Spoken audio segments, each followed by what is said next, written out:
Welcome, thank you for coming. Author, Mary Shelley, Frankenstein, A Tale of Science and Ethics, of Love and Loneliness. Please sit quietly and listen to the story. Letter 1. To Mrs. Saville, England. St. Petersburg, December 11th, 17. You will rejoice to hear that no disaster has accompanied the commencement of an enterprise, which you have regarded with such evil forebodings. I arrived here yesterday, and my first task is to assure my dear sister of my welfare and increasing confidence in the success of my undertaking. I am already far north of London, and as I walk in the streets of Petersburg, I feel a cold northern breeze play upon my cheeks, which braces my nerves and fills me with delight. Do you understand this feeling? This breeze, which has traveled from the regions towards which I am advancing, gives me a foretaste of those icy climes. Inspirited by this wind of promise, my daydreams become more fervent and vivid. I try in vain to be persuaded that the pole is the seat of frost and desolation. It ever presents itself to my imagination as the region of beauty and delight. There, Margaret, the sun is forever visible, its broad disk just skirting the horizon and diffusing a perpetual splendor. Therefore, with your leave, my sister, I will put some trust in preceding navigators. There snow and frost are banished, and, sailing over a calm sea, we may be wafted to a land surpassing in wonders and in beauty every region hitherto discovered on the habitable globe. Its productions and features may be without example, as the phenomena of the heavenly bodies undoubtedly are in those undiscovered solitudes. What may not be expected in a country of eternal light? I may there discover the wondrous power which attracts the needle and may regulate 1,000 celestial observations that require only this voyage to render their seeming eccentricities consistent forever. I shall satiate my ardent curiosity with the sight of a part of the world never before visited, and may tread a land never before imprinted by the foot of man. These are my enticements, and they are sufficient to conquer all fear of danger or death and to induce me to commence this laborious voyage with the joy a child feels when he embarks in a little boat, with his holiday mates, on an expedition of discovery up his native river. But supposing all these conjectures to be false, you cannot contest the inestimable benefit which I shall confer on all mankind, to the last generation, by discovering a passage near the pole to those countries, to reach which at present so many months are requisite, or by ascertaining the secret of the magnet, which, if at all possible, can only be effected by an undertaking such as mine. These reflections have dispelled the agitation with which I began my letter, and I feel my heart glow with an enthusiasm which elevates me to heaven, for nothing contributes so much to tranquillise the mind as a steady purpose, a point on which the soul may fix its intellectual eye. This expedition has been the favorite dream of my early years. I have read with ardor the accounts of the various voyages which have been made in the prospect of arriving at the North Pacific Ocean through the seas which surround the pole. You may remember that a history of all the voyages made for purposes of discovery composed the whole of our good Uncle Thomas' library. My education was neglected, yet I was passionately fond of reading. These volumes were my study day and night, and my familiarity with them increased that regret which I had felt as a child on learning that my father's dying injunction had forbidden my uncle to allow me to embark in a seafaring life. These visions faded when I perused, for the first time, those poets whose effusions entranced my soul and lifted it to heaven. I also became a poet, and for 1 year lived in a paradise of my own creation. I imagined that I also might obtain a niche in the temple where the names of Homer and Shakespeare are consecrated. You are well acquainted with my failure and how heavily I bore the disappointment. But just at that time I inherited the fortune of my cousin, and my thoughts were turned into the channel of their earlier bent. 6 years have passed since I resolved on my present undertaking. I can, even now, remember the hour from which I dedicated myself to this great enterprise. I commenced by inuring my body to hardship. I accompanied the whale fishers on several expeditions to the North Sea. I voluntarily endured cold, famine, thirst, and want of sleep. I often worked harder than the common sailors during the day and devoted my nights to the study of mathematics, the theory of medicine, and those branches of physical science from which a naval adventurer might derive the greatest practical advantage. Twice I actually hired myself as an undermate in a Greenland whaler, and acquitted myself to admiration. I must own I felt a little proud when my captain offered me the second dignity in the vessel, and entreated me to remain with the greatest earnestness, so valuable did he consider my services. And now, dear Margaret, do I not deserve to accomplish some great purpose? My life might have been passed in ease and luxury, but I preferred glory to every enticement that wealth placed in my path. Oh, that some encouraging voice would answer in the affirmative. My courage and my resolution is firm, but my hopes fluctuate, and my spirits are often depressed. I am about to proceed on a long and difficult voyage, the emergencies of which will demand all my fortitude. I am required not only to raise the spirits of others, but sometimes to sustain my own. When theirs are failing, this is the most favorable period for traveling in Russia. They fly quickly over the snow in their sledges. The motion is pleasant, and, in my opinion, far more agreeable than that of an English stagecoach. The cold is not excessive, if you are wrapped in furs, a dress which I have already adopted, for there is a great difference between walking the deck and remaining seated motionless for hours, when no exercise prevents the blood from actually freezing in your veins. I have no ambition to lose my life on the post road between St. Petersburg and Archangel. I shall depart for the latter town in a fortnight or 3 weeks, and my intention is to hire a ship there, which can easily be done by paying the insurance for the owner, and to engage as many sailors as I think necessary among those who are accustomed to the whale fishing. I do not intend to sail until the month of June, and when shall I return? Ah, dear sister, how can I answer this question? If I succeed, many, many months, perhaps years, will pass before you, and I may meet. If I fail, you will see me again soon, or never. Farewell, my dear, excellent Margaret.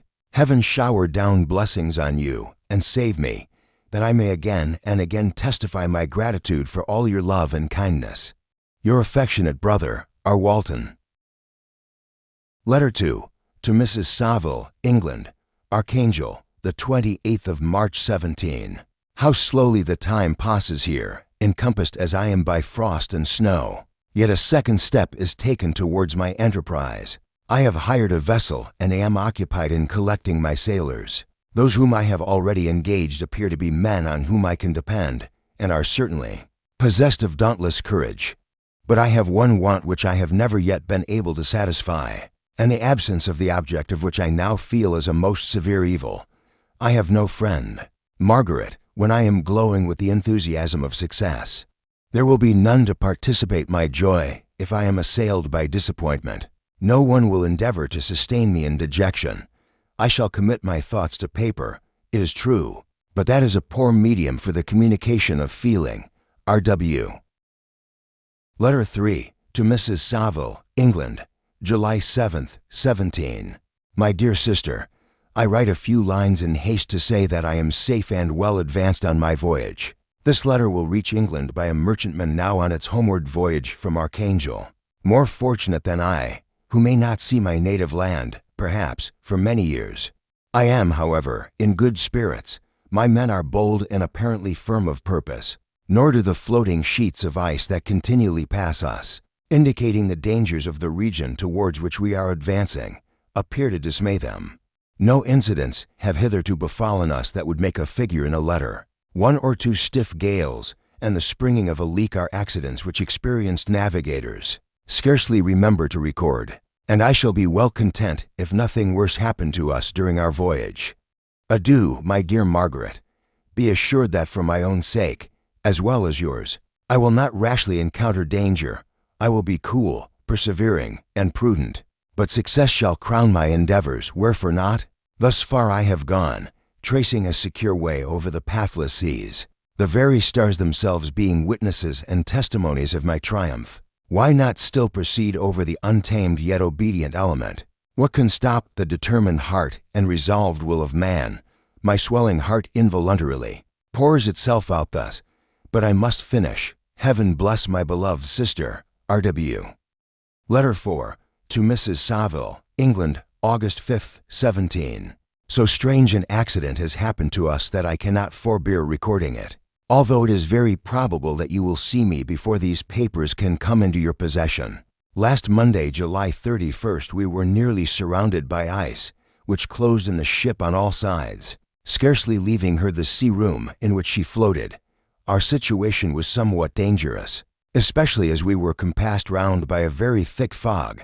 We accordingly lay to, hoping that some change would take place in the atmosphere and weather. Chapter 1.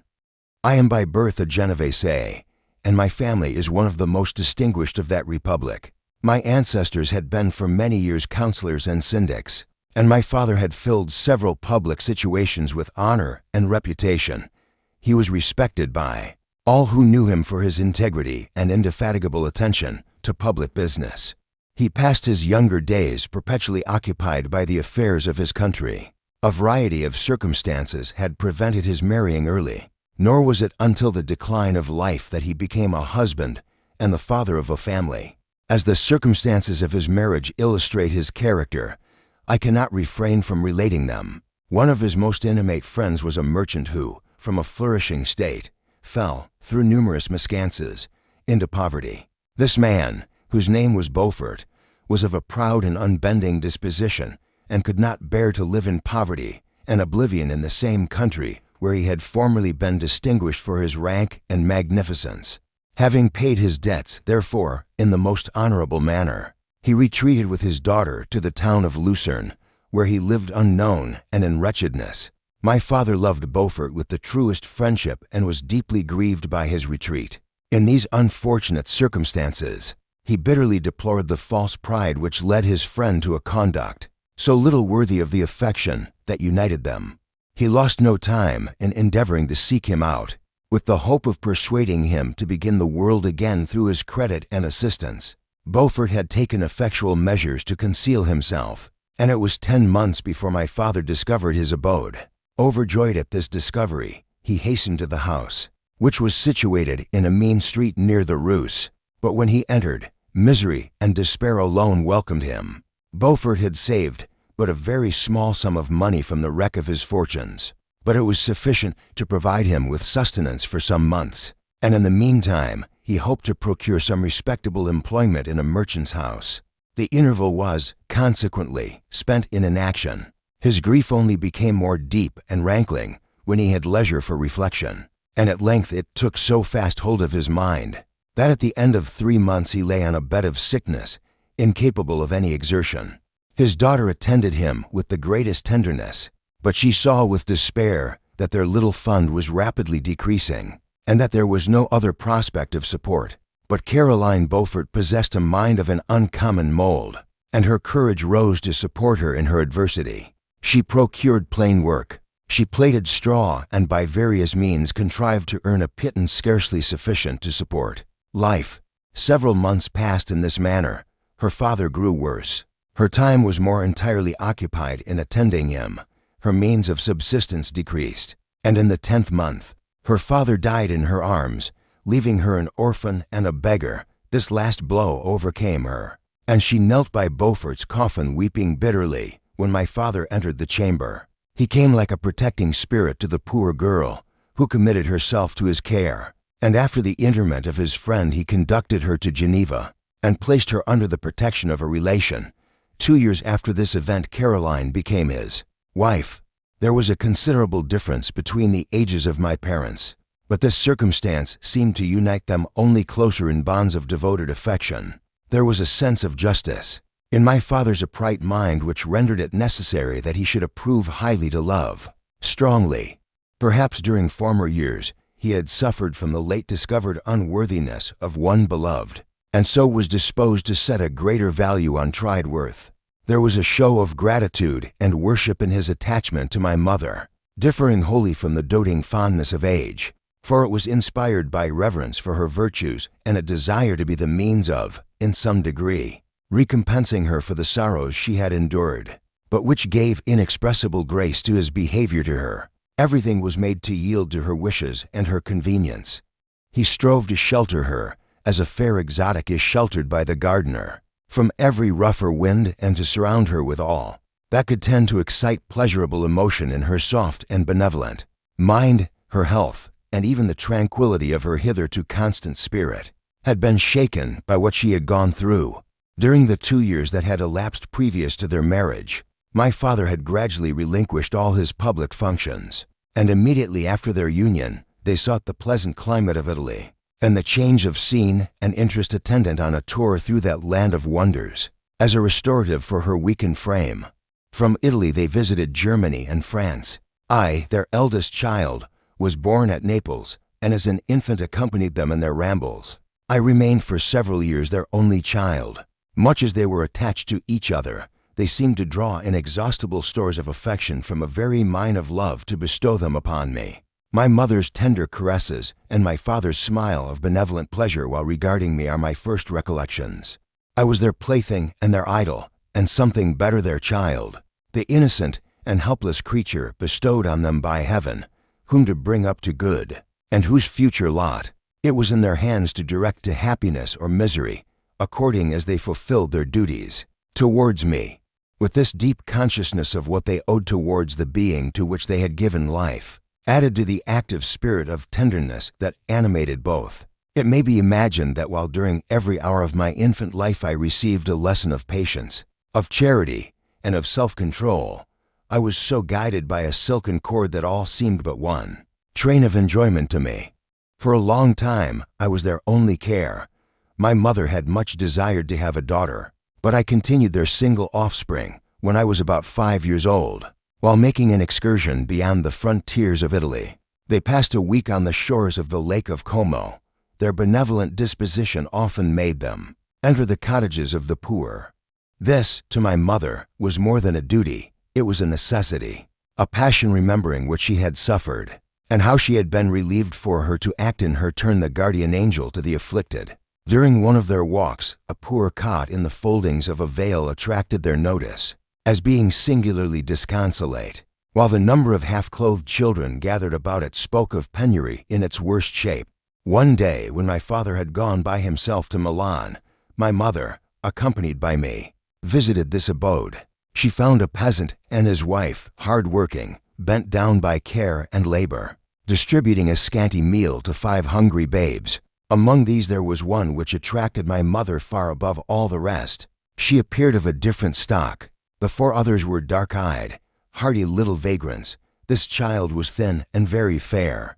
Her hair was the brightest living gold, and despite the poverty of her clothing, seemed to set a crown of distinction on her head. Her brow was clear and ample, her blue eyes cloudless, and her lips and the molding of her face so expressive of sensibility and sweetness that none could behold her without looking on her as of a distinct species, a being heaven-sent, and bearing a celestial stamp in all her features. The peasant woman, perceiving that my mother fixed eyes of wonder and admiration on this lovely girl, eagerly communicated her history. She was not her child, but the daughter of a Milanese nobleman. Her mother was a German and had died on giving her birth. The infant had been placed with these good people to nurse. They were better off then. They had not been long married, and their eldest child was but just born. The father of their charge was one of those Italians nursed in the memory of the antique glory of Italy, one among the Schiavi, Adner Frumenti, who exerted himself to obtain the liberty of his country. He became the victim of its weakness. Whether he had died or still lingered in the dungeons of Austria was not known. His property was confiscated. His child became an orphan and a beggar. She continued with her foster parents and bloomed in their rude abode, fairer than a garden rose among dark-leaved brambles. When my father returned from Milan, he found playing with me in the hall of our villa a child fairer than pictured cherub, a creature who seemed to shed radiance from her looks and whose form and motions were lighter than the chamois of the hills. The apparition was soon explained. With his permission, my mother prevailed on her rustic guardians to yield their charge to her. They were fond of the sweet orphan. Her presence had seemed a blessing to them, but it would be unfair to her to keep her in poverty and want. When Providence afforded her such powerful protection, they consulted their village priest, and the result was that Elizabeth Lavenza became the inmate of my parents' house. My more than sister, the beautiful and adored companion of all my occupations and my pleasures. Everyone loved Elizabeth. The passionate and almost reverential attachment with which all regarded her became, while I shared it, my pride and my delight. On the evening previous to her being brought to my home, my mother had said playfully, "I have a pretty present for my Victor, tomorrow he shall have it." And when, on the morrow, she presented Elizabeth to me as her promised gift, I, with childish seriousness, interpreted her words literally and looked upon Elizabeth as mine to protect, love, and cherish. All praises bestowed on her I received as made to a possession of my own. We called each other familiarly by the name of cousin. No word, no expression could body forth the kind of relation in which she stood to me, my more than sister, since till death she was to be mine only. Chapter 2. We were brought up together. There was not quite a year difference in our ages. I need not say that we were strangers to any species of disunion or dispute. Harmony was the soul of our companionship, and the diversity and contrast that subsisted in our characters drew us nearer together. Elizabeth was of a calmer and more concentrated disposition, but, with all my ardor, I was capable of a more intense application, and was more deeply smitten with the thirst for knowledge. She busied herself with following the aerial creations of the poets, and in the majestic and wondrous scenes which surrounded our Swiss home, the sublime shapes of the mountains, the changes of the seasons, tempest and calm, the silence of winter, and the life and turbulence of our alpine summer, she found ample scope for admiration and delight, while my companion contemplated with a serious and satisfied spirit the magnificent appearances of things. I delighted in investigating their causes. The world was to me a secret which I desired to divine, curiosity, earnest research to learn the hidden laws of nature, gladness akin to rapture, as they were unfolded to me, are among the earliest sensations I can remember. On the birth of a second son, my junior by 7 years, my parents gave up entirely their wandering life and fixed themselves in their native country. We possessed a house in Geneva and a campaign on Belrive, the eastern shore of the lake, at the distance of rather more than a league from the city. We resided principally in the latter, and the lives of my parents were passed in considerable seclusion. It was my temper to avoid a crowd and to attach myself fervently to a few. I was indifferent, therefore, to my school fellows in general, but I united myself in the bonds of the closest friendship to one among them. Henry Clerval was the son of a merchant of Geneva. He was a boy of singular talent and fancy. He loved enterprise, hardship, and even danger for its own sake. He was deeply read in books of chivalry and romance. He composed heroic songs and began to write many a tale of enchantment and knightly adventure. He tried to make us act plays and to enter into masquerades, in which the characters were drawn from the heroes of Roncesvalles, of the Round Table of King Arthur, and the chivalrous train, who shed their blood to redeem the Holy Sepulchre from the hands of the infidels.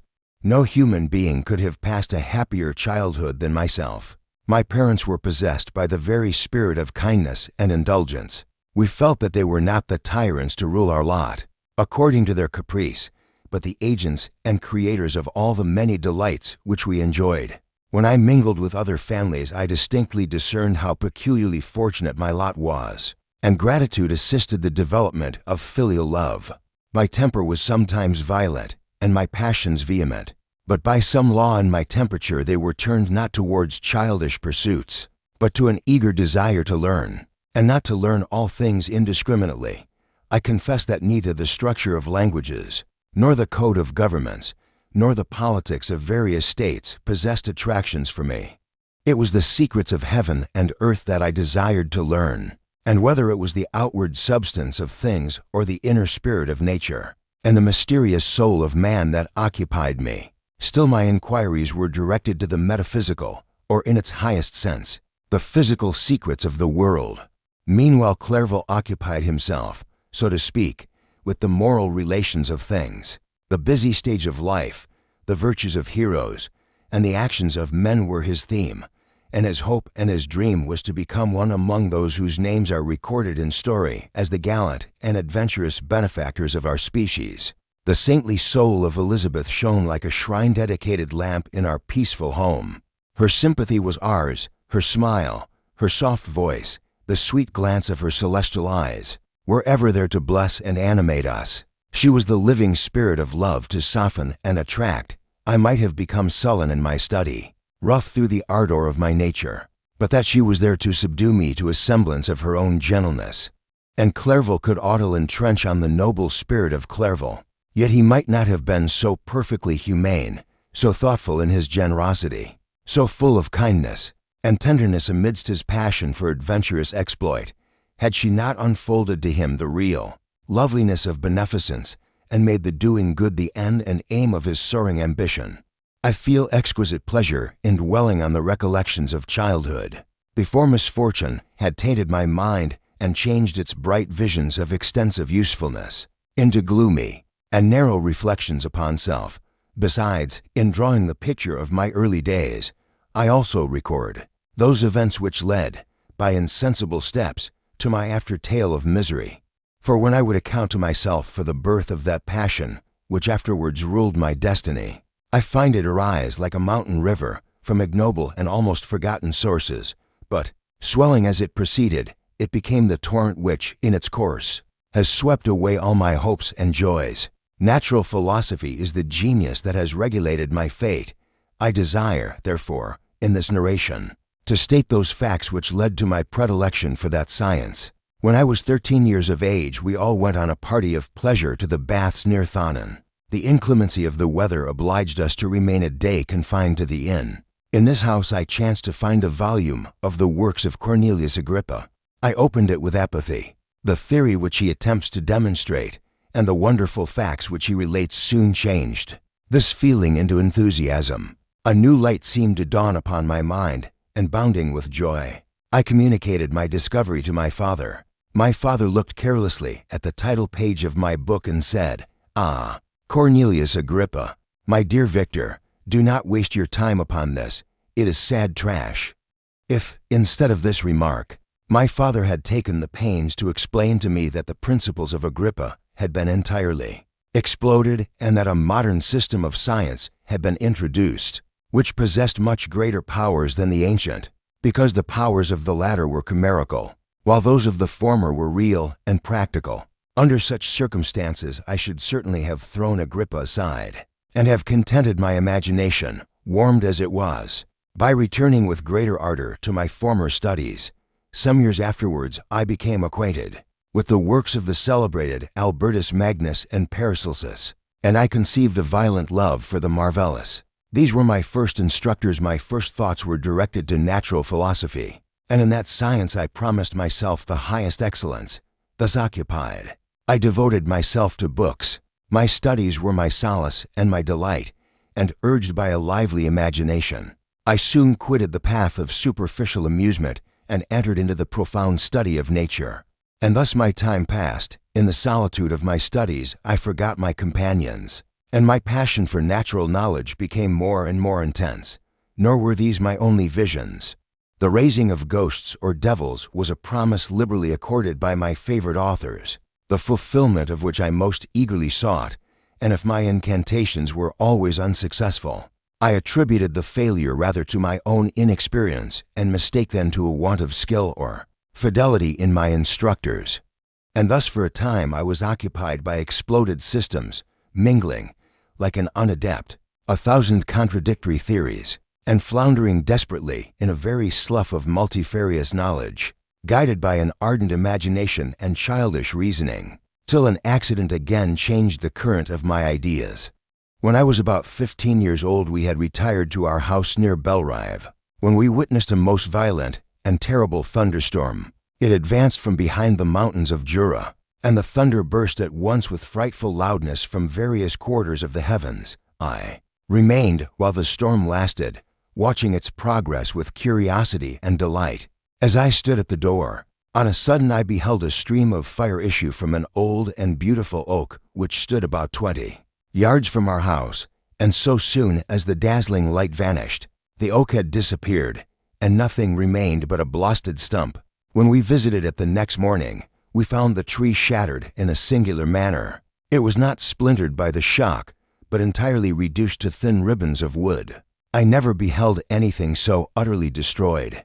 Before this, I was not unacquainted with the more obvious laws of electricity. On this occasion, a man of great research in natural philosophy was with us, and excited by this catastrophe, he entered on the explanation of a theory which he had formed on the subject of electricity and galvanism, which was at once new and astonishing to me. All that he said threw greatly into the shade Cornelius Agrippa, Albertus Magnus, and Paracelsus, the lords of my imagination. But by some fatality the overthrow of these men disinclined me to pursue my accustomed studies. It seemed to me as if nothing would or could ever be known. All that had so long engaged my attention suddenly grew despicable. By one of those caprices of the mind which we are perhaps most subject to in early youth, I at once gave up my former occupations, set down natural history and all its progeny as a deformed and abortive creation, and entertained the greatest disdain for a would-be science which could never even step within the threshold of real knowledge. In this mood of mind I betook myself to the mathematics and the branches of study appertaining to that science as being built upon secure foundations, and so worthy of my consideration. Thus strangely are our souls constructed, and by such slight ligaments are we bound to prosperity or ruin.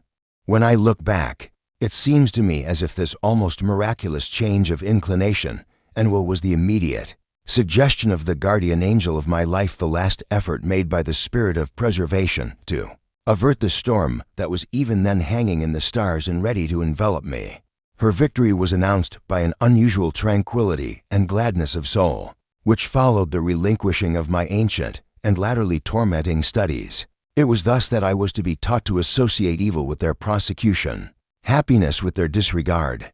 It was a strong effort of the spirit of good, but it was ineffectual. Destiny was too potent, and her immutable laws had decreed my utter and terrible destruction. Chapter 3. When I had attained the age of 17, my parents resolved that I should become a student at the University of Ingolstadt. I had hitherto attended the schools of Geneva, but my father thought it necessary for the completion of my education that I should be made acquainted with other customs than those of my native country. My departure was therefore fixed at an early date, but before the day resolved upon could arrive, the first misfortune of my life occurred, an omen, as it were, of my future misery. Elizabeth had caught the scarlet fever.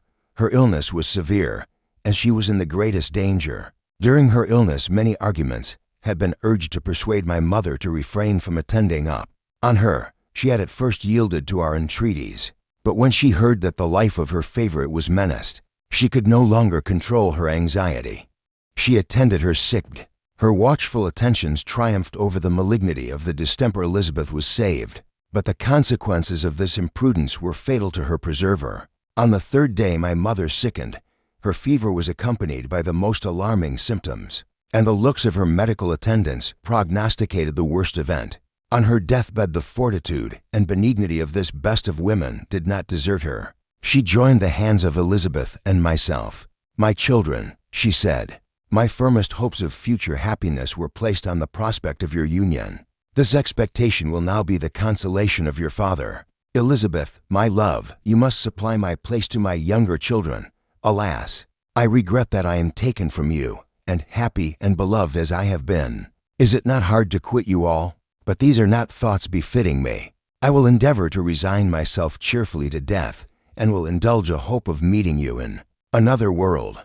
She died calmly, and her countenance expressed affection even in death. I need not describe the feelings of those whose dearest ties are rent by that most irreparable evil, the void that presents itself to the soul, and the despair that is exhibited on the countenance. It is so long before the mind can persuade itself that she whom we saw every day, and whose very existence appeared a part of our own, can have departed forever, that the brightness of a beloved eye can have been extinguished, and the sound of a voice so familiar and dear to the ear can be hushed, never more to be heard. These are the reflections of the first days, but when the lapse of time proves the reality of the evil, then the actual bitterness of grief commences. Yet from whom has not that rude hand rent away some dear connection? And why should I describe a sorrow which all have felt and must feel? The time at length arrives when grief is rather an indulgence than a necessity, and the smile that plays upon the lips, although it may be deemed as sacrilege, is not banished. My mother was dead, but we had still duties which we ought to perform. We must continue our course with the rest and learn to think ourselves fortunate, whilst one remains whom the spoiler has not seized. My departure for Ingolstadt, which had been deferred by these events, was now again determined upon. I obtained from my father a respite of some weeks. It appeared to me sacrilege so soon to leave the repose, akin to death, of the house of mourning, and to rush into the thick of life. I was new to sorrow, but it did not the less alarm me. I was unwilling to quit the sight of those that remained to me, and above all, I desired to see my sweet Elizabeth in some degree consoled. She indeed veiled her grief and strove to act the comforter to us all. She looked steadily on life and assumed its duties with courage and zeal. She devoted herself to those whom she had been taught to call her uncle and cousins. Never was she so enchanting as at this time, when she recalled the sunshine of her smiles and spent them upon us. She forgot even her own regret in her endeavors to make us forget. The day of my departure at length arrived. Clerval spent the last evening with us. He had endeavored to persuade his father to permit him to accompany me and to become my fellow student, but in vain. His father was a narrow-minded traitor and saw idleness and ruin in the aspiration and ambition of his son. Henry deeply felt the misfortune of being debarred from a liberal education. He said little, but when he spoke I read in his kindling eye and in his animated glance a restrained but firm resolve not to be chained to the miserable details of commerce. We sat late. We could not tear ourselves away from each other nor persuade ourselves to say the word farewell. It was said, and we retired under the pretense of seeking repose, each fancying that the other was deceived. But when at morning's dawn I descended to the carriage which was to convey me away, they were all there. My father again to bless me, Clerval to press my hand once more, my Elizabeth to renew her entreaties that I would write often, and to bestow the last feminine attentions on her playmate and friend. I threw myself into the chaise that was to convey me away, and indulged in the most melancholy reflections. I, who had ever been surrounded by amiable companions, continually engaged in endeavoring to bestow mutual pleasure, I was now alone.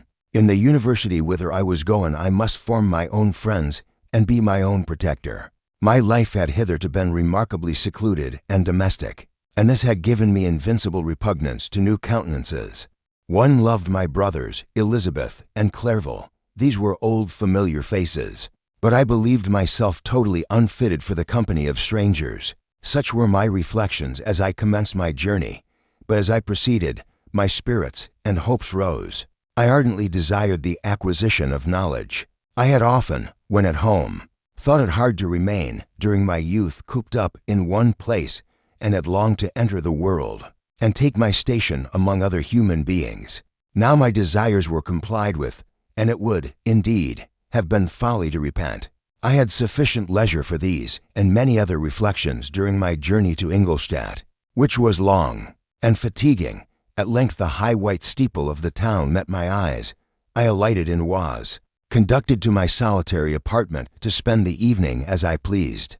The next morning I delivered my letters of introduction and paid a visit to some of the principal professors. Chance, or rather the evil influence, the angel of destruction, which asserted omnipotent sway over me from the moment I turned my reluctant steps from my father's door, led me first to M. Krempe, professor of natural philosophy. He was an uncouth man, but deeply imbued in the secrets of his science.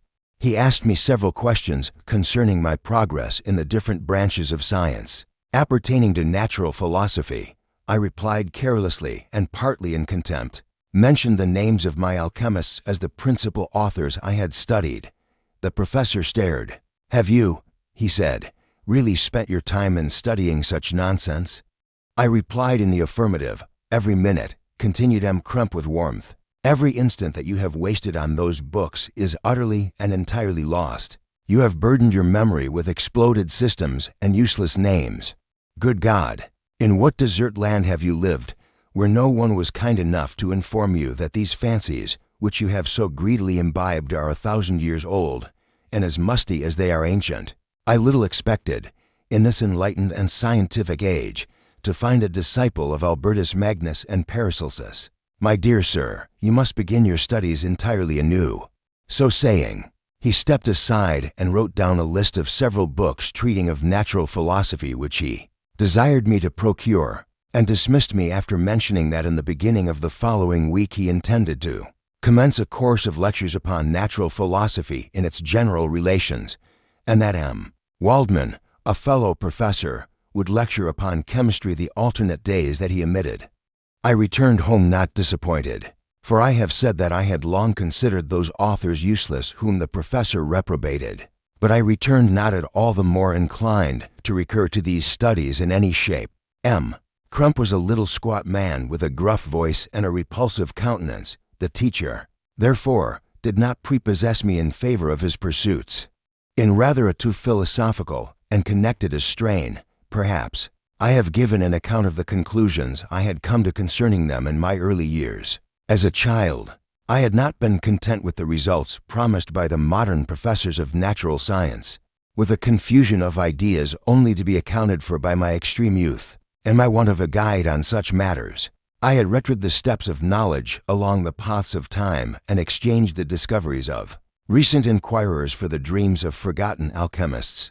Besides, I had a contempt for the uses of modern natural philosophy. It was very different when the masters of the science sought immortality and power. Such views, although futile, were grand, but now the scene was changed. The ambition of the inquirer seemed to limit itself to the annihilation of those visions, on which my interest in science was chiefly founded.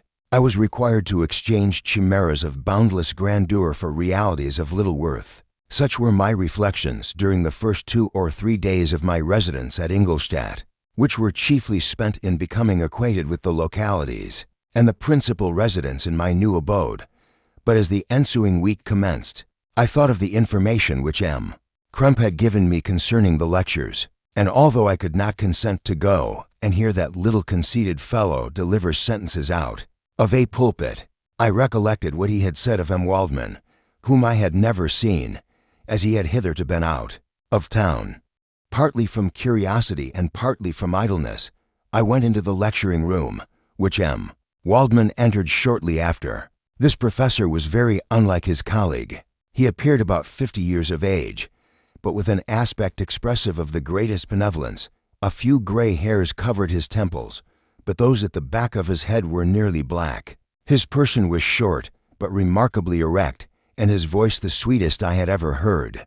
He began his lecture by a recapitulation of the history of chemistry, and the various improvements made by different men of learning, pronouncing with fervor the names of the most distinguished discoverers. He then took a cursory view of the present state of the science, and explained many of its elementary terms. After having made a few preparatory experiments, he concluded with a panegyric upon modern chemistry, the terms of which I shall never forget. The ancient teachers of this science, said he, promised impossibilities and performed nothing. The modern masters promise very little. They know that metals cannot be transmuted, and that the elixir of life is a chimera, but these philosophers, whose hands seem only made to dabble in dirt, and their eyes to pore over the microscope or crucible, have indeed performed miracles. They penetrate into the recesses of nature and show how she works in her hiding places. They ascend into the heavens. They have discovered how the blood circulates, and the nature of the air we breathe. They have acquired new and almost unlimited powers. They can command the thunders of heaven, mimic the earthquake, and even mock the invisible world with its own shadows. Such were the professor's words, rather let me say such the words of the fate announced to destroy me. As he went on, I felt as if my soul were grappling with a palpable enemy. One by one the various keys were touched which formed the mechanism of my being. Chord after chord was sounded, and soon my mind was filled with one thought, one conception, one purpose. Chapter 4. From this day natural philosophy, and particularly chemistry, in the most comprehensive sense of the term, became nearly my sole occupation. I read with ardor those works, so full of genius and discrimination, which modern inquirers have written on these subjects. I attended the lectures and cultivated the acquaintance of the men of science of the university, and I found even in M. Crump a great deal of sound sense and real information, combined, it is true, with a repulsive physiognomy and manners, but not on that account the less valuable. In M. Waldman I found a true friend. His gentleness was never tinged by dogmatism, and his instructions were given with an air of frankness and good nature that banished every idea of pedantry. In 1,000 ways he smoothed for me the path of knowledge, and made the most abstruse inquiries clear and facile to my apprehension. My application was at first fluctuating and uncertain. It gained strength as I proceeded and soon became so ardent and eager that the stars often disappeared in the light of morning, whilst I was yet engaged in my laboratory. As I applied so closely, it may be easily conceived that my progress was rapid. My ardor was indeed the astonishment of the students, and my proficiency that of the masters. Professor Crump often asked me, with a sly smile, how Cornelius Agrippa went on, whilst M. Waldman expressed the most heartfelt exultation in my progress. 2 years passed in this manner, during which I paid no visit to Geneva, but was engaged heart and soul in the pursuit of some discoveries which I hope to make. None but those who have experienced them can conceive of the enticements of science. In other studies you go as far as others have gone before you, and there is nothing more to know. But in a scientific pursuit there is continual food for discovery and wonder. A mind of moderate capacity which closely pursues one study must infallibly arrive at great proficiency in that study, and I, who continually sought the attainment of one object of pursuit, and was solely wrapped up in this, improved so rapidly that at the end of 2 years I made some discoveries in the improvement of some chemical instruments, which procured me great esteem and admiration at the university.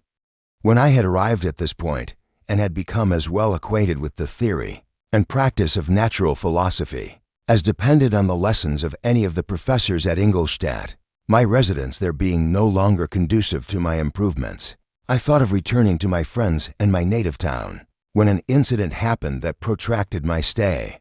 One of the phenomena which had peculiarly attracted my attention was the structure of the human frame, and indeed any animal endued with life, whence I often asked myself, did the principle of life proceed? It was a bold question, and one which has ever been considered as a mystery. Yet with how many things are we upon the brink of becoming acquainted, if cowardice or carelessness did not restrain our inquiries. I thought that the structure of the human frame, and indeed of any animal endued with life, might be explained by the same principles as the phenomena of vegetation, whence I asked myself, did the principle of life proceed?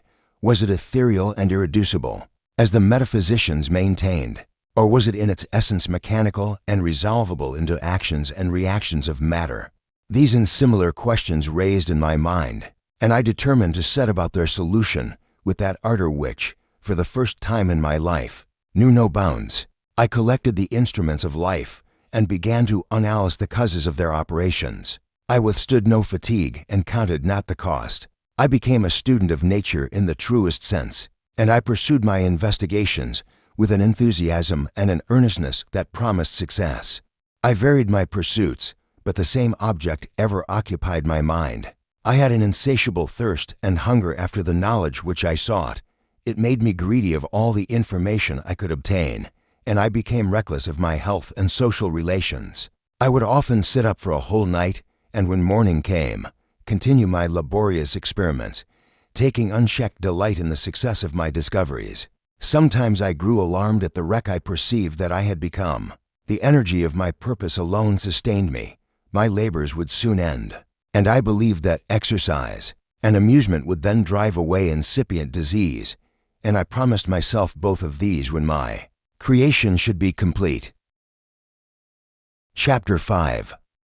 It was on a dreary night of November that I beheld the accomplishment of my toils. With an anxiety that almost amounted to agony, I collected the instruments of life around me, that I might infuse a spark of being into the lifeless thing that lay at my feet. It was already 1 in the morning, the rain pattered dismally against the panes, and my candle was nearly burnt out, when, by the glimmer of the half-extinguished light, I saw the dull yellow eye of the creature open. It breathed hard, and a convulsive motion agitated its limbs. How can I describe my emotions at this catastrophe, or how delineate the wretch whom, with such infinite pains and care I had endeavored to form? His limbs were in proportion, and I had selected his features as beautiful. Beautiful! Great God! His yellow skin scarcely covered the work of muscles and arteries beneath.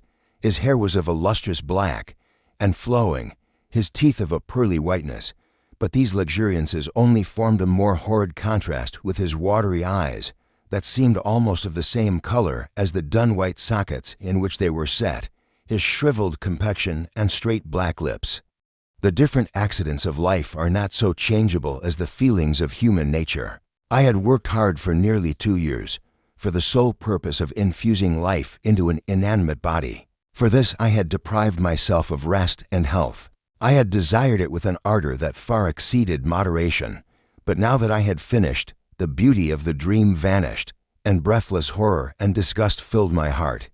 Unable to endure the aspect of the being I had created, I rushed out of the room and continued a long time traversing my bedchamber, unable to compose my mind to sleep. At length lassitude succeeded to the tumult I had before endured, and I threw myself on the bed in my clothes, endeavoring to seek a few moments of forgetfulness. But it was in vain. I slept, indeed, but I was disturbed by the wildest dreams. I thought I saw Elizabeth, in the bloom of health, walking in the streets of Ingolstadt. I started from my sleep with horror. A cold dew covered my forehead, my teeth chattered, and every limb became convulsed, when, by the dim and yellow light of the moon, as it forced its way through the window shutters, I beheld the wretch, the miserable monster whom I had created. He held up the curtain of the bed, and his eyes, if eyes they may be called, were fixed on me. His jaws opened, and he muttered some inarticulate sounds, while a grin wrinkled his cheeks. He might have spoken, but I did not hear. One hand was stretched out, seemingly to detain me, but I escaped and rushed downstairs. I took refuge in the courtyard belonging to the house which I inhabited, where I remained during the rest of the night, walking up and down in the greatest agitation, listening attentively, catching and fearing each sound as if it were to announce the approach of the demoniacal corpse to which I had given life. When daylight appeared, I quitted my retreat and returned to my room. The day, however, was cold and wet. To my surprise, the body of my creature was gone. I kept my workshop as if nothing had happened, and in the same strange state of mind I consumed the next day in a state of violent and ungovernable agitation. Chapter 6. My dearest cousin, you have been ill, very ill, and even the constant letters of dear kind Henry are not sufficient to reassure me on your account. You are forbidden to write to hold a pen, yet one word from you, dear Victor, is necessary to calm our apprehensions. For a long time I have thought that each post would bring this line, and my persuasions have restrained my uncle from undertaking a journey to Ingolstadt. I have prevented his encountering the inconveniences and perhaps dangers of so long a journey. Yet how often have I regretted not being able to perform it myself. I figure to myself that the task of attending on your sick bed has devolved on some mercenary old nurse, who could never guess your wishes nor minister to them with the care and affection of your poor cousin. Yet that is over now. Clerval writes that indeed you are getting better. I eagerly hope that you will confirm this intelligence soon in your own handwriting. Get well and return to us. You will find a happy, cheerful home and friends who love you dearly. Your father's health is vigorous, and he asks but to see you, but to be assured that you are well, and not a care will ever cloud his benevolent countenance. How pleased you would be to remark the improvement of our Ernest. He is now 16 and full of activity and spirit.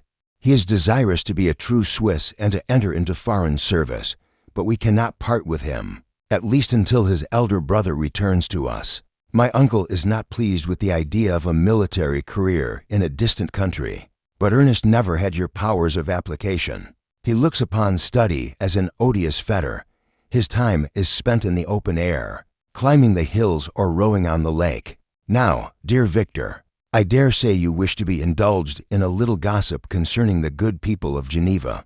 The pretty Miss Mansfield has already received the congratulatory visits on her approaching marriage with a young Englishman, John Melbourne-esque. Her ugly sister, Manon, married M. de Villard, the rich banker, last autumn. Your favorite schoolfellow, Louis Manoir, has suffered several misfortunes since the departure of Clerval from Geneva, but he has already recovered his spirits, and is reported to be on the point of marrying a lively, pretty French woman, Madame Tavernier. She is a widow, and much older than Manoir, but she is very much admired, and a favorite with everybody. I have written myself into better spirits, dear cousin, But my anxiety returns upon me as I conclude. Write, dearest Victor. One line, one word will be a blessing to us. 10,000 thanks to Henry for his kindness, his affection, and his many letters. We are sincerely grateful. Adieu, my cousin. Take care of yourself, and I entreat you, write. Elizabeth Lavenza, Geneva, March 18, 17. Chapter 7. On my return, I found the following letter from my father. My dear Victor, you have probably waited impatiently for a letter to fix the date of your return to us, and I was at first tempted to write only a few lines, merely mentioning the day on which I should expect you, but that would be a cruel kindness, and I dare not do it. What would be your surprise, my son, when you expected a happy and glad welcome to behold? On the contrary, tears and wretchedness? And how, Victor, can I relate our misfortune? Absence cannot have rendered you callous to our joys and griefs. And how shall I inflict pain on my long-absent son? I wish to prepare you for the woeful news, but I know it is impossible. Even now your eye skims over the page to seek the words which are to convey to you the horrible tidings. William is dead, that sweet child, whose smiles delighted and warmed my heart, who was so gentle, yet so gay. Victor, he is murdered. I will not attempt to console you, but will simply relate the circumstances of the transaction. Last Thursday, May 7th, I, my niece, and your 2 brothers went to walk in Plainpalais. The evening was warm and serene, and we prolonged our walk farther than usual. It was already dusk before we thought of returning, and then we discovered that William and Ernest, who had gone on before, were not to be found. We accordingly rested on a seat until they should return. Presently Ernest came, and inquired if we had seen his brother. He said that he had been playing with him, that William had run away to hide himself, and that he vainly sought for him, and afterwards waited for a long time, but that he did not return. This account rather alarmed us, and we continued to search for him until night fell, when Elizabeth conjectured that he might have returned to the house. He was not there. We returned again, with torches, for I could not rest, when I thought that my sweet boy had lost himself, and was exposed to all the damps and dews of night. Elizabeth also suffered extreme anguish. About 5 in the morning I discovered my lovely boy, whom the night before I had seen blooming and active in health, stretched on the grass livid and motionless. The print of the murderer's finger was on his neck. He was conveyed home, and the anguish that was visible in my countenance betrayed the secret to Elizabeth. She was very earnest to see the corpse. At first I attempted to prevent her, but she persisted, and entering the room where it lay, hastily examined the neck of the victim, and clasping her hands exclaimed, "O God, I have murdered my darling child." She fainted, and was restored with extreme difficulty. When she again lived, it was only to weep and sigh. She told me that that same evening William had teased her to let him wear a very valuable miniature that she possessed of your mother. This picture is gone, and was doubtless the temptation which urged the murderer to the deed. We have no trace of him at present, although our exertions to discover him are unremitted, but they will not restore my beloved William. Come, dearest Victor, you alone can console Elizabeth. She weeps continually, and accuses herself unjustly as the cause of his death. Her words pierce my heart. We are all unhappy, but will not that be an additional motive for you, my son, to return and be our comforter? Your dear mother. Alas, Victor, I now say, thank God she did not live to witness the cruel, miserable death of her youngest darling. Come, Victor, not brooding thoughts of vengeance against the assassin, but with feelings of peace and gentleness that will heal, instead of festering, the wounds of our minds. Enter the house of mourning, my friend, but with kindness and affection for those who love you, and not with hatred for your enemies. Your affectionate and afflicted father, Alphonse Frankenstein, Geneva, May 12, 17.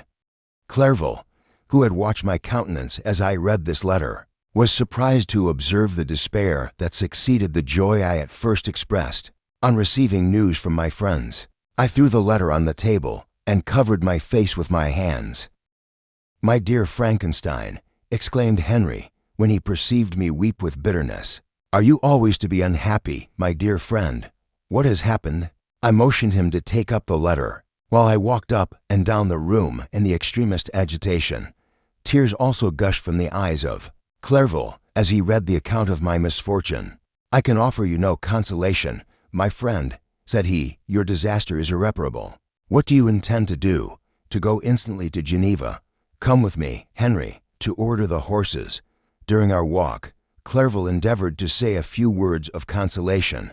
He could only express his heartfelt sympathy. "Poor William," said he, "dear lovely child, he now sleeps with his angel mother.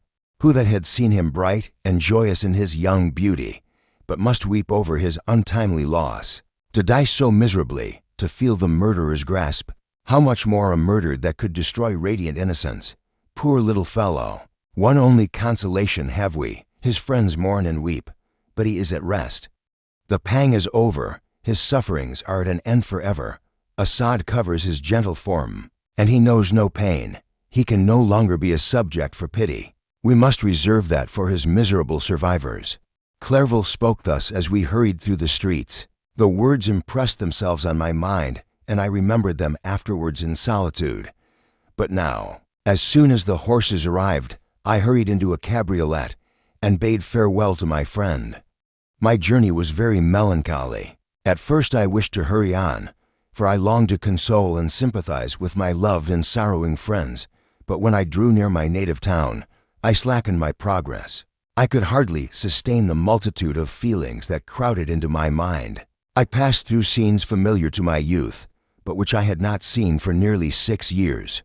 How altered everything might be during that time! One sudden and desolating change had taken place, but 1,000 little circumstances might have by degrees worked other alterations, which, although they were done more tranquilly, might not be the less decisive. Fear overcame me. I dared no advance, dreading 1,000 nameless evils that made me tremble, although I was unable to define them. I remained 2 days at Lausanne in this painful state of mind. I contemplated the lake. The waters were placid, all around was calm, and the snowy mountains, the palaces of nature, were not changed. By degrees the calm and heavenly scene restored me, and I continued my journey towards Geneva. The road ran by the side of the lake, which became narrower as I approached my native town. I discovered more distinctly the black sides of Jura and the bright summit of Mont Blanc. I wept like a child. Dear mountains, my own beautiful lake, how do you welcome your wanderer? Your summits are clear, the sky and lake are blue and placid. Is this to prognosticate peace, or to mock at my unhappiness? I fear, my friend, that I shall render myself tedious by dwelling on these preliminary circumstances. But they were days of comparative happiness, and I think of them with pleasure. My country, my beloved country, who but a native can tell the delight I took in again beholding thy streams, thy mountains, and more than all, thy lovely lake. Yet, as I drew nearer home, grief and fear again overcame me. Night also closed around, and when I could hardly see the dark mountains, I felt still more gloomily. The picture appeared a vast and dim scene of evil, and I foresaw obscurely that I was destined to become the most wretched of human beings. Alas, I prophesied truly, and failed only in one single circumstance, that in all the misery I imagined and dreaded, I did not conceive the 100th part of the anguish I was destined to endure. It was completely dark when I arrived in the environs of Geneva. The gates of the town were already shut, and I was obliged to pass the night at Secarin, a village at the distance of half a league from the city. The sky was serene, and as I was unable to rest, I resolved to visit the spot where my poor William had been murdered. As I could not pass through the town, I was obliged to cross the lake in a boat to arrive at Plainpalais. During this short voyage, I saw the lightning playing on the summit of Mont Blanc. In the most beautiful figures, the storm appeared to approach rapidly, and on landing, I ascended a low hill, that I might observe its progress. It advanced, the heavens were clouded, and I soon felt the rain, coming slowly in large drops, but its violence quickly increased. I quitted my seat and walked on, although the darkness and storm increased every minute, and the thunder burst with a terrific crash over my head. It was echoed from Salève, the Juras, and the Alps of Savoy. Vivid flashes of lightning dazzled my eyes, illuminating the lake, making it appear like a vast sheet of fire. Then for an instant everything seemed of a pitchy darkness, until the eye recovered itself from the preceding flash. The storm, as is often the case in Switzerland, appeared at once in various parts of the heavens. The most violent storm hung exactly north of the town, over the part of the lake which lies between the promontory of Belrive and the village of Copat. Another storm enlightened Jura with faint flashes, and another darkened and sometimes disclosed the Mail, a peaked mountain to the east of the lake. While I watched the tempest, so beautiful yet terrific, I wandered on with a hasty step. This noble war in the sky elevated my spirits. I clasped my hands and exclaimed aloud, "William, dear angel, this is thy funeral, this thy dirge." As I said these words, I perceived in the gloom a figure which stole from behind a clump of trees near me. I stood fixed, gazing intently. I could not be mistaken. A flash of lightning illuminated the object and discovered its shape plainly to me. Its gigantic stature, and the deformity of its aspect more hideous than belongs to humanity, instantly informed me that it was the wretch, the filthy Diesman, to whom I had given life. What did he there? Could he be? I shuddered at the conception, the murderer of my brother? No sooner did that idea cross my imagination than I became convinced of its truth. My teeth chattered, and I was forced to lean against a tree for support. The figure passed me quickly, and I lost it in the gloom. Nothing in human shape could have destroyed the fair child. He was the murderer. I could not doubt it. The mere presence of the idea was an irresistible proof of the fact. I thought of pursuing the devil, but it would have been in vain, for another flash discovered him to me hanging among the rocks of the nearly perpendicular ascent of Mont Salve, a hill that bounds Plainpalais on the south. He soon reached the summit and disappeared. I remained motionless. The thunder ceased, but the rain still continued, and the scene was enveloped in an impenetrable darkness. I revolved in my mind the events which I had until now sought to forget, the whole train of my progress toward the creation, the appearance of the works of my own hands at my bedside, its departure. 2 years had now nearly elapsed since the night on which he first received life. And was this his first crime? Alas, I had turned loose into the world a depraved wretch, whose delight was in carnage and misery. Had he not murdered my brother? No one can conceive the anguish I suffered during the remainder of the night, which I spent, cold and wet, in the open air. But I did not feel the inconvenience of the weather. My imagination was busy in scenes of evil and despair. I considered the being whom I had cast among mankind, and endowed with the will and power to effect purposes of horror. Such is the deed which he had now done, nearly in the light of my own vampire, my own spirit let loose from the grave, and forced to destroy all that was dear to me.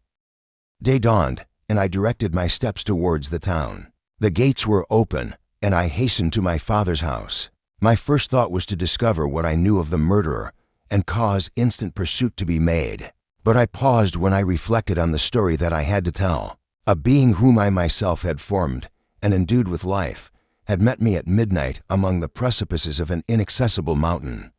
I remembered also the nervous fever with which I had been seized just at the time that I dated my creation, and which would give an air of delirium to a tale otherwise so utterly improbable. I well knew that if any other had communicated such a relation to me, I should have looked upon it as the ravings of insanity. Besides, the strange nature of the animal would elude all pursuit, even if I were so far credited as to persuade my relatives to commence it. And then of what use would be pursuit? Who could arrest a creature capable of scaling the overhanging sides of Mont Salve? These reflections determined me, and I resolved to remain silent. It was about 5 in the morning when I entered my father's house. I told the servants not to disturb the family, and went into the library to attend their usual hour of rising. 6 years had elapsed, passed in a dream but for one indelible trace, and I stood in the same place where I had last embraced my father. Before my departure for Ingolstadt, beloved and venerable parent, he still remained to me. I gazed on the picture of my mother, which stood over the mantelpiece. It was an historical subject, painted at my father's desire, and represented Caroline Beaufort in an agony of despair, kneeling by the coffin of her dead father. Her garb was rustic, and her cheek pale, but there was an air of dignity and beauty that hardly permitted the sentiment of pity. Below this picture was a miniature of William, and my tears flowed when I looked upon it. While I was thus engaged, Ernest entered. He had heard me rive, and hastened to welcome me. "Welcome, my dearest Victor," said he. "Ah, I wish you had come 3 months ago, and then you would have found us all joyous and delighted. You come to us now to share a misery which nothing can alleviate, yet your presence will, I hope, revive our father, who seems sinking under his misfortune, and your persuasions will induce poor Elizabeth to cease her vain and tormenting self-accusations. Poor William, he was our darling and our pride." Tears, unrestrained, fell from my brother's eyes. A sense of mortal agony crept over my frame. Before, I had only imagined the wretchedness of my desolated home. The reality came on me as a new, and a not less terrible, disaster. I tried to calm Ernest. I inquired more minutely concerning my father, and here I named my cousin. "She most of all," said Ernest, "requires consolation. She accused herself of having caused the death of my brother, and that made her very wretched. But since the murderer has been discovered, good God, how can that be? Who could attempt to pursue him? It is impossible. One might as well try to overtake the winds, or confine a mountain stream with a straw. I saw him too. He was free last night." "I do not know what you mean," replied my brother, in accents of wonder. "But to us the discovery we have made completes our misery. No one would believe it at first, and even now Elizabeth will not be convinced, notwithstanding all the evidence. Indeed, who would credit that Justine Moritz, who was so amiable and fond of all the family, could suddenly become so capable of so frightful, so appalling a crime? Justine Moritz, poor girl, is she the accused? But it is wrongfully. Every one knows that. No one believes it. Surely, Ernest, no one did at first, but several circumstances came out that have almost forced conviction upon us, and her own behavior has been so confused as to add to the evidence of facts a weight that, I fear, leaves no hope for doubt. But she will be tried today, and you will then hear all." He then related that, the morning on which the murder of poor William had been discovered, Justine had been taken ill and confined to her bed for several days. During this interval, one of the servants, happening to examine the apparel she had worn on the night of the murder, had discovered in her pocket the picture of my mother, which had been judged to be the temptation of the murderer. The servant instantly showed it to one of the others who, without saying a word to any of the family, went to a magistrate, and upon their deposition, Justine was apprehended. On being charged with the fact, the poor girl confirmed the suspicion in a great measure by her extreme confusion of manner. This was a strange tale, but it did not shake my faith, and I replied earnestly, "You are all mistaken. I know the murderer. Justine, poor, good Justine, is innocent." At that instant my father entered. I saw unhappiness deeply impressed on his countenance, but he endeavored to welcome me cheerfully, and, after we had exchanged our mournful greeting, would have introduced some other topic than that of our disaster, had not Ernest exclaimed, "Good God, Papa, Victor says that he knows who was the murderer of poor William." "We do also, unfortunately," replied my father, "for indeed I had rather have been forever ignorant than have discovered so much depravity and ingratitude in one I valued so highly. My dear father, you are mistaken. Justine is innocent. If she is, God forbid that she should suffer as guilty. She is to be tried today, and I sincerely hope, that she will be acquitted." This speech calmed me. I was firmly convinced in my own mind that Justine, and indeed every human being, was guiltless of this murder. I had no fear, therefore, that any circumstantial evidence could be brought forward strong enough to convict her. My tale was not one to announce publicly. Its astounding horror would be looked upon as madness by the vulgar. Did anyone indeed exist, except I, the Creator, who would believe, unless his senses convinced him, in the existence of the living monument of presumption and rash ignorance, which I had let loose upon the world? We were soon joined by Elizabeth. Time had altered her since I last beheld her. It had endowed her with loveliness surpassing the beauty of her childish years. There was the same candor, the same vivacity, but it was allied to an expression more full of sensibility and intellect. She welcomed me with the greatest affection. "Your rival, my dear cousin," said she, "fills me with hope. You perhaps will find some means to justify my poor guiltless Justine. Alas, who is safe if she be convicted of crime? I rely on her innocence as certainly as I do upon my own. Our misfortune is doubly hard to us. We have not only lost that lovely darling boy, but this poor girl, whom I sincerely love, is to be torn away by even a worse fate. If she is condemned, I never shall know joy more. But she will not, I am sure she will not, and then I shall be happy again, even after the sad death of my little William. She is innocent, my Elizabeth, said I, and that shall be proved, fear nothing. But let your spirits be cheered by the assurance of her acquittal. How kind and generous you are. Every one else believes in her guilt, and that made me wretched, for I knew that it was impossible, and to see every one else prejudiced in so deadly a manner rendered me hopeless and despairing. She wept. Dearest niece, said my father, dry your tears. If she is, as you believe, innocent, rely on the justice of our laws, and the activity with which I shall prevent the slightest shadow of partiality. Chapter 8. We passed a few sad hours until 11 o'clock, when the trial was to commence, my father and the rest of the family being obliged to attend as witnesses. I accompanied them to the court. During the whole of this wretched mockery of justice, I suffered living torture. It was to be decided whether the result of my curiosity and lawless devices would cause the death of two of my fellow beings, one a smiling babe, full of innocence and joy, the other far more dreadfully murdered, with every aggravation of infamy that could make the murder memorable in horror. Justine also was a girl of merit and possessed qualities which promised to render her life happy. Now all was to be obliterated in an ignominious grave, and I the cause. 1,000 times rather would I have confessed myself guilty of the crime ascribed to Justine, but I was absent when it was committed, and such a declaration would have been considered as the ravings of a madman and would not have exculpated her who suffered through me. The appearance of Justine was calm. She was dressed in mourning, and her countenance, always engaging, was rendered, by the solemnity of her feelings, exquisitely beautiful. Yet she appeared confident in innocence, and did not tremble, although gazed on and execrated by thousands, for all the kindness which her beauty might otherwise have excited was obliterated in the minds of the spectators by the imagination of the enormity she was supposed to have committed. She was tranquil, yet her tranquillity was evidently constrained, and as her confusion had before been adduced as a proof of her guilt, she worked up her mind to an appearance of courage. When she entered the court, she threw her eyes round it, and quickly discovered where we were seated.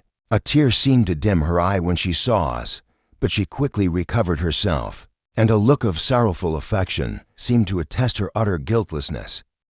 The trial began, and after the advocate against her had stated the charge, several witnesses were called. Several strange facts combined against her, which might have staggered anyone who had not such proof of her innocence as I had. She had been out the whole of the night on which the murder had been committed, and towards morning had been perceived by a market woman not far from the spot where the body of the murdered child had been afterwards found.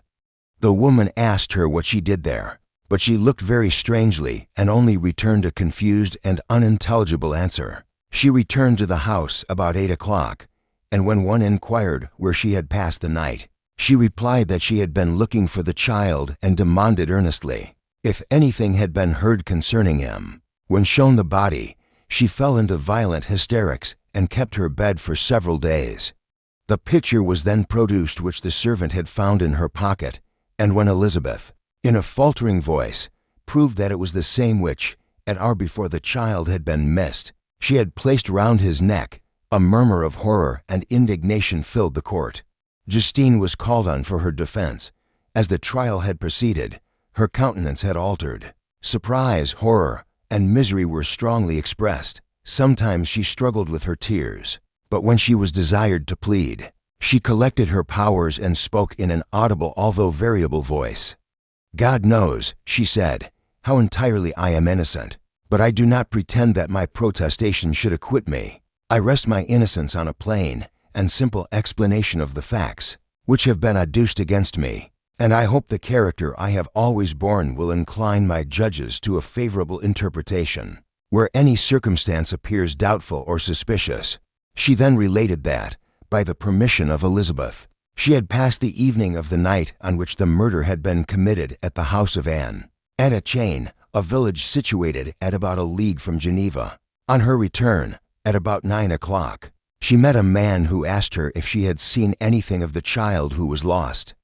She was alarmed by this account and passed several hours in looking for him. When the gates of Geneva were shut, and she was forced to remain several hours of the night in a barn belonging to a cottage, being unwilling to call up the inhabitants, to whom she was well known. Most of the night she spent here watching. Towards morning she believed that she slept for a few minutes. Some steps disturbed her, and she awoke. It was dawn, and she quitted her asylum, that she might again endeavor to find my brother. If she had gone near the spot where his body lay, it was without her knowledge. That she had been bewildered when questioned by the market woman was not surprising, since she had passed a sleepless night, and the fate of poor William was yet uncertain. Concerning the picture she could give no account. "I know," continued the unhappy victim, "how heavily and fatally this one circumstance weighs against me, but I have no power of explaining it, and when I have expressed my utter ignorance, I am only left to conjecture concerning the probabilities by which it might have been placed in my pocket.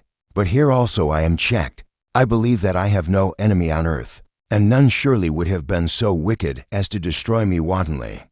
Did the murderer place it there? I know of no opportunity afforded him for so doing, or if I had, why should he have stolen the jewel, to part with it again so soon?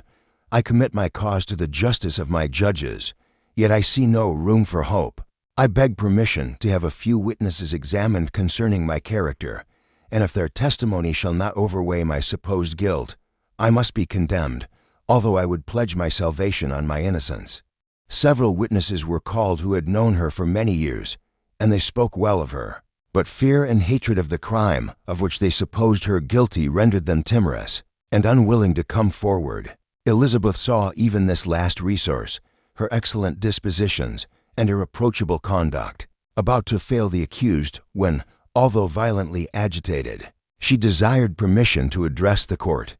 "I am," said she, "the cousin of the unhappy child who was murdered, or rather his sister, for I was educated by and have lived with his parents ever since and even long before his birth. It may therefore be judged indecent in me to come forward on this occasion. But when I see a fellow creature about to perish through the cowardice of her pretended friends, I wish to be allowed to speak, that I may say what I know of her character. I am well acquainted with the accused. I have lived in the same house with her, at one time for 5 and at another for nearly 2 years. During all that period she appeared to me the most amiable and benevolent of human creatures. She nursed Madame Frankenstein, my aunt, in her last illness, with the greatest affection and care, and afterwards attended her own mother, during a tedious illness, in a manner that excited the admiration of all who knew her, after which she again lived in my uncle's house, where she was beloved by all the family. She was warmly attached to the child who is now dead and acted towards him like a most affectionate mother. For my own part, I do not hesitate to say that, notwithstanding all the evidence produced against her, I believe and rely on her perfect innocence. She had no temptation for such an action as to the bauble on which the chief proof rests. If she had earnestly desired it, I should have willingly given it to her. So much do I esteem and value her."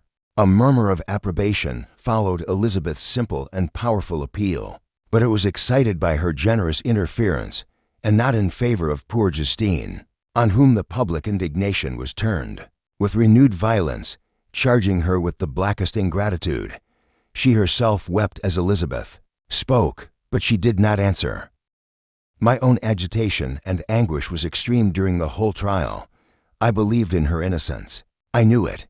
Could the diesman who had, I did not for a minute doubt, murdered my brother also in his hellish sport have betrayed the innocent to death and ignominy? I could not sustain the horror of my situation, and when I perceived that the popular voice and the countenances of the judges had already condemned my unhappy victim, I rushed out of the court in agony. The tortures of the accused did not equal mine. She was sustained by innocence, but the fangs of remorse tore my bosom and would not forego their hold. I passed a night of unmingled wretchedness. In the morning, I went to the court. My lips and throat were parched. I dared not ask the fatal question, but I was known, and the officer guessed the cause of my visit. The ballots had been thrown, they were all black, and Justine was condemned. I cannot pretend to describe what I then felt. I had before experienced sensations of horror, and I have endeavored to bestow upon them adequate expressions. But words cannot convey an idea of the heart-sickening despair that I then endured. The person to whom I addressed myself added that Justine had already confessed her guilt. That evidence, he observed, was hardly required in so glaring a case, but I am glad of it, and, indeed, none of our judges like to condemn a criminal upon circumstantial evidence, be it ever so decisive. This was strange and unexpected intelligence. What could it mean? Had my eyes deceived me? And was I really as mad as the whole world would believe me to be? If I disclosed the object of my suspicions, I hastened to return home, and Elizabeth eagerly demanded the result. "My cousin," replied I, "it is decided as you may have expected. All judges had rather that 10 innocent should suffer than that one guilty should escape. But she has confessed." This was a dire blow to poor Elizabeth, who had relied with firmness upon Justine's innocence. "Alas," said she, "how shall I ever again believe in human goodness? Justine, whom I loved and esteemed as my sister, how could she put on those smiles of innocence only to betray? Her mild eyes seemed incapable of any severity or guile, and yet she has committed a murder." Soon after we heard that the poor victim had expressed a desire to see my cousin, my father wished her not to go, but said that he left it to her own judgment and feelings to decide. "Yes," said Elizabeth, "I will go, although she is guilty, and you, Victor, shall accompany me. I cannot go alone." The idea of this visit was torture to me, yet I could not refuse. We entered the gloomy prison chamber and beheld Justine sitting on some straw at the farther end. Her hands were manacled, and her head rested on her knees. She rose on seeing us enter, and when we were left alone with her, she threw herself at the feet of Elizabeth, weeping bitterly. My cousin wept also. "Oh, Justine," said she, "why did you rob me of my last consolation? I relied on your innocence, and although I was then very wretched, I was not so miserable as I am now. And do you also believe that I am so very, very wicked? Do you also join with my enemies to crush me, to condemn me as a murderer?" Her voice was suffocated with sobs. "Rise, my poor girl," said Elizabeth. "Why do you kneel, if you are innocent? I am not one of your enemies. I believed you guiltless, notwithstanding every evidence, until I heard that you had yourself declared your guilt. That report, you say, is false. And be assured, dear Justine, that nothing can shake my confidence in you for a moment but your own confession." I did confess, but I confessed a lie. I confessed that I might obtain absolution, but now that falsehood lies heavier at my heart than all my other sins. The God of heaven forgive me. Ever since I was condemned, my confessor has besieged me. He threatened and menaced, until I almost began to think that I was the monster that he said I was. He threatened excommunication and hellfire in my last moments if I continued obdurate. Dear lady, I had none to support me. All looked on me as a wretch doomed to ignominy and perdition. What could I do? In an evil hour I subscribed to a lie, and now only am I truly miserable. She paused, weeping, and then continued, "I thought with horror, my sweet lady, that you should believe your Justine, whom your blessed aunt had so highly honored, and whom you loved, was a creature capable of a crime which none but the devil himself could have perpetrated. Dear William, dearest blessed child, I soon shall see you again in heaven, where we shall all be happy, and that consoles me. Go, and as I am to suffer ignominy and death. Oh, Justine, forgive me for having for one moment distrusted you. Why did you confess? But do not mourn, dear girl. Do not fear. I will proclaim, I will prove your innocence. I will melt the stony hearts of your enemies by my tears and prayers. You shall not die. You, my playfellow, my companion, my sister, perish on the scaffold. No, no. I never could survive so horrible a misfortune." Justine shook her head mournfully. "I do not fear to die," she said. "That pang is past. God raises my weakness and gives me courage to endure the worst. I leave a sad and bitter world, and if you remember me and think of me as of one unjustly condemned, I am resigned to the fate awaiting me. Learn from me, dear lady, to submit in patience to the will of heaven. During this conversation, I had retired to a corner of the prison room, where I could conceal the horrid anguish that possessed me. Despair, who dared talk of that? The poor victim, who on the morrow was to pass the awful boundary between life and death, felt not, as I did, such deep and bitter agony. I gnashed my teeth and ground them together, uttering a groan that came from my inmost soul. Justine started. When she saw who it was, she approached me and said, "Dear sir, you are very kind to visit me. I hope, do not believe that I am guilty." I could not answer. "No, Justine," said Elizabeth. "He is more convinced of your innocence than I was, for even when he heard that you had confessed, he did not credit it. I truly thank him. In these last moments I feel the sincerest gratitude towards those who think of me with kindness. How sweet is the affection of others to such a wretch as I am. It removes more than half my misfortune, and I feel as if I could die in peace now that my innocence is acknowledged by you, dear lady, and your cousin." Thus the poor sufferer tried to comfort others and herself. She indeed gained the resignation she desired.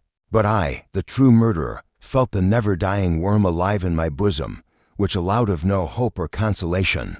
Elizabeth also wept, and was unhappy, but hers also was the misery of innocence, which, like a cloud that passes over the fair moon, for a while hides, but cannot tarnish its brightness. Anguish and despair had penetrated into the core of my heart. I bore a hell within me which nothing could extinguish. We stayed several hours with Justine, and it was with great difficulty that Elizabeth could tear herself away. "I wish," cried she, "that I were to die with you. I cannot live in this world of misery."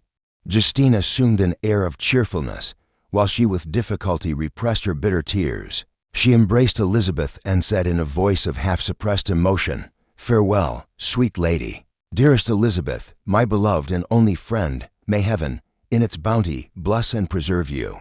May this be the last misfortune that you will ever suffer, live, and be happy, and make others so." And on the morrow Justine died. Elizabeth's heart-rending eloquence failed to move the judges from their settled conviction. In the criminality of the saintly sufferer, my passionate and indignant appeals were lost upon them, and when I received their cold answers, and heard the harsh, unfeeling reasoning of these men, my purposed avowal died away on my lips. Thus I might proclaim myself a madman, but not revoke the sentence passed upon my wretched victim. She perished on the scaffold as a murderess, from the tortures of my own heart. I turned to contemplate the deep and voiceless grief of my Elizabeth. This also was my doing, and my father's woe, and the desolation of that late so smiling home. All was the work of my thrice accursed hands. Ye weep, unhappy ones, but these are not your last tears. Again shall you raise the funeral wail, and the sound of your lamentations shall again and again be heard. Frankenstein, your son, your kinsman, your early, much-loved friend, he who would spend each vital drop of blood for your sakes, who has no thought nor sense of joy except as it is mirrored also in your dear countenances, who would fill the air with blessings and spend his life in serving you, he bids you weep, to shed countless tears, happy beyond his hopes, if thus inexorable fate be satisfied, and if the destruction pause before the peace of the grave have succeeded to your sad torments. Thus spoke my prophetic soul as, torn by remorse, horror, and despair, I beheld those I loved spend vain sorrow upon the graves of William and Justine, the first hapless victims to my unhallowed arts. Chapter 9. Nothing is more painful to the human mind than, after the feelings have been worked up by a quick succession of events, the dead calmness of inaction and certainty which follows, and deprives the soul both of hope and fear. Justine died, she rested, and I was alive. The blood flowed freely in my veins, but a weight of despair and remorse pressed on my heart which nothing could remove. Sleep fled from my eyes. I wandered like an evil spirit, for I had committed deeds of mischief beyond description horrible, and more, much more I persuaded myself was yet behind. Yet my heart overflowed with kindness and the love of virtue. I had begun life with benevolent intentions and thirsted for the moment when I should put them in practice and make myself useful to my fellow beings. Now all was blasted. Instead of that serenity of conscience which allowed me to look back upon the past with self-satisfaction, and from thence to gather promise of new hopes. I was seized by remorse and the sense of guilt, which hurried me away to a hell of intense tortures such as no language can describe. This state of mind preyed upon my health, which had perhaps never entirely recovered from the first shock it had sustained. I shunned the face of man. All sound of joy or complacency was torture to me. Solitude was my only consolation, deep, dark, death-like solitude. My father observed with pain the alteration perceptible in my disposition and habits, and endeavored by arguments deduced from the feelings of his serene conscience and guiltless life to inspire me with fortitude and awaken in me the courage to dispel the dark cloud which brooded over me. "Do you think, Victor," said he, "that I do not suffer also? No one could love a child more than I loved your brother." Tears came into his eyes as he spoke. But is it not a duty to the survivors that we should refrain from augmenting their unhappiness by an appearance of immoderate grief? It is also a duty owed to yourself, for excessive sorrow prevents improvement or enjoyment, or even the discharge of daily usefulness, without which no man is fit for society. This advice, although good, was totally inapplicable to my case. I should have been the first to hide my grief and console my friends, if remorse had not mingled its bitterness and terror its alarm with my other sensations. Now I could only answer my father with a look of despair and endeavor to hide myself from his view. About this time we retired to our house at Belrive. This change was particularly agreeable to me. The shutting of the gates regularly at 10 o'clock and the impossibility of remaining on the lake after that hour had rendered our residence within the walls of Geneva very irksome to me. I was now free. Often, after the rest of the family had retired for the night, I took the boat and passed many hours upon the water. Sometimes, with my sails set, I was carried by the wind, and sometimes, after rowing into the middle of the lake, I left the boat to pursue its own course and gave way to my own miserable reflections. I was often tempted, when all was at peace around me, and I the only unquiet thing that wandered restless in a scene so beautiful and heavenly. If I except some bat, or the frogs, whose harsh and interrupted croaking was heard only when I approached the shore often, I say, I was tempted to plunge into the silent lake, that the waters might close over me and my calamities forever. All of soul inspiriting fled with sleep, and dark melancholy clouded every thought. The rain was pouring in torrents, and thick mists hid the summits of the mountains, so that I even saw not the faces of those mighty friends. Still I would penetrate their misty veil, and seek them in their cloudy retreats. What were rain and storm to me? My meal was brought to the door, and I resolved to ascend to the summit of Montanvert. I remembered the effect that the view of the tremendous and ever-moving glacier had produced upon my mind when I first saw it. It had then filled me with a sublime ecstasy that gave wings to the soul, and allowed it to soar from the obscure world to light and joy. The sight of the awful and majestic in nature had indeed always the effect of solemnizing my mind, and causing me to forget the passing cares of life. I determined to go without a guide, for I was well acquainted with the path, and the presence of another would destroy the solitary grandeur of the scene. The ascent is precipitous, but the path is cut into continual and short windings, which enable you to surmount the perpendicularity of the mountain.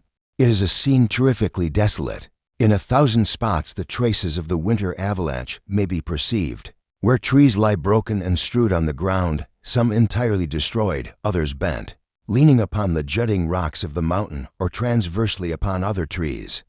The wind acquired additional violence as I ascended. It rushed with a hollow and melancholy sound, and sighed in the chasms.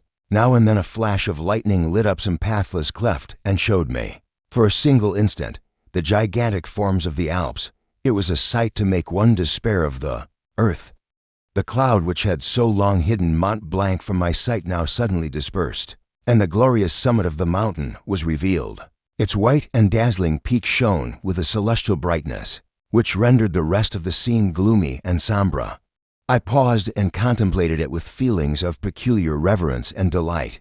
The sight appeared to restore me in some degree to tranquility. I felt my spirits and my strength revive, and I felt that I could not be wholly miserable while the operation of such a scene remained upon me.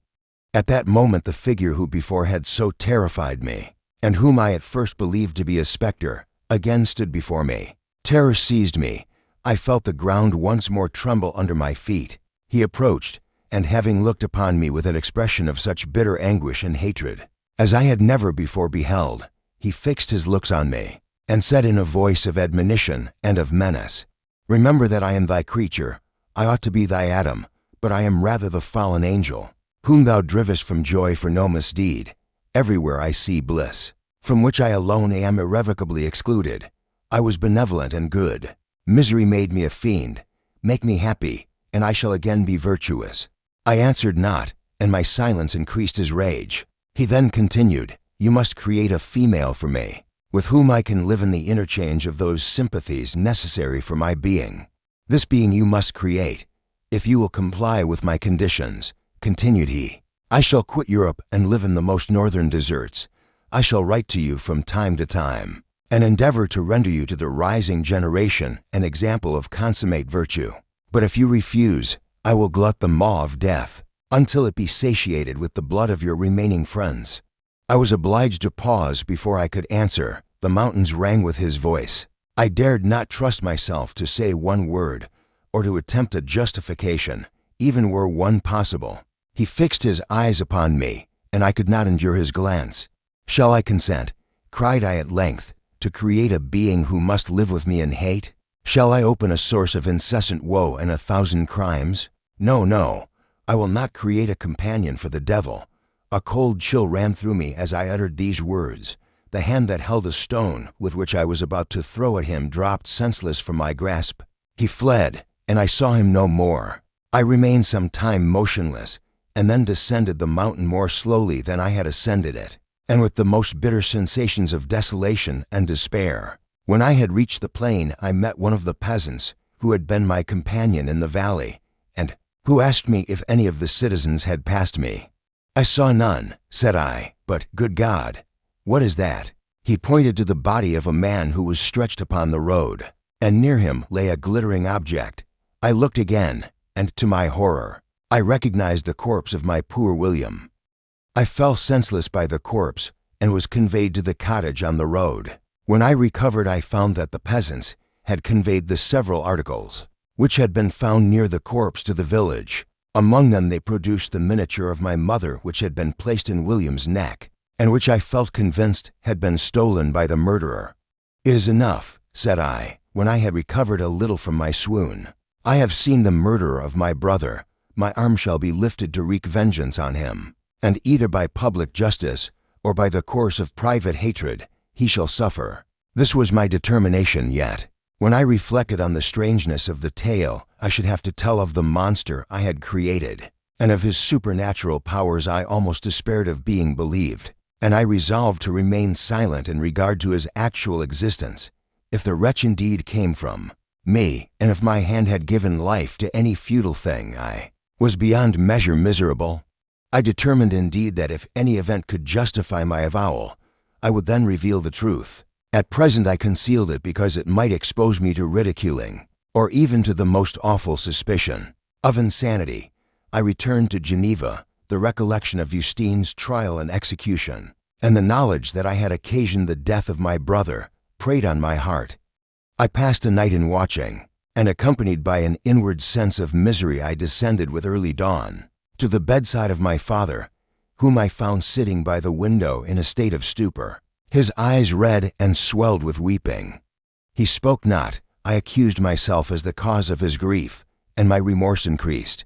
I was restless and ill, and my father observed with great anxiety the alteration in my health. He entreated me to enable him to overcome his apprehensions as to the state of my mind. He little knew the cause, for I durst not to tell him the truth. When I recovered a little, I related to him so much of the circumstances as I thought convenient, and then demanded permission to go in quest of the murderer, as I should have done in any event. He consented. We collected a few peasant companions and mounted our horses to pursue the murderer. But our pursuit was fruitless, and we returned late in the day to Geneva, almost as much cast down as before. Chapter 10. I spent the following day roaming through the valley. I stood beside the sources of the Arveiron, which take their rise in a glacier that with slow pace is advancing down from the summit of the hills to barricade the valley. The abrupt sides of vast mountains were before me. The icy wall of the glacier overhung me. A few shattered pines were scattered around, and the solemn silence of this glorious presence chamber of imperial nature was broken only by the brawling waves or the fall of some vast fragment. The thunder sound of the avalanche or the cracking reverberated along the mountains of the accumulated ice which, through the silent working of immutable laws, was ever and anon rent and torn, as if it had been but a plaything in their hands. These sublime and magnificent scenes afforded me the greatest consolation that I was capable of receiving. They elevated me from all littleness of feeling, and although they did not remove my grief, they subdued and tranquilized it. In some degree, also, they diverted my mind from the thoughts over which it had brooded for the last month. I retired to rest at night, my slumbers, as it were, waited on and ministered to by the assemblance of grand shapes, which I had contemplated during the day. They congregated round me, the unstained snowy mountaintop, the glittering pinnacle, the pine woods and ragged bare ravine, the eagle. Soaring amidst the clouds they all gathered round me, and bade me be at peace. Where had they fled when the next morning I awoke? All of soul inspiriting fled with sleep, and dark melancholy clouded every thought.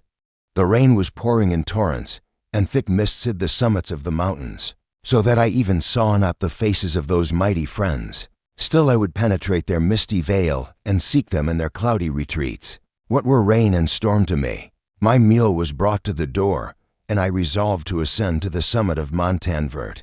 I remembered the effect that the view of the tremendous and ever-moving glacier had produced upon my mind when I first saw it.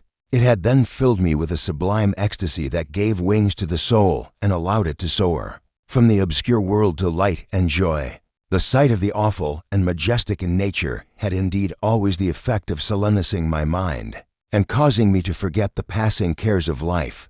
I determined to go without a guide, for I was well acquainted with the path, and the presence of another would destroy the solitary grandeur of the scene. The ascent is precipitous, but the path is cut into continual and short windings, which enable you to surmount the perpendicularity of the mountain. It is a scene terrifically desolate.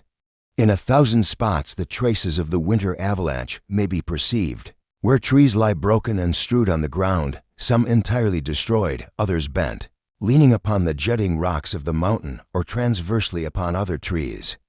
The wind acquired additional violence as I ascended.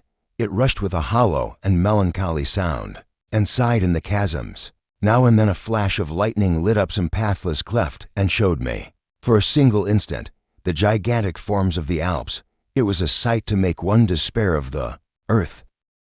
The cloud which had so long hidden Mont Blanc from my sight now suddenly dispersed, and the glorious summit of the mountain was revealed. Its white and dazzling peak shone with a celestial brightness, which rendered the rest of the scene gloomy and sombre. I paused and contemplated it with feelings of peculiar reverence and delight. The sight appeared to restore me in some degree to tranquility. I felt my spirits and my strength revive, and I felt that I could not be wholly miserable while the operation of such a scene remained upon me. At that moment the figure who before had so terrified me, and whom I at first believed to be a spectre, again stood before me. Terror seized me. I felt the ground once more tremble under my feet. He approached, and having looked upon me with an expression of such bitter anguish and hatred as I had never before beheld, he fixed his looks on me, and said in a voice of admonition and of menace, "Remember that I am thy creature. I ought to be thy Adam, but I am rather the fallen angel, whom thou drivest from joy for no misdeed. Everywhere I see bliss, from which I alone am irrevocably excluded. I was benevolent and good. Misery made me a fiend. Make me happy, and I shall again be virtuous." I answered not, and my silence increased his rage. He then continued, "You must create a female for me, with whom I can live in the interchange of those sympathies necessary for my being. This being you must create, if you will comply with my conditions," continued he. "I shall quit Europe and live in the most northern deserts. I shall write to you from time to time, and endeavor to render you to the rising generation an example of consummate virtue. But if you refuse, I will glut the maw of death. until it be satiated with the blood of your remaining friends." I was obliged to pause before I could answer. The mountains rang with his voice. I dared not trust myself to say one word, or to attempt a justification, even were one possible. He fixed his eyes upon me, and I could not endure his glance. "Shall I consent," cried I at length, "to create a being who must live with me in hate? Shall I open a source of incessant woe and 1,000 crimes? No, no.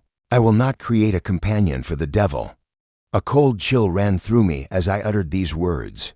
The hand that held a stone, with which I was about to throw at him, dropped senseless from my grasp.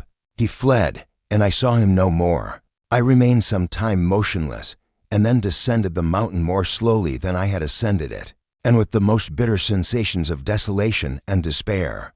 When I had reached the plain, I met one of the peasants who had been my companion in the valley, and who asked me if any of the citizens had passed me. "I saw none," said I, "but, good God, what is that?" He pointed to the body of a man who was stretched upon the road, and near him lay a glittering object. I looked again, and to my horror, I recognized the corpse of my poor William. I fell senseless by the corpse, and was conveyed to the cottage on the road. When I recovered, I found that the peasants had conveyed the several articles which had been found near the corpse to the village. Among them they produced the miniature of my mother, which had been placed in William's neck, and which I felt convinced had been stolen by the murderer. "It is enough," said I, when I had recovered a little from my swoon. "I have seen the murderer of my brother. My arm shall be lifted to wreak vengeance on him, and either by public justice or by the course of private hatred he shall suffer." This was my determination, yet when I reflected on the strangeness of the tale I should have to tell of the monster I had created, and of his supernatural powers, I almost despaired of being believed, and I resolved to remain silent in regard to his actual existence. If the wretch indeed came from me, and if my hand had given life to any futile thing, I was beyond measure miserable. I determined indeed that if any event could justify my avowal, I would then reveal the truth. At present I concealed it because it might expose me to ridiculing, or even to the most awful suspicion of insanity. I returned to Geneva. The recollection of Justine's trial and execution, and the knowledge that I had occasioned the death of my brother, preyed on my heart. I passed a night in watching, and accompanied by an inward sense of misery, I descended with early dawn to the bedside of my father, whom I found sitting by the window in a state of stupor, his eyes red and swelled with weeping. He spoke not. I accused myself as the cause of his grief, and my remorse increased. I was restless and ill, and my father observed with great anxiety the alteration in my health. He entreated me to enable him to overcome his apprehensions as to the state of my mind. He little knew the cause, for I durst not to tell him the truth. When I recovered a little, I related to him so much of the circumstances as I thought convenient, and then demanded permission to go in quest of the murderer, as I should have done in any event. He consented. We collected a few peasant companions and mounted our horses to pursue the murderer, but our pursuit was fruitless, and we returned late in the day to Geneva. Chapter 11. It is with considerable difficulty that I remember the original era of my being. All the events of that period appear confused and indistinct. A strange multiplicity of sensations seized me, and I saw, felt, heard, and smelt at the same time. And it was, indeed, a long time before I learned to distinguish between the operations of my various senses. By degrees, I remember, a stronger light pressed upon my nerves, so that I was obliged to shut my eyes. Darkness then came over me and troubled me, but hardly had I felt this when, by opening my eyes, as I now suppose, the light poured in upon me again. I walked and, I believe, descended, but I presently found a great alteration in my sensations. Before, dark and opaque bodies had surrounded me, impervious to my touch or sight, but I now found that I could wander on at liberty, with no obstacles which I could not either surmount or avoid. The light became more and more oppressive to me, and the heat wearying me as I walked, I sought a place where I could receive shade.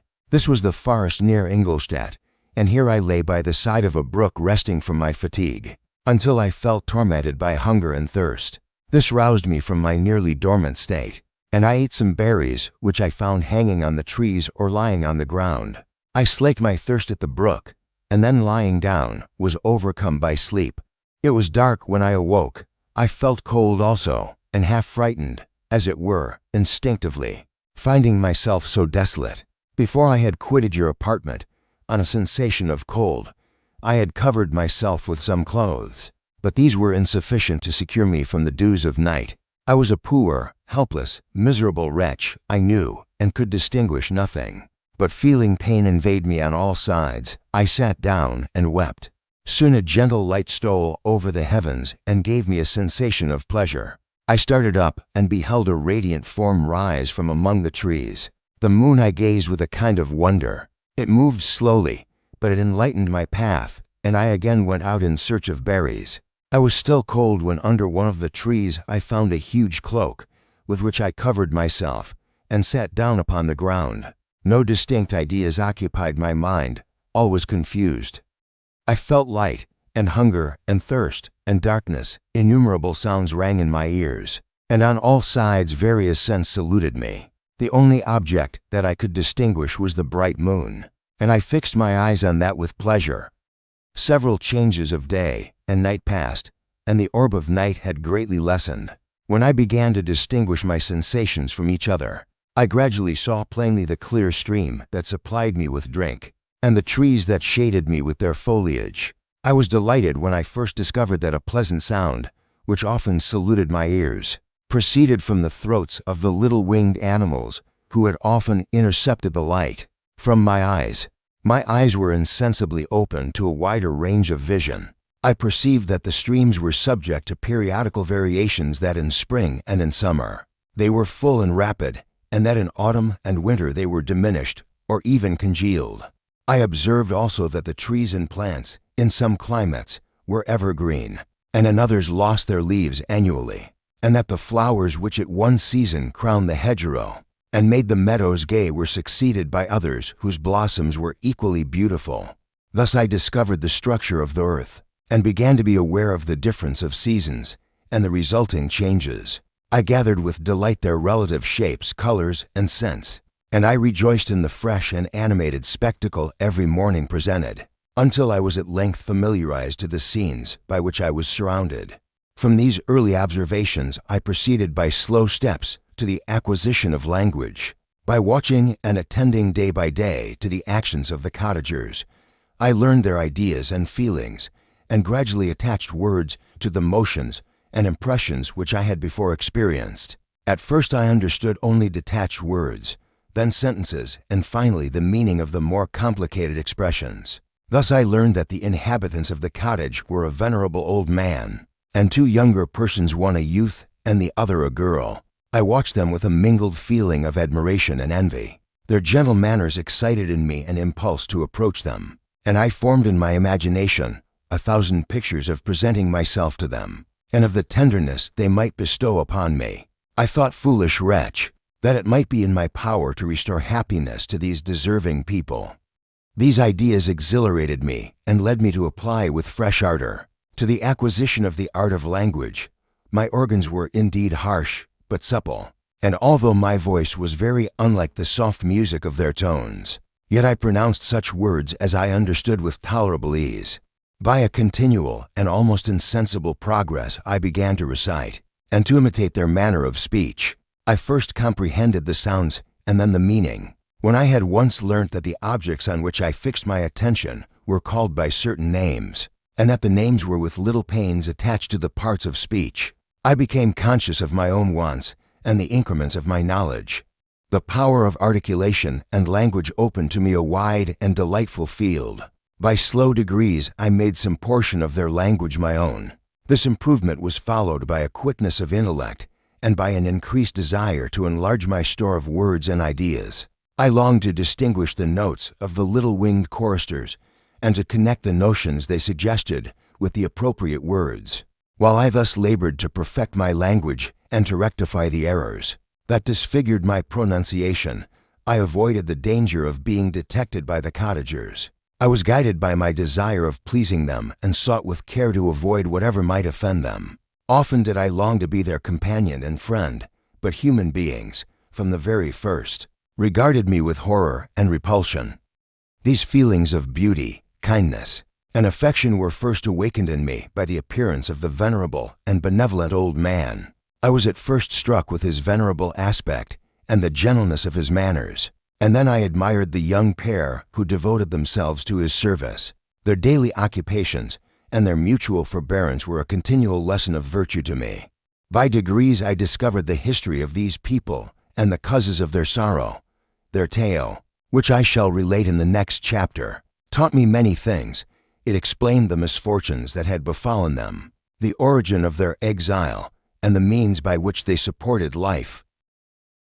Chapter 12. I lay on my straw, but I could not sleep. I thought of the occurrences of the day. What chiefly struck me was the gentle manners of these people, and I longed to join them, but dared not. I remembered too well the treatment I had suffered the night before from the barbarous villagers, and resolved, whatever course of conduct I might hereafter think it right to pursue, that for the present I would remain quietly in my hovel, watching and endeavoring to discover the motives which influenced their actions. The cottagers rose the next morning before the sun. The young woman arranged the cottage and prepared the food, and the youth departed after the first meal. This day was passed in the same routine as that which preceded it. The young man was constantly employed out of doors, and the girl in various laborious occupations within. The old man, whom I soon perceived to be blind, employed his leisure hours on his instrument or in contemplation. Nothing could exceed the love and respect which the younger cottagers exhibited towards their venerable companion. They performed towards him every little office of affection and duty with gentleness, and he rewarded them by his benevolent smiles. They were not entirely happy. The young man and his companion often went apart and appeared to weep. I saw no cause for their unhappiness, but I was deeply affected by it. If such lovely creatures were miserable, it was less strange that I, an imperfect and solitary being, should be wretched. Yet why were these gentle beings unhappy? They possessed a delightful house, for such it was in my eyes, and every luxury. They had a fire to warm them when chill and delicious viands when hungry. They were dressed in excellent clothes, and, still more, they enjoyed one another's company and speech, interchanging each day looks of affection and kindness. What did their tears imply? Did they really express pain? I was at first unable to solve these questions, but perpetual attention and time explained to me many appearances which were at first enigmatic. A considerable period elapsed before I discovered one of the causes of the uneasiness. Of this amiable family, it was poverty, and they suffered that evil in a very distressing degree. Their nourishment consisted entirely of the vegetables of their garden and the milk of one cow, which gave very little during the winter, when its masters could scarcely procure food to support it. They often, I believe, suffered the pangs of hunger very poignantly, especially the two younger cottagers. For several times they placed food before the old man when they reserved none for themselves. This trait of kindness moved me sensibly. I had been accustomed during the night to steal a part of their store for my own consumption, but when I found that in doing this I inflicted pain on the cottagers, I abstained and satisfied myself with berries, nuts, and roots which I gathered from a neighboring wood. I discovered also another means through which I was enabled to assist their labors. I found that the youth spent a great part of each day in collecting wood for the family fire, and during the night I often took his tools, the use of which I quickly discovered, and brought home firing sufficient for the consumption of several days. I remember, the first time that I did this, the young woman, when she opened the door in the morning, appeared greatly astonished on seeing a great pile of wood on the outside. She uttered some words in a loud voice, and the youth joined her, who also expressed surprise. I observed, with pleasure, that he did not go to the forest that day, but spent it in repairing the cottage and cultivating the garden. By degrees, I made a discovery of still greater moment. I found that these people possessed a method of communicating their experience and feelings to one another by articulate sounds. I perceived that the words they spoke sometimes produced pleasure or pain, smiles or sadness, in the minds and countenances of the hearers. This was indeed a godlike science, and I ardently desired to become acquainted with it. But I was baffled in every attempt I made for this purpose. Their pronunciation was quick, and the words they uttered, not having any apparent connection with visible objects. I was unable to discover any clue by which I could unravel the mystery of their reference. By great application, however, and after having remained during the space of several revolutions of the moon in my hovel, I discovered the names that were given to some of the most familiar objects. Of discourse, I learned and applied the words fire, milk, bread, and wood. I learned also the names of the cottagers themselves. The youth and his companion had each of them several names, but the old man had only one, which was father. The girl was called sister or Agatha, and the youth Felix, brother or son. I cannot describe the delight I felt when I learned the ideas appropriated to each of these sounds and was able to pronounce them. I distinguished several other words without being able as yet to understand or apply them, such as good, dearest, unhappy. I spent the winter in this manner. The gentle manners and beauty of the cottagers greatly endeared them to me. When they were unhappy, I felt depressed. When they rejoiced, I sympathized in their joys. I saw few human beings besides them, and if any other happened to enter the cottage, their harsh manners and rude gait only enhanced to me the superior accomplishments of my friends.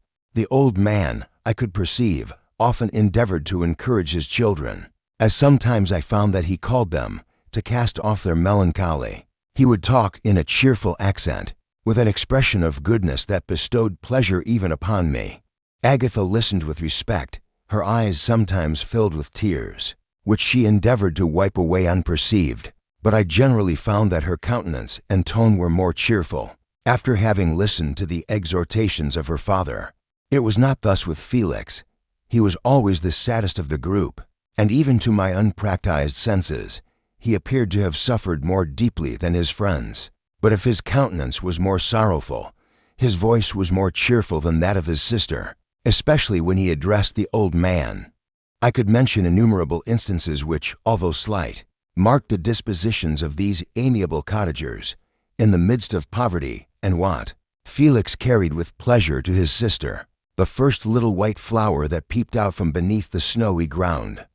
Early in the morning, before she had risen, he cleared away the snow that obstructed her path to the milk house, drew water from the well, and brought the wood from the outhouse, where, to his perpetual astonishment, he found his store always replenished by an invisible hand. In the day, I believe, he worked sometimes for a neighboring farmer, because he often went forth and did not return until dinner, yet brought no wood with him.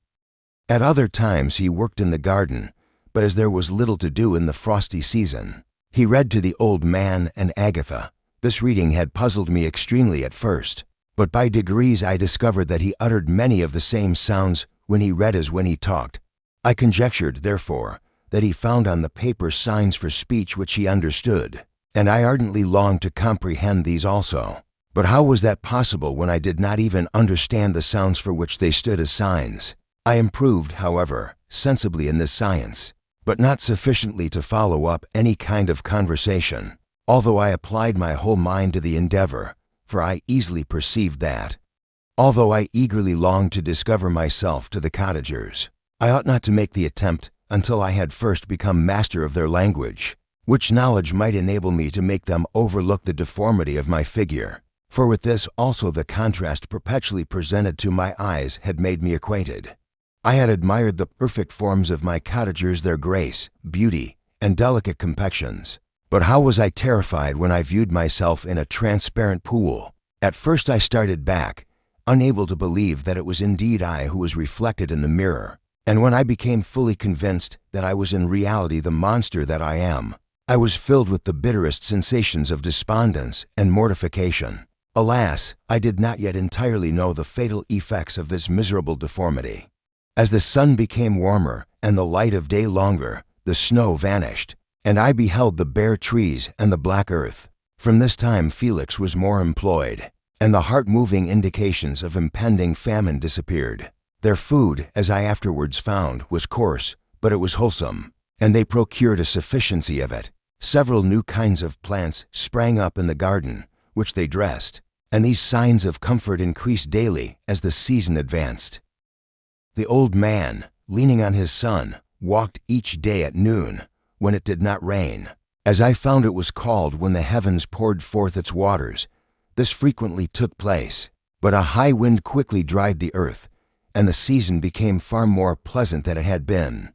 My mode of life in my hovel was uniform. During the morning I attended the motions of the cottagers, and when they were dispersed in various occupations, I slept.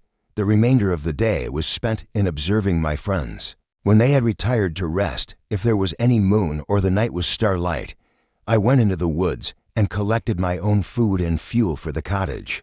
When I returned, as often as it was necessary, I cleared their path from the snow and performed those offices that I had seen done by Felix. I afterwards found that these labors, performed by an invisible hand, greatly astonished them, and once or twice I heard them, on these occasions, utter the words "good spirit," "wonderful," but I did not then understand the signification of these terms.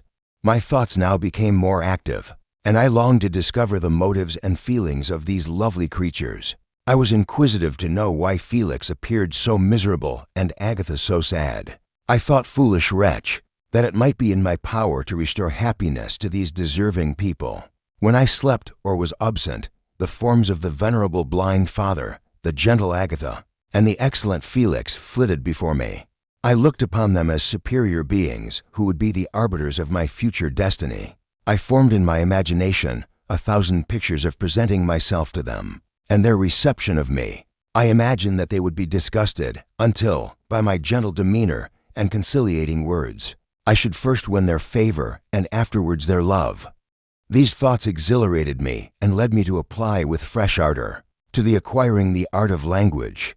My organs were indeed harsh, but supple, and although my voice was very unlike the soft music of their tones, yet I pronounced such words as I understood with tolerable ease. It was as the ass and the lap dog, yet surely the gentle ass whose intentions were affectionate, although his manners were rude, deserved better treatment than blows and execration.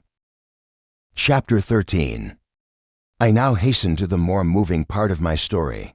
I shall relate events that impressed me with feelings which, from what I had been, have made me what I am.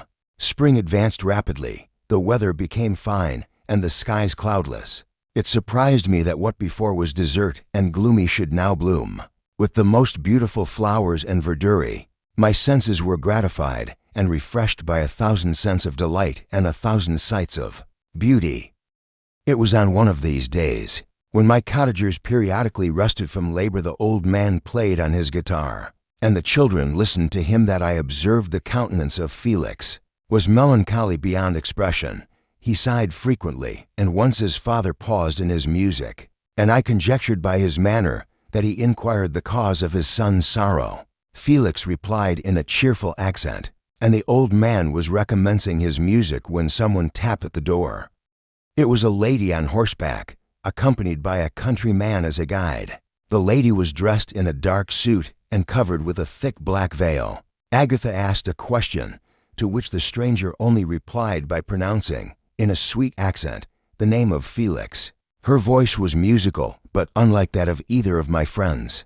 On hearing this word, Felix came up hastily to the lady, who, when she saw him, threw up her veil, and I beheld a countenance of angelic beauty and expression. Her hair of a shining raven black, and curiously braided, her eyes were dark, but gentle. Although animated, her features of irregular proportion, and her complexion wondrously fair, each cheek tinged with a lovely pink.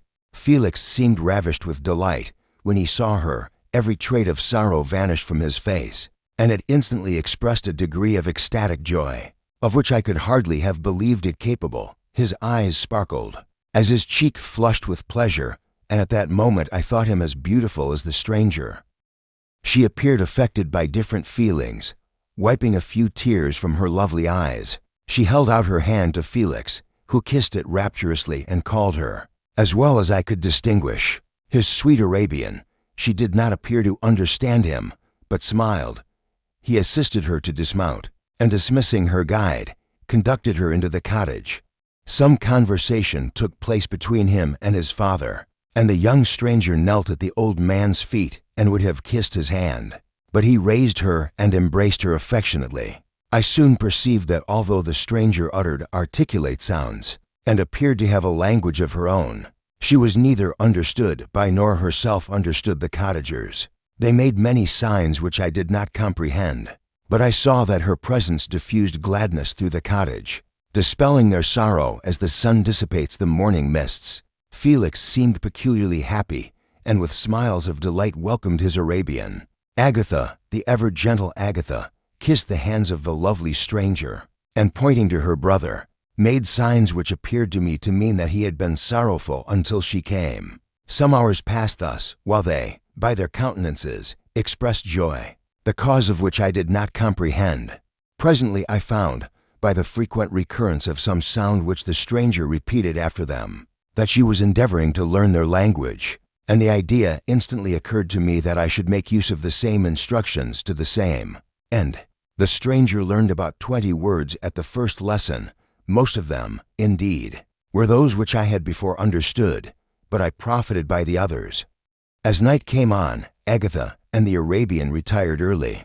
When they separated, Felix kissed the hand of the stranger and said, "Good night, sweet Safie." He sat up much longer, conversing with his father, and by the frequent repetition of her name, I conjectured that their lovely guest was the subject of their conversation. I ardently desired to understand them, and bent every faculty towards that purpose, but found it utterly impossible. The next morning Felix went out to his work, and after the usual occupations of Agatha were finished, the Arabian sat at the feet of the old man, and taking his guitar, played some airs so entrancingly beautiful that they at once drew tears of sorrow and delight from my eyes. She sang, and her voice flowed in a rich cadence, swelling or dying away like a nightingale of the woods. When she had finished, she gave the guitar to Agatha, who at first declined it. She played a simple air, and her voice accompanied it in sweet accents, but unlike the wondrous strain of the stranger, the old man appeared enraptured and said some words which Agatha endeavored to explain to Safie, and by which he appeared to wish to express that she bestowed on him the greatest delight by her music. The days now passed as peaceably as before, with the sole alteration that joy had taken place of sadness in the countenances of my friends. Safie was always gay and happy. She and I improved rapidly in the knowledge of language, so that in 2 months I began to comprehend most of the words uttered by my protectors.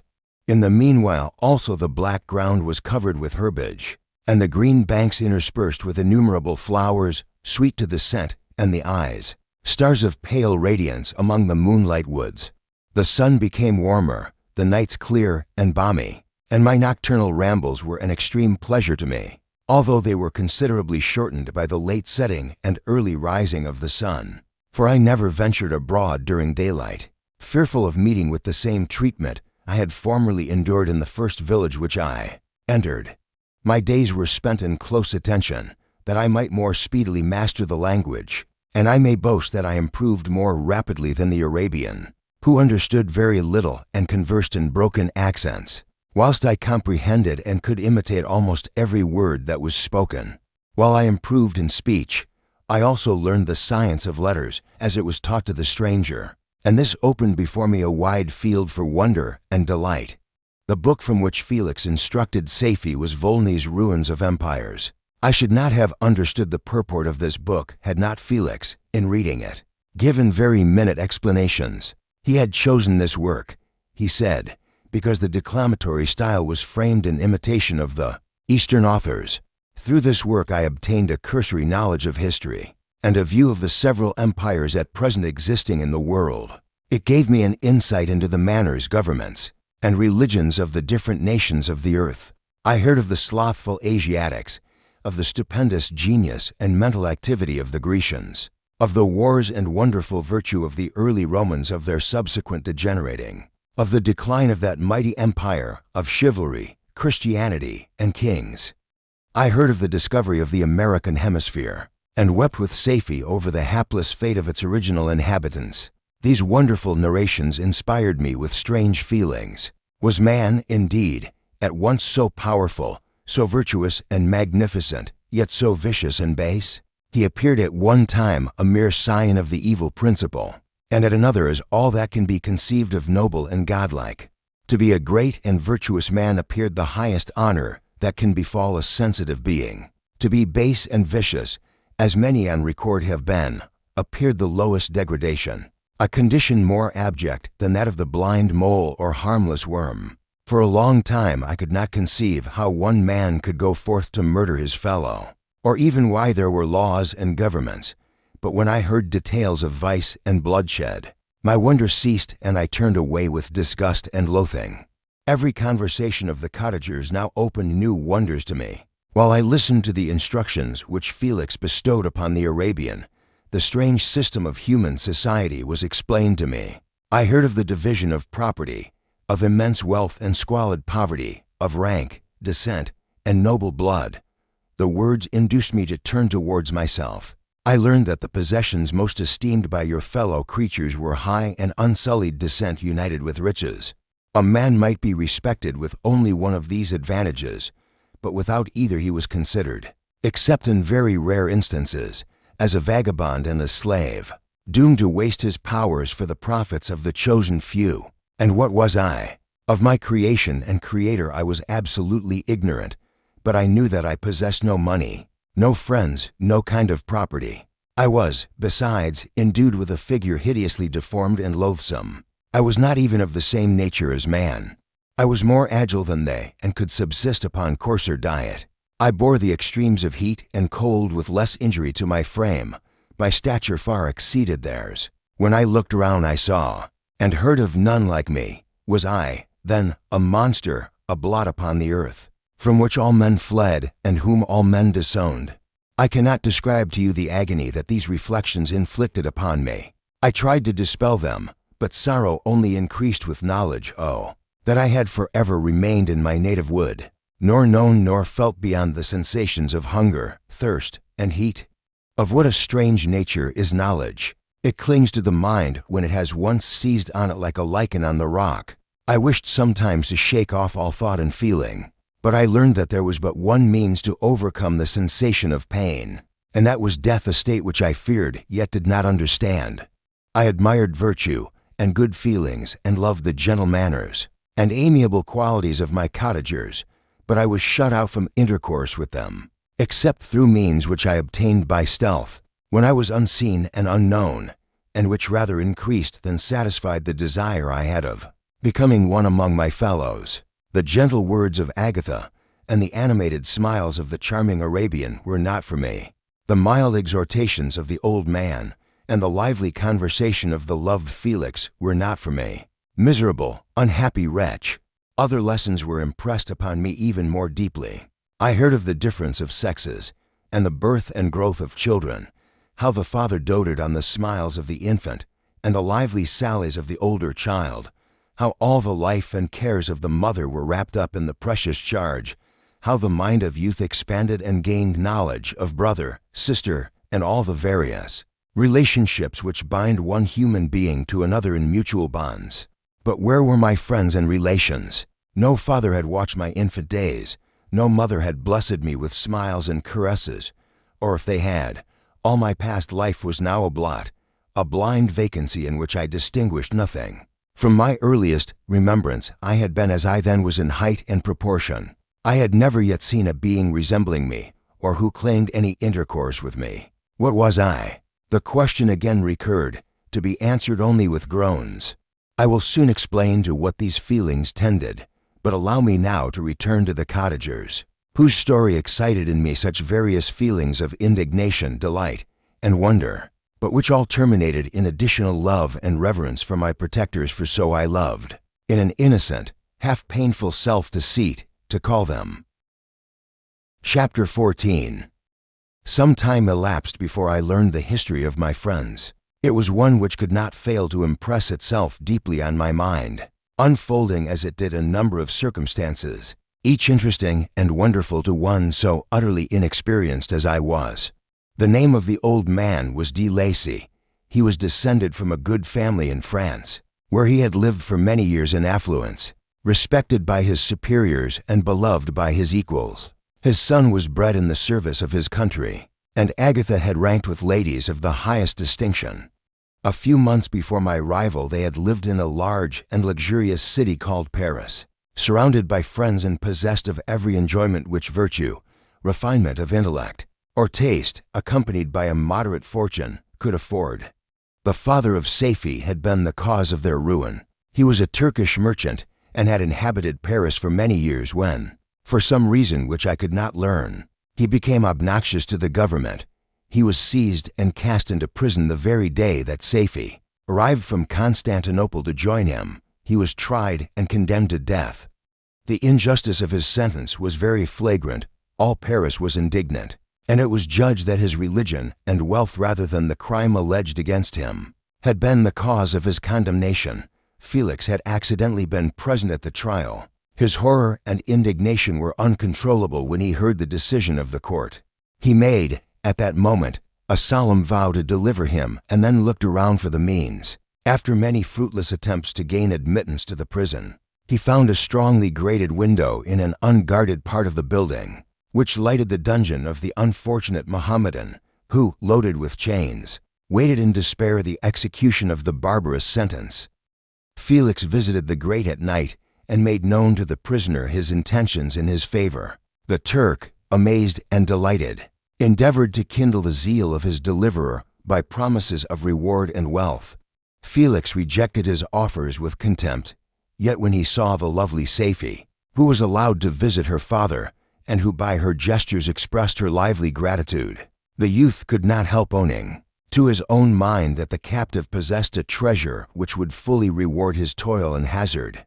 The Turk quickly perceived the impression that his daughter had made on the heart of Felix, and endeavored to secure him more entirely in his interests by the promise of her hand in marriage, so soon as he should be conveyed to a place of safety. Felix was too delicate to accept this offer, yet he looked forward to the probability of the event as to the consummation of his happiness. During the ensuing days, while the preparations were going forward for the escape of the merchant, the zeal of Felix was warmed by several letters that he received from this lovely girl, who found means to express her thoughts in the language of her lover by the aid of an old man, a servant of her father who understood French. She thanked him in the most ardent terms for his intended services towards her parent, and at the same time she gently deplored her own fate. Such were the events that preyed on the heart of Felix, and rendered him, when I first saw him, the most miserable of his family. He could have endured poverty, and while this distress had been the meed of his virtue, he gloried in it. But the ingratitude of the Turk and the loss of his beloved Seyfi were misfortunes more bitter and irreparable. The arrival of the Arabian now infused new life into his soul. When alone, Seyfi resolved in her own mind the plan of conduct that it would become her to pursue in this emergency. A residence in Turkey was abhorrent to her. Her religion and her feelings were alike averse to it. By some papers of her father, which fell into her hands, she heard of the exile of her lover, and learnt the name of the spot where he then resided. She hesitated some time, but at length she formed her determination. Taking with her some jewels that belonged to her and a sum of money, she quitted Italy with an attendant, a native of Leghorn, but who understood the common language of Turkey, and departed for Germany. She arrived in safety at a town about 20 leagues from the cottage of De Lacy when her attendant fell dangerously ill. Seyfi nursed her with the most devoted affection, but the poor girl died, and the Arabian was left alone, unacquainted with the language of the country and utterly ignorant of the customs of the world. She fell, however, into good hands. The Italian had mentioned the name of the spot for which they were bound, and after her death the woman of the house in which they had lived took care that Seyfi should arrive in safety at the cottage of her lover.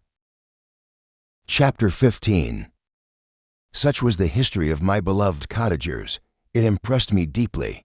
I learned, from the views of social life which it developed, to admire their virtues and to deprecate the vices of mankind. As yet I looked upon crime as a distant evil. Benevolence and generosity were ever present before me, inciting within me a desire to become an actor in the busy scene, where so many admirable qualities were called forth and displayed. But in giving an account of the progress of my intellect, I must not omit a circumstance which occurred in the beginning of the month of August of the same year. One night during my accustomed visit to the neighboring wood where I collected my own food and brought home firing for my protectors, I found on the ground a leathern portmanteau containing several articles of dress and some books.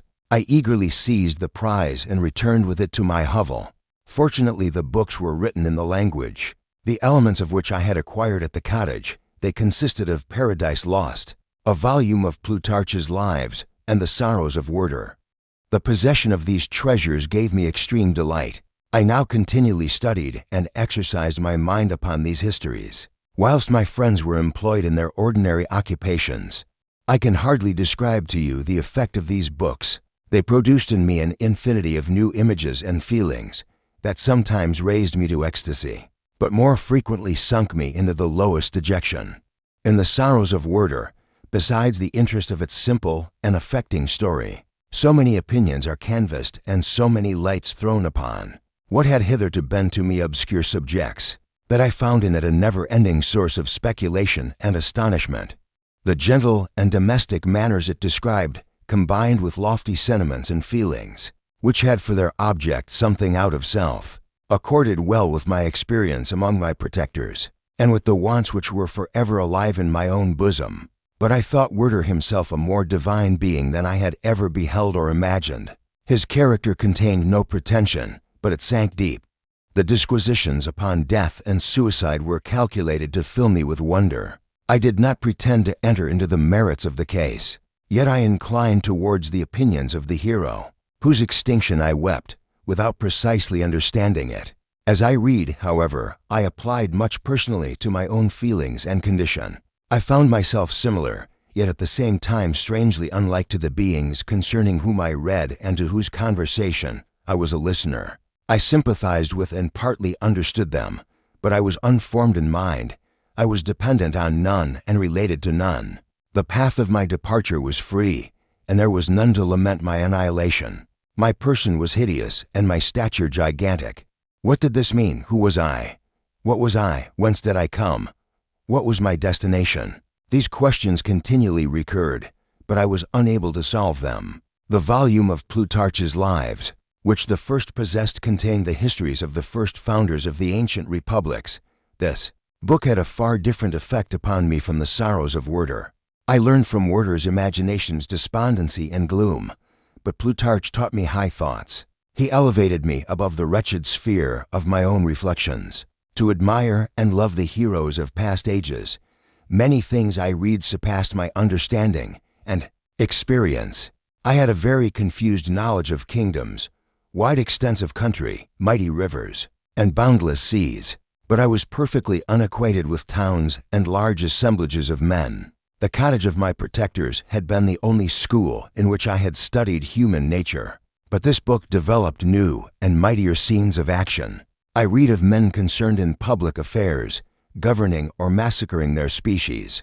I felt the greatest ardor for virtue rise within me, and abhorrence for vice. As far as I understood the signification of those terms, relative as they were, as I applied them to pleasure and pain, alone, induced by these feelings, I was of course led to admire peaceable lawgivers, Numa, Solon, and Lycurgus, in preference to Romulus and Theseus.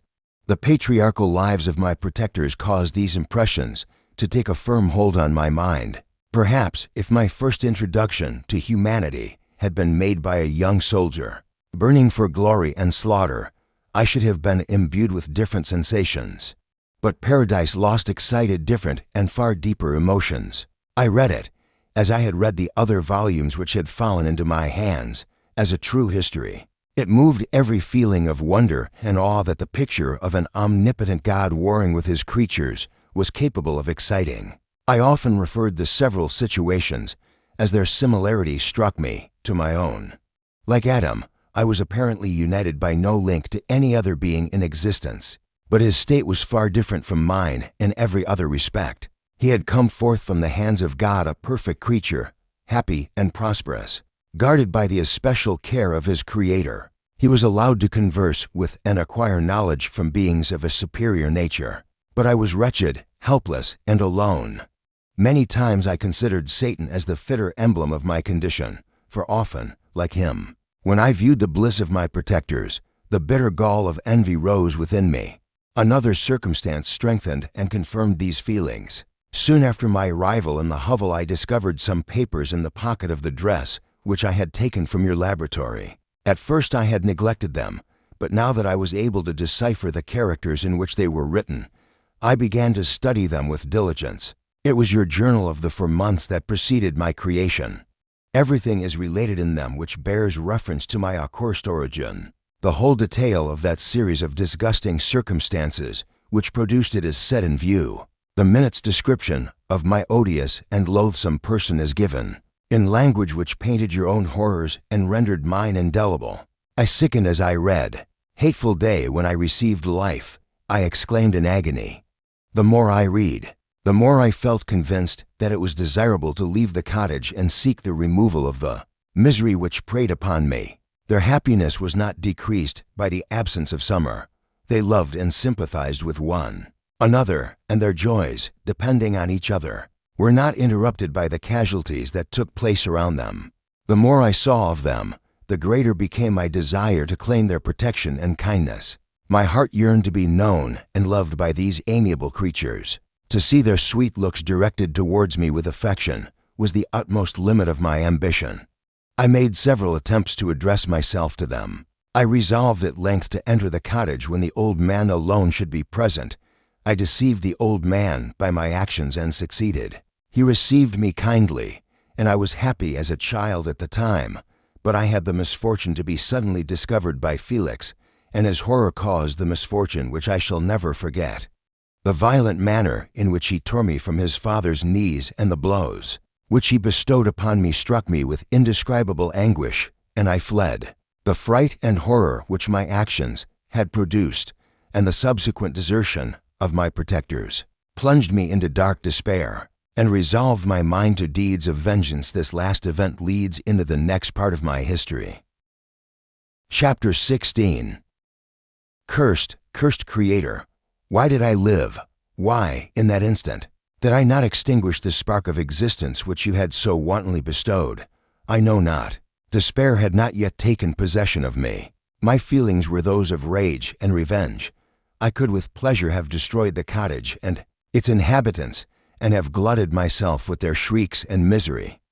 When night came, I quitted my retreat and wandered in the wood, and now, no longer restrained by the fear of discovery, I gave vent to my anguish in fearful howlings. I was like a wild beast that had broken the toils, destroying the objects that obstructed me, and ranging through the wood with a stag-like swiftness. Oh, what a miserable night I passed! The cold stars shone in mockery, and the bare trees waved their branches above me. Now and then the sweet voice of a bird burst forth amidst the universal stillness. All, save I, were at rest or in enjoyment. I, like the arch-fiend, bore a hell within me, and finding myself unsympathized with, wished to tear up the trees, spread havoc and destruction around me, and then to have sat down and enjoyed the ruin. But this was a luxury of sensation that could not endure. I became fatigued with excessive bodily exertion and sank on the damp grass. In the sick impotence of despair, there was none among the myriads of men that existed who would pity or assist me. And should I feel kindness towards my enemies? No. From that moment I declared everlasting war against the species, and more than all, against him who had formed me and sent me forth to this insupportable misery. The sun rose. I heard the voices of men and knew that it was impossible to return to my retreat during that day. Accordingly, I hid myself in some thick underwood, determining to devote the ensuing hours to reflection on my situation. The pleasant sunshine and the pure air of day restored me to some degree of tranquility, and when I considered what had passed at the cottage, I could not help believing that I had been too hasty in my conclusions. I had certainly acted imprudently. It was apparent that my conversation had interested the father in my behalf, and I was a fool in having exposed my person to the horror of his children. I ought to have familiarized the old De Lacy to me, and by degrees to have discovered myself to the rest of his family, when they should have been prepared for my approach. But I did not believe my errors to be irretrievable, and after much consideration, I resolved to return to the cottage, seek the old man, and by my representations win him to my party. These thoughts calmed me, and in the afternoon I sank into a profound sleep, but the fever of my blood did not allow me to be visited by peaceful dreams. The horrible scene of the preceding day was forever acting before my eyes. The females were flying, and the enraged Felix tearing me from his father's feet. I awoke exhausted, and finding that it was already night, I crept forth from my hiding place, and went in search of food.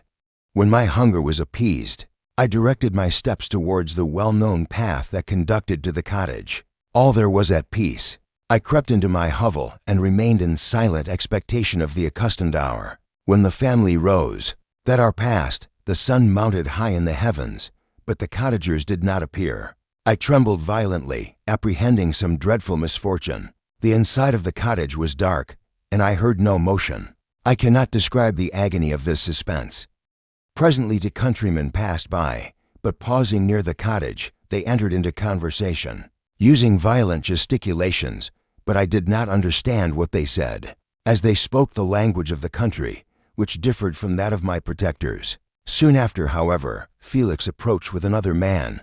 I was surprised, as I knew that he had not quitted the cottage that morning, and waited anxiously to discover from his discourse the meaning of these unusual appearances.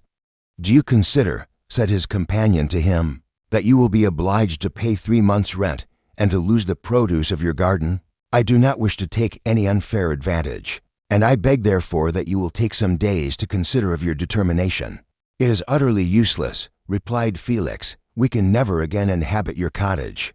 The life of my father is in the greatest danger, owing to the dreadful circumstance that I have related. My wife and my sister will never recover from their horror. I entreat you not to reason with me any more. Take possession of your tenement, and let me fly from this place." Felix trembled violently as he said this. He and his companion entered the cottage, in which they remained for a few minutes, and then departed. I never saw any of the family of de Lacy more.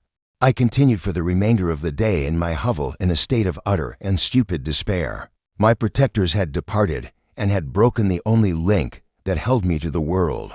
For the first time the feelings of revenge and hatred filled my bosom, and I did not strive to control them, but allowing myself to be borne away by the stream, I bent my mind towards injury and death.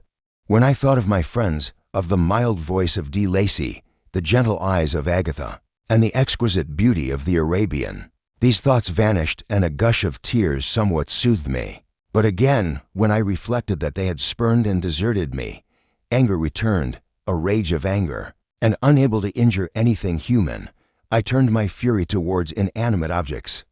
As night advanced, I placed a variety of combustibles round the cottage, and after having destroyed every vestige of cultivation in the garden, I waited with forced impatience until the moon had sunk to commence my operations. As the night advanced, a fierce wind arose from the woods and quickly dispersed the clouds that had loitered in the heavens. The blast tore along like a mighty avalanche and produced a kind of insanity in my spirits that burst all bounds of reason and reflection. I lighted the dry branch of a tree and danced with fury round the devoted cottage, my eyes still fixed on the western horizon, the edge of which the moon nearly touched. A part of its orb was at length hid, and I waved my brand, it sank, and with a loud scream I fired the straw, and heath, and bushes, which I had collected. The wind fanned the fire, and the cottage was quickly enveloped by the flames, which clung to it and licked it with their forked and destroying tongues. As soon as I was convinced that no assistance could save any part of the habitation, I quitted the scene and sought for refuge in the woods. And now, with the world before me, whither should I bend my steps? I resolved to fly far from the scene of my misfortunes, but to me, hated and despised. Every country must be equally horrible. At length the thought of you crossed my mind. I learned from your papers that you were my father, my creator, and to whom could I apply with more fitness than to him who had given me life? Among the lessons that Felix had bestowed upon Safie, geography had not been omitted. I had learned from these the relative situations of the different countries of the earth. You had mentioned Geneva as the name of your native town, and towards this place I resolved to proceed. But how was I to direct myself? I knew that I must travel in a southwesterly direction to reach my destination, but the sun was my only guide. I did not know the names of the towns that I was to pass through, nor could I ask information from a single human being, but I did not despair. From you only could I hope for succor, although towards you I felt no sentiment but that of hatred. Unfeeling, heartless creator, you had endowed me with perceptions and passions, and then cast me abroad an object for the scorn and horror of mankind. But on you only had I any claim for pity and redress, and from you I determined to seek that justice which I vainly attempted to gain from any other being that wore the human form. My travels were long and the sufferings I endured intense. It was late in autumn when I quitted the district where I had so long resided. I traveled only at night, fearful of encountering the visage of a human being. Nature decayed around me, and the sun became heatless. Rain and snow poured around me. Mighty rivers were frozen. The surface of the earth was hard and chill and bare, and I found no shelter. O earth, how often did I imprecate curses on the cause of my being? The mildness of my nature had fled, and all within me was turned to gall and bitterness. The nearer I approached to your habitation, the more deeply did I feel the spirit of revenge enkindled in my heart. Snow fell and the waters were hardened, but I rested not. A few incidents now and then directed me, and I possessed a map of the country, but I often wandered wide from my path. The agony of my feelings allowed me no respite. No incident occurred from which my rage and misery could not extract its food. But a circumstance that happened. When I arrived on the confines of Switzerland, when the sun had recovered its warmth and the earth again began to look green, confirmed in an especial manner the bitterness and horror of my feelings. I generally rested during the day and traveled only when I was secured by night from the view of man. One morning, however, finding that my path lay through a deep wood, I ventured to continue my journey after the sun had risen. The day, which was one of the first of spring, cheered even me by the loveliness of its sunshine and the balminess of the air. I felt emotions of gentleness and pleasure that had long appeared dead revive within me. Half surprised by the novelty of these sensations, I allowed myself to be borne away by them, and forgetting my solitude and deformity, dared to be happy. Soft tears again bedewed my cheeks, and I even raised my humid eyes with thankfulness towards the blessed sun, which bestowed such joy upon me. I continued to wind among the paths of the wood until I came to its boundary, which was skirted by a deep and rapid river, into which many of the trees bent their branches, now budding with the fresh spring. Here I paused, not exactly knowing what path to pursue, when I heard the sound of voices. That induced me to conceal myself under the shade of a cypress. I was scarcely hid when a young girl came running towards the spot where I was concealed, laughing, as if she ran from someone in sport. She continued her course along the precipitous sides of the river, when suddenly her foot slipped, and she fell into the rapid stream. I rushed from my hiding place, and with extreme labor, from the force of the current, saved her and dragged her to shore. She was senseless, and I endeavored by every means in my power to restore animation, when I was suddenly interrupted by the approach of a rustic, who was probably the person from whom she had playfully fled. On seeing me, he darted towards me, and tearing the girl from my arms, hastened towards the deeper parts of the wood. I followed speedily. I hardly knew why, but when the man saw me draw near, he aimed a gun, which he carried, at my body and fired. I sank to the ground, and my injurer, with increased swiftness, escaped into the wood. This was then the reward of my benevolence. I had saved a human being from destruction, and as a recompense I now writhed under the miserable pain of a wound which shattered the flesh and bone. The feelings of kindness and gentleness which I had entertained but a few moments before gave place to hellish rage and gnashing of teeth. Inflamed by pain, I vowed eternal hatred and vengeance to all mankind. But the agony of my wound overcame me, my pulses paused, and I fainted. For some weeks I led a miserable life in the woods, endeavoring to cure the wound which I had received. The ball had entered my shoulder, and I knew not whether it had remained there or passed through. At any rate, I had no means of extracting it. My sufferings were augmented also by the oppressive sense of the injustice and ingratitude of their infliction. My daily vows rose for revenge, a deep and deadly revenge, such as would alone compensate for the outrages and anguish I had endured. After some weeks my wound healed, and I continued my journey. The labors I endured were no longer to be alleviated by the bright sun or gentle breezes of spring. All joy was but a mockery which insulted my desolate state and made me feel more painfully that I was not made for the enjoyment of pleasure. But my toils now drew near a close, and in 2 months from this time I reached the environs of Geneva. It was evening when I arrived, and I retired to a hiding place among the fields that surround it to meditate in what manner I should apply to you. I was oppressed by fatigue and hunger, and far too unhappy to enjoy the gentle breezes of evening, or the prospect of the sun setting behind the stupendous mountains of Jura. At this time a slight sleep relieved me from the pain of reflection, which was disturbed by the approach of a beautiful child, who came running into the recess I had chosen, with all the sportiveness of infancy. Suddenly, as I gazed on him, an idea seized me that this little creature was unprejudiced and had lived too short a time to have imbibed a horror of deformity. If, therefore, I could seize him and educate him as my companion and friend, I should not be so desolate in this peopled earth. Urged by this impulse, I seized on the boy as he passed and drew him towards me. As soon as he beheld my form, he placed his hands before his eyes and uttered a shrill scream. I drew his hand forcibly from his face and said, "Child, what is the meaning of this? I do not intend to hurt you, listen to me." He struggled violently.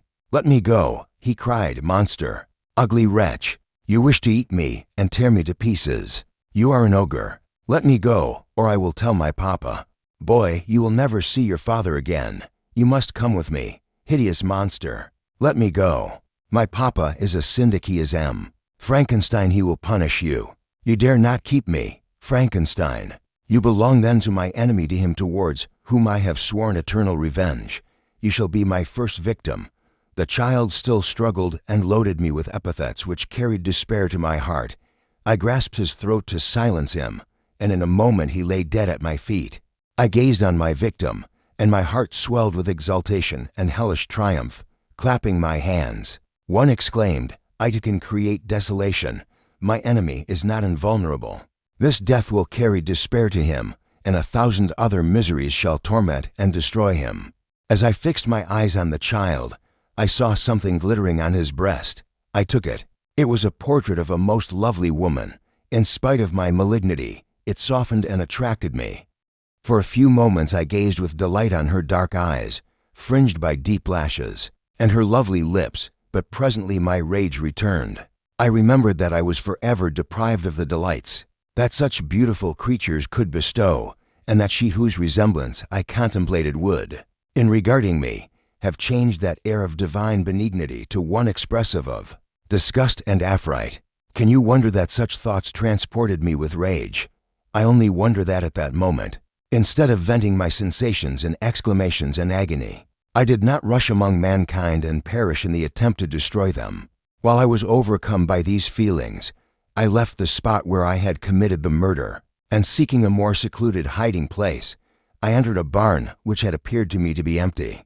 A woman was sleeping on some straw. She was young, not indeed so beautiful as her whose portrait I held, but of an agreeable aspect and blooming in the loveliness of youth and health. Here, I thought, is one of those whose joy-imparting smiles are bestowed on all but me.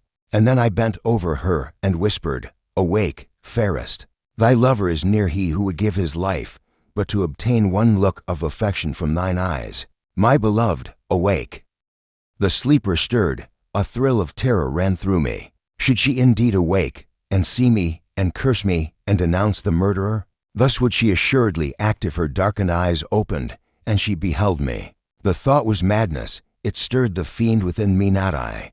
But she shall suffer the murder I have committed, because I am forever robbed of all that she could give me. She shall atone. The crime had its source in her. Be hers the punishment. Thanks to the lessons of Felix and the sanguinary laws of man, I had learned now to work mischief. I bent over her and placed the portrait securely in one of the folds of her dress. She moved again, and I fled. For some days I haunted the spot where these scenes had taken place, sometimes wishing to see you, sometimes resolved to quit the world and its miseries forever. At length I wandered towards these mountains, and have ranged through their immense recesses, consumed by a burning passion which you alone can gratify. We may not part until you have promised to comply with my requisition. I am alone and miserable. Man will not associate with me, but one as deformed and horrible as myself would not deny herself to me. My companion must be of the same species and have the same defects. This being you must create.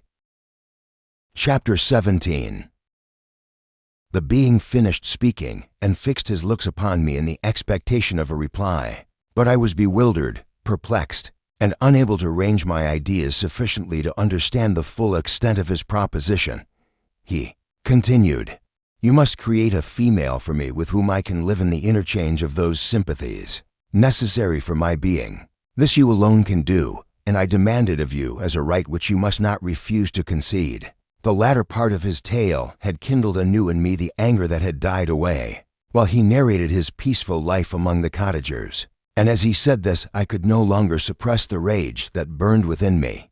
"I do refuse it," I replied, "and no torture shall ever extort a consent from me. You may render me the most miserable of men, but you shall never make me base in my own eyes. Shall I create another, like yourself, whose joint wickedness might desolate the world?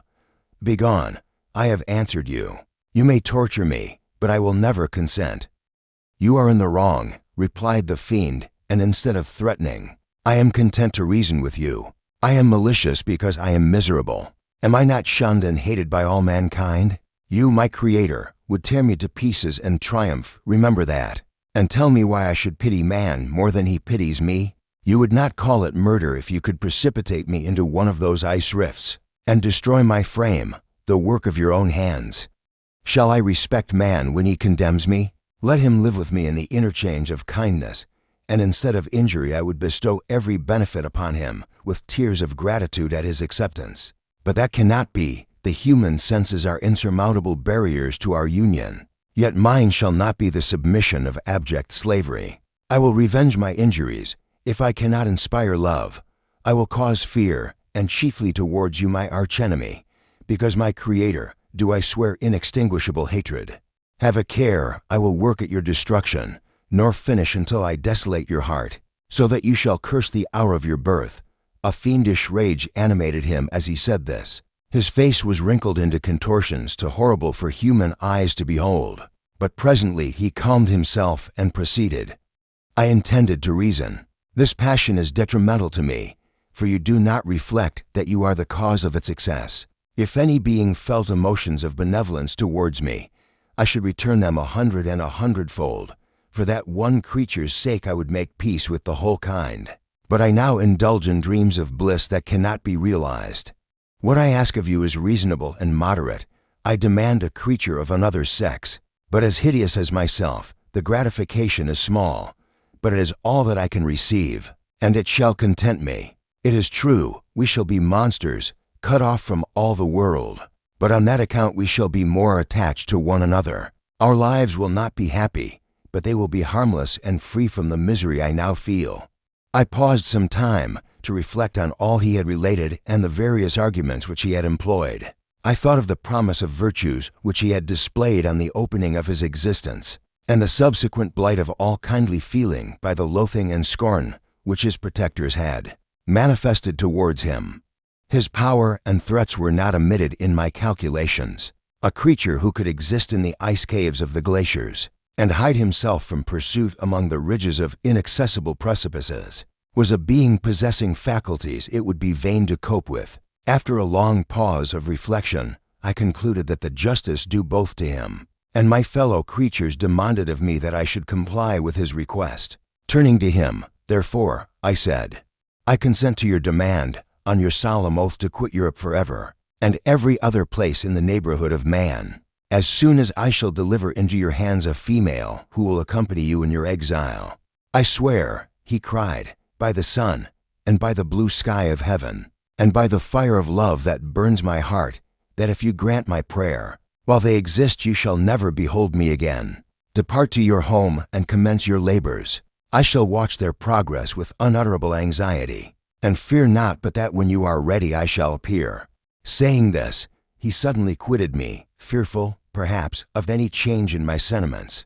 I saw him descend the mountain with greater speed than the flight of an eagle, and quickly lost among the undulations of the sea of ice. His tale had occupied the whole day, and the sun was upon the verge of the horizon when he departed. I knew that I ought to hasten my descent towards the valley, as I should soon be encompassed in darkness, but my heart was heavy, and my steps slow. The labor of winding among the little paths of the mountain and fixing my feet firmly as I advanced perplexed me, occupied as I was by the emotions which the occurrences of the day had produced. Night was far advanced when I came to the halfway resting place and seated myself beside the fountain. The stars shone at intervals as the clouds passed from over them. The dark pines rose before me, and every here and there a broken tree lay on the ground. It was a scene of wonderful solemnity and stirred strange thoughts within me. I wept bitterly, and clasping my hands in agony, I exclaimed, "O, stars and clouds and winds, ye are all about to mock me. If ye really pity me, crush sensation and memory. Let me become as naught, but if not, depart, depart, and leave me in darkness." These were wild and miserable thoughts, but I cannot describe to you how the eternal twinkling of the stars weighed upon me, and how I listened to every blast of wind as if it were a dull, ugly siroc on its way to consume me. Morning dawned before I arrived at the village of Chamonix. I took no rest, but returned immediately to Geneva. Even in my own heart I could give no expression to my sensations, they weighed on me with a mountain's weight, and their excess destroyed my agony beneath them. Thus I returned home, and entering the house, presented myself to the family. My haggard and wild appearance awoke intense alarm, but I answered no question. Scarcely did I speak. I felt as if I were placed under a ban, as if I had no right to claim their sympathies, as if never more might I enjoy companionship with them. Yet even thus I loved them to adoration, and to save them, I resolved to dedicate myself to my most abhorred task. The prospect of such an occupation made every other circumstance of existence pass before me like a dream, and that thought only had to me the reality of life. Chapter 18. Day after day, week after week, passed away on my return to Geneva, and I could not collect the courage to recommence my work. I feared the vengeance of the disappointed fiend, yet I was unable to overcome my repugnance to the task which was enjoined me. I found that I could not compose a female without again devoting several months to profound study and laborious disquisition.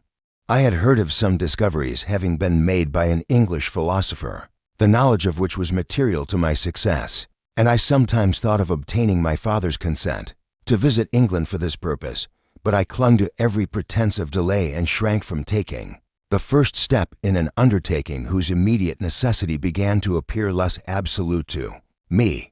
A change indeed had taken place in me. My health, which had hitherto declined, was now much restored, and my spirits, when unchecked by the memory of my unhappy promise, rose proportionably. My father saw this change with pleasure, and he turned his thoughts towards the best method of eradicating the remains of my melancholy, which every now and then would return by fits, and with a devouring blackness overcast the approaching sunshine. At these moments I took refuge in the most perfect solitude. I passed whole days on the lake alone in a little boat, watching the clouds and listening to the rippling of the waves, silent and listless. But the fresh air and bright sun seldom failed to restore me to some degree of composure, and on my return I met the salutations of my friends with a readier smile and a more cheerful heart. It was after my return from one of these rambles that my father, calling me aside, thus addressed me: "I am happy to remark, my dear son, that you have resumed your former pleasures and seem to be returning to yourself, and yet you are still unhappy and still avoid our society." For some time I was lost in conjecture as to the cause of this, but yesterday an idea struck me, and if it is well founded, I conjure you to avow it. Reserve on such a point would be not only useless, but draw down treble misery on us all. I trembled violently at his exordium, and my father continued: "I confess, my son, that I have always looked forward to your marriage with our dear Elizabeth as the tie of our domestic comfort and the stay of my declining years. You were attached to each other from your earliest infancy. You studied together and appeared, in dispositions and tastes, entirely suited to one another. But so blind is the experience of man that what I conceived to be the best assistance to my plan may have entirely destroyed it. You, perhaps, regard her as your sister, without any wish that she might become your wife. Nay, you may have met with another whom you may love, and considering yourself as bound in honor to Elizabeth, this struggle may occasion the poignant misery which you appear to feel. My dear father, reassure yourself. I love my cousin tenderly and sincerely. I never saw any woman who excited, as Elizabeth does, my warmest admiration and affection. My future hopes and prospects are entirely bound up in the expectation of our union. My dear Victor, answered he, if your wishes correspond with mine, remain not in suspense. Your father is becoming anxious. The days and months fly. Do not delay, but fix upon the time when this happiness shall begin. We are old, and our comforts are few. Let me see you happy before I sink to the grave. These words sank deep in my heart. They enforced a speedy and an immediate decision. I consented. The father's wishes and the idea of Elizabeth's happiness enforced every generous and tender feeling. My father's countenance brightened. He embraced me with that affection which had never yet deserted him, and I, though I had determined to attempt a work hateful in its consequences, felt the gladness which a reconciliation with my family seemed to promise. Preparations were speedily made. The day was fixed, and during the few weeks that preceded that period I passed my time in quietness and solitude, endeavoring to resign myself to the effort I was about to undertake. I thought of the calamities which might arise from the fulfillment of my promise, but the voice of duty and the desire of giving peace to those I loved overcame my fears. Yet every now and then the remembrance of the fiend's threats returned with frightful energy. I thought of his power, his cunning, and his long hatred. I dreaded the possibility that my attempt might be unsuccessful, and that, by the trying to make a companion for him, I might only add to the sum of human misery. Still the prayers of my father and the deep and confiding affection of Elizabeth were arguments which overcame my mind and forced me to proceed. Thus the day approached on which my nuptials were to be celebrated. I had longed for domestic happiness. I had learnt to love the tranquility of home, and now, while preparing to enter upon the duties of a husband, my recollections of the tasks before me returned like a cloud that darkened the prospect. I labored therefore to reconcile myself to the necessity of fulfilling the pledge I had given, and to bury for a while the thunder of the fiend's voice beneath the voices of affection that surrounded me. Chapter 19. London was our present point of rest. We determined to remain several months in this wonderful and celebrated city. Clerval desired the intercourse of the men of genius and talent who flourished at this time, but this was with me a secondary object. I was principally occupied with the means of obtaining the information necessary for the completion of my promise, and quickly availed myself of the letters of introduction that I had brought with me, addressed to the most distinguished natural philosophers. If this journey had taken place during my days of study and happiness, it would have afforded me inexpressible pleasure, but a blight had come over my existence, and I only visited these people for the sake of the information they might give me on the subject in which my interest was so terribly profound. Company was irksome to me. When alone, I could fill my mind with the sights of heaven and earth. The voice of Henry soothed me, and I could thus cheat myself into a transitory peace. But busy, uninteresting, joyous faces brought back despair to my heart. I saw an insurmountable barrier placed between me and my fellow men. This barrier was sealed with the blood of William and Justine, and to reflect on the events connected with those names filled my soul with anguish. But in Clerval I saw the image of my former self. He was inquisitive and anxious to gain experience and instruction. The difference of manners which he observed was to him an inexhaustible source of instruction and amusement. He was also pursuing an object he had long had in view. His design was to visit India, in the belief that he had in his knowledge of its various languages, and in the views he had taken of its society, the means of materially assisting the progress of European colonization and trade. In Britain only could he further the execution of his plan. He was forever busy, and the only check to his enjoyments was my sorrowful and dejected mind. I tried to conceal this as much as possible, that I might not debar him from the pleasures natural to one who was entering on a new scene of life, undisturbed by any care or bitter recollection. I often refused to accompany him, alleging another engagement, that I might remain alone. I now also began to collect the materials necessary for my new creation, and this was to me like the torture of single drops of water continually falling on the head. Every thought that was devoted to it was an extreme anguish, and every word that I spoke in allusion to it caused my lips to quiver and my heart to palpitate. After passing some months in London, we received a letter from a person in Scotland who had formerly been our visitor at Geneva. He mentioned the beauties of his native country and asked us if those were not sufficient allurements to induce us to prolong our journey as far north as Perth, where he resided. Clerval eagerly desired to accept this invitation, and I, although I abhorred society, wished to view again mountains and streams and all the wondrous works with which nature adorns her chosen dwelling places. We had arrived in England at the beginning of October, and it was now February. We accordingly determined to commence our journey towards the north at the expiration of another month. In this expedition, we did not intend to follow the great road to Edinburgh, but to visit Windsor, Oxford, Matlock, and the Cumberland Lakes, resolving to arrive at the completion of this tour about the end of July. I packed up my chemical instruments and the materials I had collected, resolving to finish my labors in some obscure nook in the northern highlands of Scotland. We quitted London on the 27th of March and remained a few days at Windsor, rambling in its beautiful forest. This was a new scene to us mountaineers. The majestic oaks, the quantity of game, and the herds of stately deer were all novelties to us. From thence we proceeded to Oxford. As we entered this city, our minds were filled with the remembrance of the events that had been transacted there more than a century and a half before. It was here that Charles I had collected his forces. The city had remained faithful to him after the whole nation had forsaken his cause to join the standard of Parliament and liberty.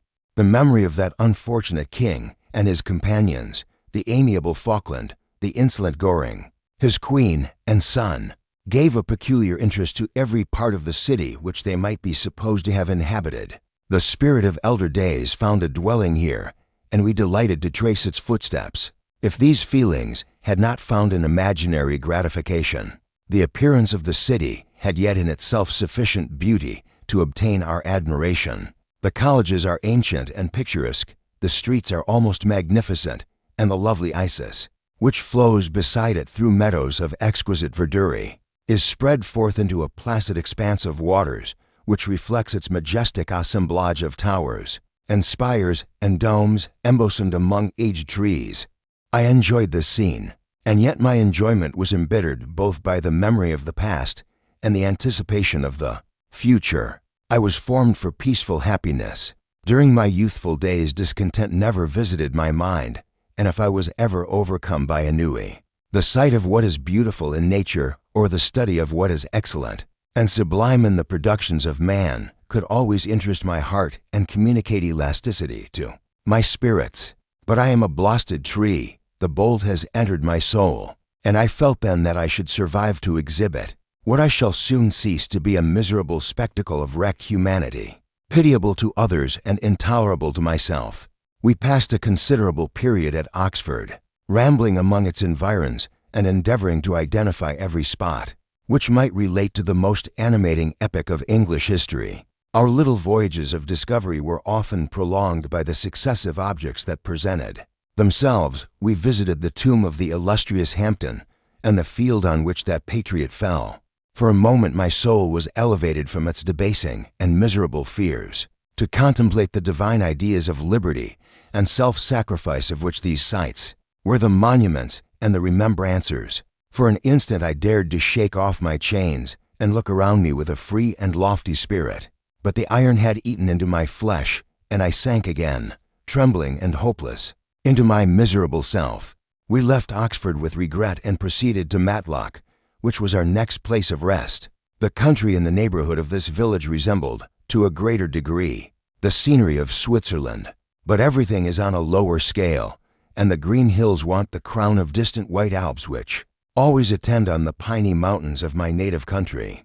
We visited the wondrous cave and the little cabinets of natural history, where the curiosities are disposed in the same manner as in the collections at Servox and Chamonix. The latter name made me tremble when pronounced by Henry, and I hastened to quit Matlock, with Wick. That terrible scene was thus associated. From Derby, still journeying northwards, we passed 2 months in Cumberland and Westmoreland. I could now almost fancy myself among the Swiss mountains. The little patches of snow which yet lingered on the northern sides of the mountains, the lakes, and the dashing of the rocky streams were all familiar and dear sights to me. Here also we made some acquaintances, who almost contrived to cheat me into happiness. The delight of Clerval was proportionably greater than mine. His mind expanded in the company of men of talent, and he found in his own nature greater capacities and resources than he could have imagined himself to have possessed while he associated with his inferiors. "I could pass my life here," said he to me, "and among these mountains I should scarcely regret Switzerland and the Rhine." But he found that a traveler's life is one that includes much pain amidst its enjoyments. His feelings are forever on the stretch, and when he begins to sink into repose, he finds himself obliged to quit that on which he rests in pleasure for something new, which again engages his attention, and which also he forsakes for other novelties. We had scarcely visited the various lakes of Cumberland and Westmoreland, and conceived an affection for some of the inhabitants when the period of our appointment with our Scotch friend approached, and we left them to travel on. For my own part I was not sorry. I had now neglected my promise for some time, and I feared the effects of the demon's disappointment. He might remain in Switzerland and wreak his vengeance on my relatives.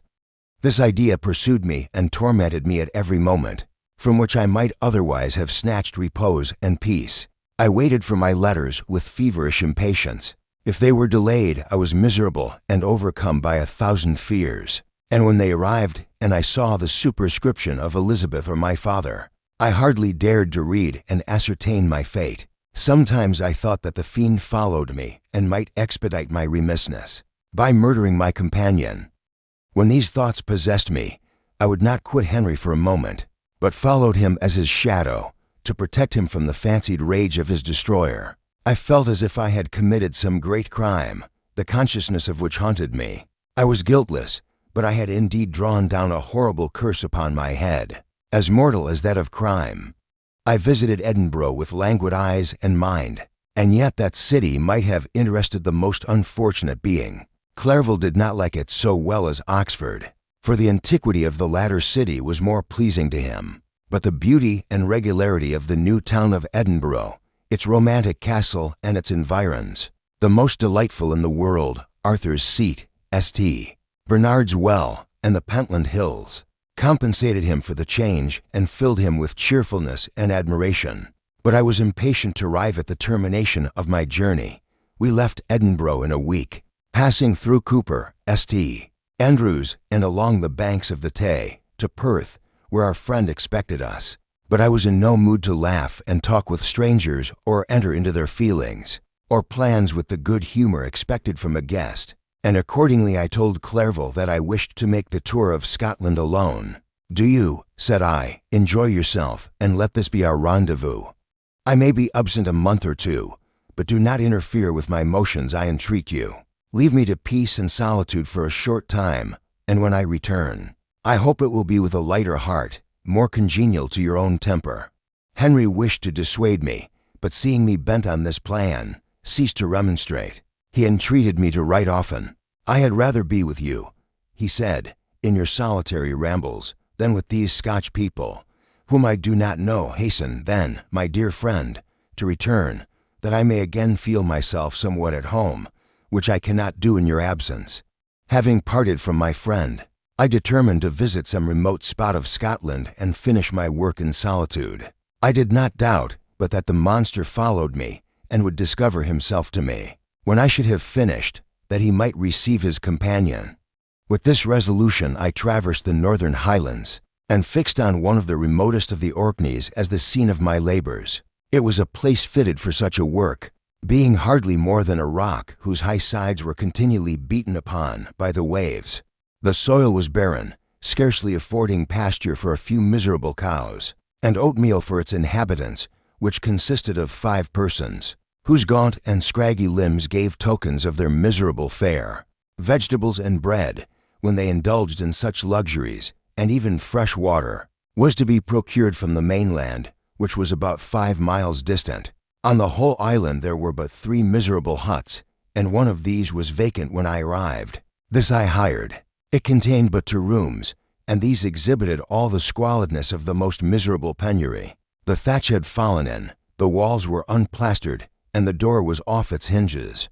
I ordered it to be repaired, bought some furniture, and took possession, an incident which would doubtless have occasioned some surprise, had not all the senses of the cottagers been benumbed by want and squalid poverty. As it was, I lived ungazed at and unmolested, hardly thanked for the pittance of food and clothes which I gave. So much does suffering blunt even the coarsest sensations of men. In this retreat I devoted the morning to labor, but in the evening, when the weather permitted, I walked on the stony beach of the sea to listen to the waves as they roared and dashed at my feet. It was a monotonous yet ever-changing scene. I thought of Switzerland. It was far different from this desolate and appalling landscape. Its hills are covered with vines, and its cottages are scattered thickly in the plains. Its fair lakes reflect a blue and gentle sky, and when troubled by the winds, their tumult is but as the play of a lively infant when compared to the roarings of the giant ocean. In this manner I distributed my occupations when I first arrived, but as I proceeded in my labor, it became every day more horrible and irksome to me. Sometimes I could not prevail on myself to enter my laboratory for several days, and at other times I toiled day and night in order to complete my work. It was, indeed, a filthy process in which I was engaged. During my first experiment, a kind of enthusiastic frenzy had blinded me to the horror of my employment. My mind was intently fixed on the consummation of my labor, and my eyes were shut to the horror of my proceedings. But now I went to it in cold blood, and my heart often sickened at the work of my hands. Thus situated, employed in the most detestable occupation, immersed in a solitude where nothing could for an instant call my attention from the actual scene in which I was engaged, my spirits became unequal. I grew restless and nervous. Every moment I feared to meet my persecutor. Sometimes I sat with my eyes fixed on the ground, fearing to raise them lest they should encounter the object which I so much dreaded to behold. I feared to wander from the sight of my fellow creatures lest when alone, he should come to claim his companion. In the meantime I worked on, and my labor was already considerably advanced. I looked towards its completion with a tremulous and eager hope, which I dared not trust myself to question, but which was intermixed with obscure forebodings of evil that made my heart sicken in my bosom. Chapter 20. I sat one evening in my laboratory. The sun had set, and the moon was just rising from the sea. I had not sufficient light for my employment, and I remained idle, in a pause of consideration of whether I should leave my labor for the night or hasten its conclusion by an unremitting attention to it. As I sat, a train of reflection occurred to me which led me to consider the effects of what I was now doing. 3 years before, I was engaged in the same manner and had created a fiend whose unparalleled barbarity had desolated my heart and filled it forever with the bitterest remorse. I was now about to form another being of whose dispositions I was alike ignorant. She might become 10,000 times more malignant than her mate and delight, for its own sake, in murder and wretchedness. He had sworn to quit the neighborhood of man and hide himself in deserts, but she had not, and she, who in all probability was to become a thinking and reasoning animal, might refuse to comply with a compact made before her creation. They might even hate each other. The creature who already lived loathed his own deformity, and might he not conceive a greater abhorrence for it, when it came before his eyes in the female form? She also might turn with disgust from him to the superior beauty of man. She might quit him, and he be again alone, exasperated by the fresh provocation of being deserted by one of his own species. Even if they were to leave Europe and inhabit the deserts of the New World, yet one of the first results of those sympathies for which the DS-men thirsted would be children, and a race of devils would be propagated upon the earth who might make the very existence of the species of man a condition precarious and full of terror. Had I right, for my own benefit, to inflict this curse upon everlasting generations? I had before been moved by the sophisms of the being I had created. I had been struck senseless by his fiendish threats, but now, for the first time, the wickedness of my promise burst upon me. I shuddered to think that future ages might curse me as their pest, whose selfishness had not hesitated to buy its own peace at the price, perhaps, of the existence of the whole human race. I trembled, and my heart failed within me when, on looking up, I saw by the light of the moon the DS-man at the casement.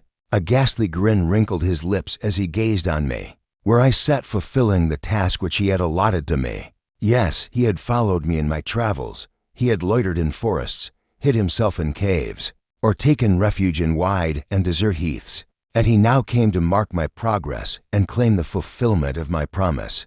As I looked on him, his countenance expressed the utmost extent of malice and treachery.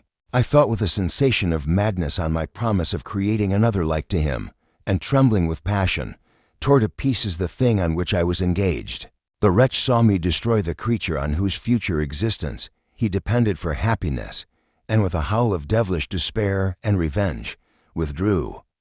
I left the room, and locking the door, made a solemn vow in my own heart never to resume my labors. And then, with trembling steps, I sought my own apartment. I was alone.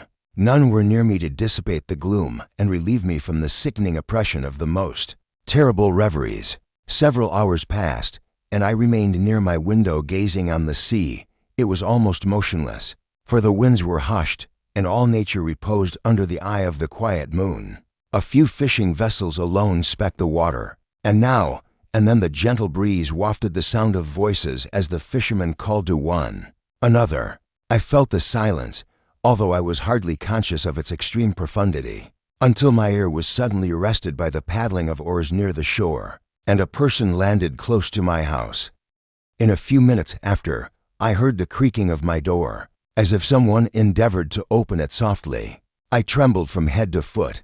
I felt a presentiment of who it was, and wished to rouse one of the peasants who dwelt in a cottage not far from mine.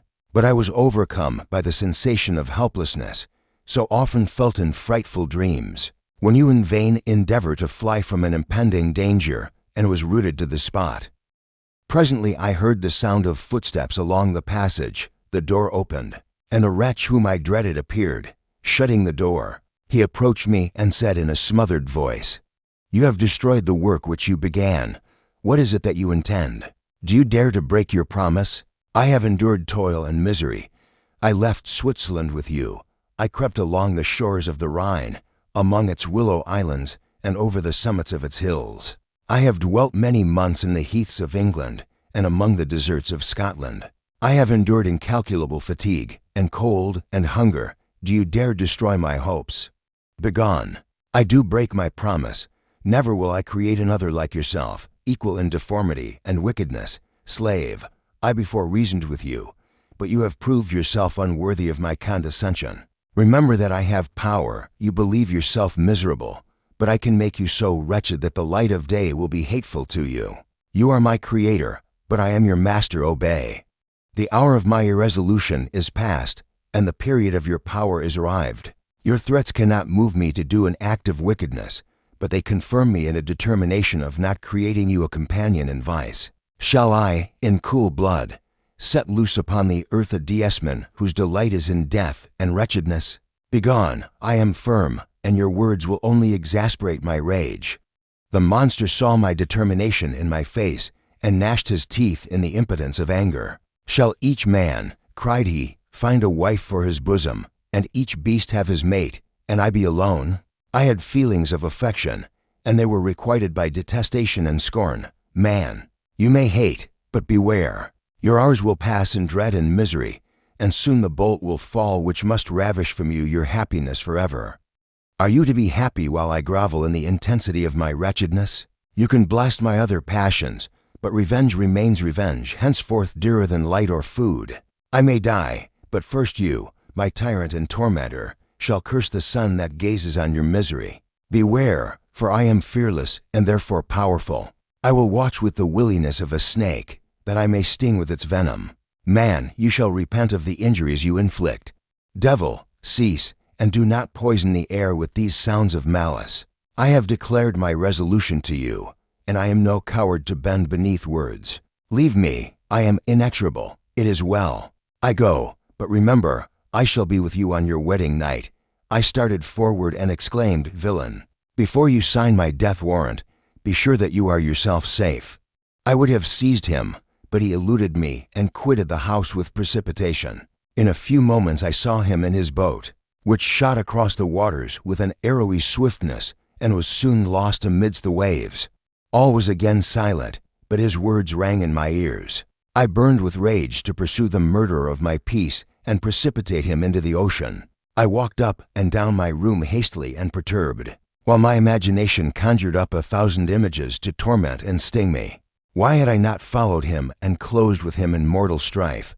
But I had suffered him to depart, and he had directed his course towards the mainland. I shuddered to think who might be the next victim sacrificed to his insatiate revenge. And then I thought again of his words, "I will be with you on your wedding night." That, then, was the period fixed for the fulfillment of my destiny. In that hour I should die, and at once satisfy and extinguish his malice.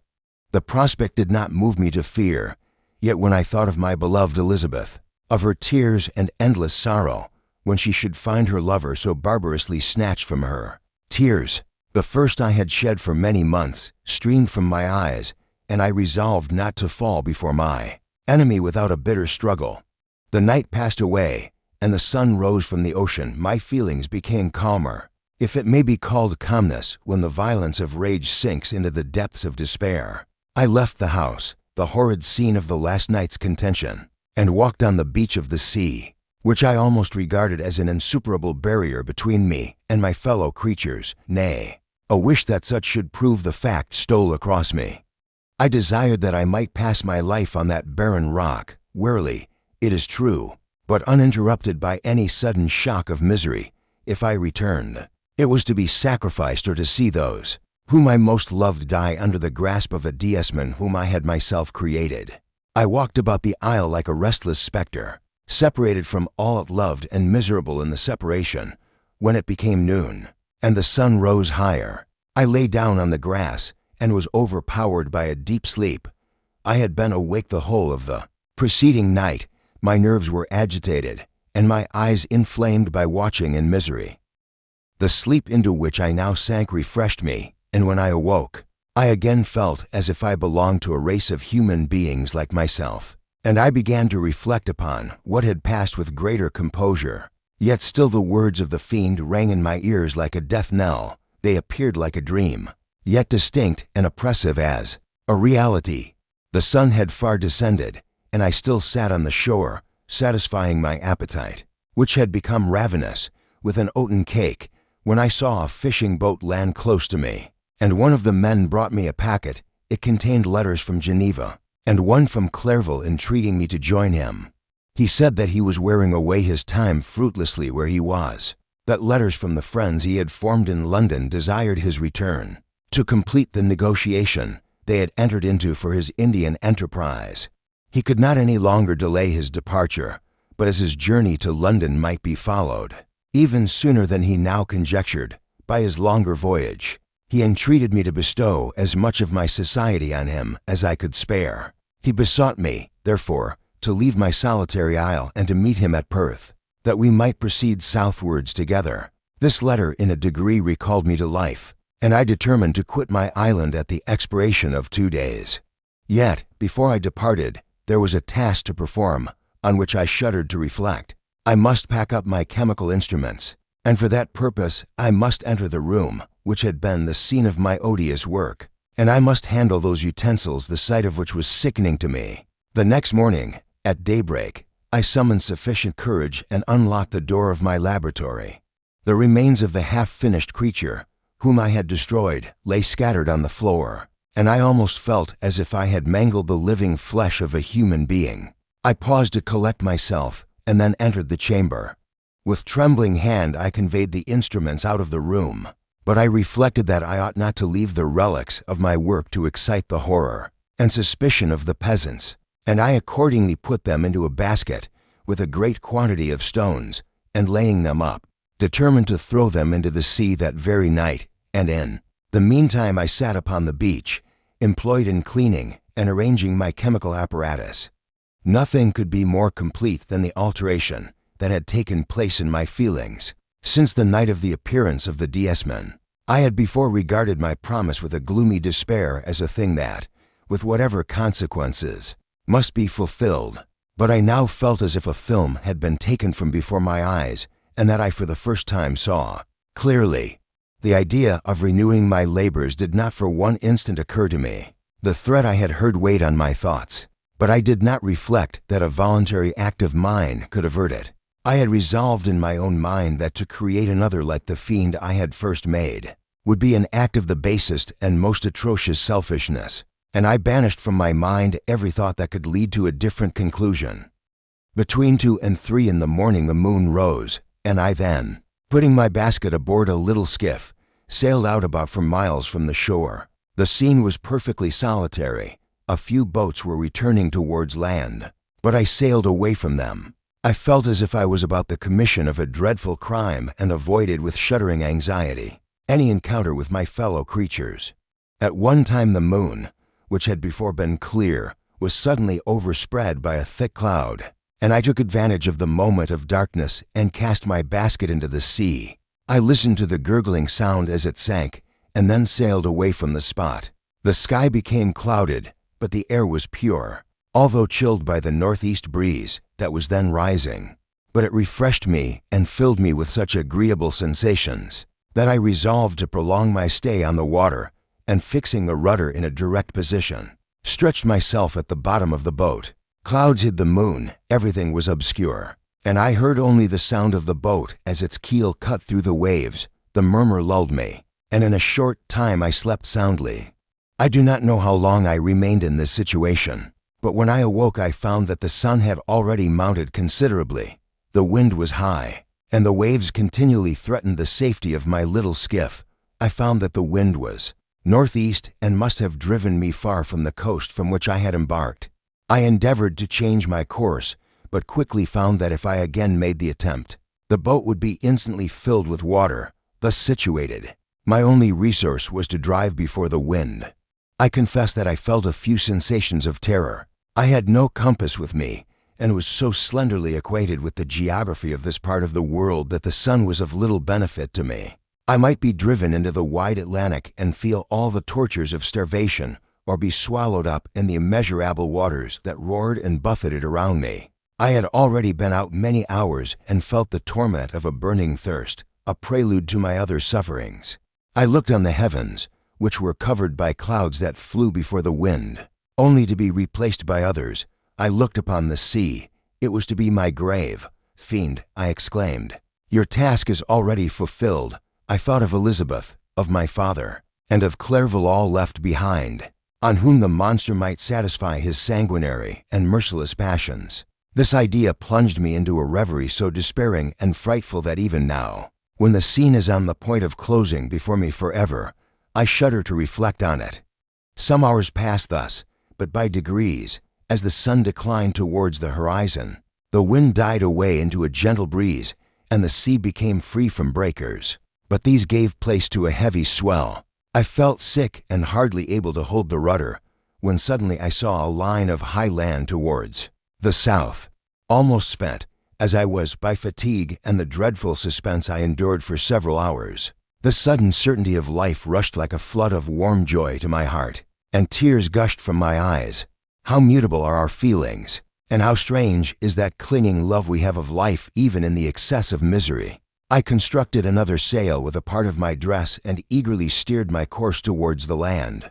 It had a wild and rocky appearance, but as I approached nearer I easily perceived the traces of cultivation. I saw vessels near the shore, and found myself suddenly transported back to the neighborhood of civilized man. I carefully traced the windings of the land, and hailed a steeple which I at length saw issuing from behind a small promontory. As I was in a state of extreme debility, I resolved to sail directly towards the town, as a place where I could most easily procure nourishment. Fortunately, I had money with me. As I turned the promontory, the first perceived a small neat town and a good harbor, which I entered, my heart bounding with joy at my unexpected escape. As I was occupied in fixing the boat and arranging the sails, several people crowded towards the spot. They seemed much surprised at my appearance, but instead of offering me any assistance, whispered together with gestures that at any other time might have produced in me a slight sensation of alarm. As it was, I merely remarked that they spoke English, and I therefore addressed them in that language. "My good friends," said I, Will you be so kind as to tell me the name of this town and inform me where I am?" "You will know that soon enough," replied a man with a hoarse voice. "Maybe you are come to a place that will not prove much to your taste, but you will not be consulted as to your quarters, I promise you." I was exceedingly surprised on receiving so rude an answer from a stranger, and I was also disconcerted on perceiving the frowning and angry countenances of his companions. "Why do you answer me so roughly?" I replied. "Surely it is not the custom of Englishmen to receive strangers so inhospitably." "I do not know," said the man, "what the custom of the English may be, but it is the custom of the Irish to hate villains." While this strange dialogue continued, I perceived the crowd rapidly increase. Their faces expressed a mixture of curiosity and anger, which annoyed and in some degree alarmed me. I inquired the way to the inn, but no one replied. I then moved forward, and a murmuring sound arose from the crowd as they followed and surrounded me, when an ill-looking man approaching tapped me on the shoulder and said, "Come, sir, you must follow me to Mr. Kerwin's to give an account of yourself." "Who is Mr. Kerwin? Why am I to give an account of myself? Is not this a free country, sir?" "Free enough for honest folks. Mr. Kerwin is a magistrate, and you are to give an account of the death of a gentleman who was found murdered here last night." This answer startled me, but I presently recovered myself. I was innocent. That could easily be proved. Accordingly, I followed my conductor in silence and was led to one of the best houses in the town. I was ready to sink from fatigue and hunger, but being surrounded by a crowd, I thought it politic to rouse all my strength, that no physical debility might be construed into apprehension or conscious guilt. Little did I then expect the calamity that was in a few moments to overwhelm me, and extinguish in horror and despair all fear of ignominy or death. Chapter 21. I was soon introduced into the presence of the magistrate, an old benevolent man with calm and mild manners. He looked upon me, however, with some degree of severity, and then, turning towards my conductors, he asked who appeared as witnesses on this occasion. About half a dozen men came forward, and one being selected by the magistrate, he deposed that he had been out fishing the night before with his son and brother-in-law, Daniel Nugent, when, about 10 o'clock, they observed a strong northerly blast rising, and they accordingly put in for port. It was a very dark night. As the moon had not yet risen, they did not land at the harbor, but, as they had been accustomed, at a creek about 2 miles below. He walked on first, carrying a part of the fishing tackle, and his companions followed him at some distance. As he was proceeding along the sands, he struck his foot against something and fell at his length on the ground. His companions came up to assist him, and by the light of their lantern, they found that he had fallen on the body of a man, who was to all appearance dead. Their first supposition was that it was the corpse of some person who had been drowned, and was thrown on shore by the waves. But on examination, they found that the clothes were not wet, and even that the body was not then cold. They instantly carried it to the cottage of an old woman near the spot and endeavored, but in vain, to restore it to life. It appeared to be a handsome young man, about 25 years of age. He had apparently been strangled, for there was no sign of any violence except the black mark of fingers on his neck.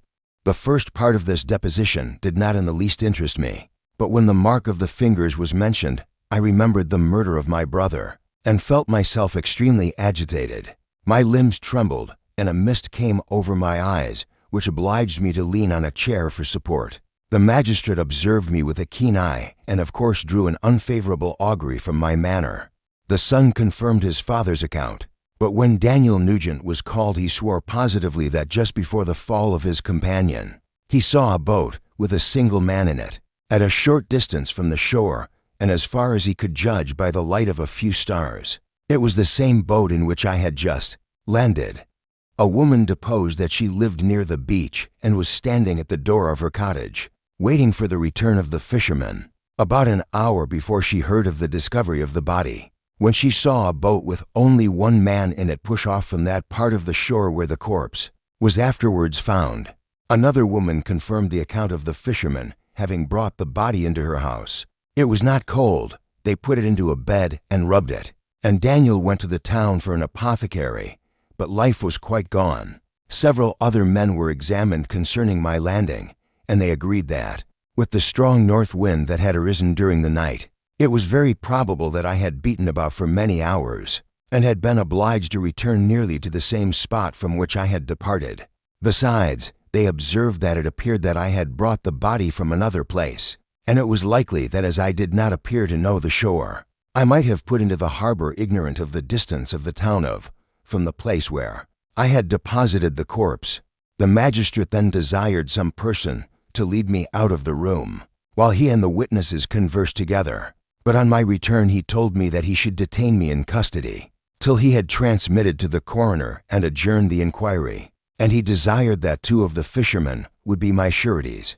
I of course refused to accept sureties and declared that I would abide by the issue of the inquiry. Yet I would have persisted in this resolution had not my father produced the sum, which the magistrate required and given it as security, representing that it was his duty to do so, and that he had the right, whether his child were guilty or innocent, to provide for him against the inconvenience of detention. I then gave the money reluctantly and was detained.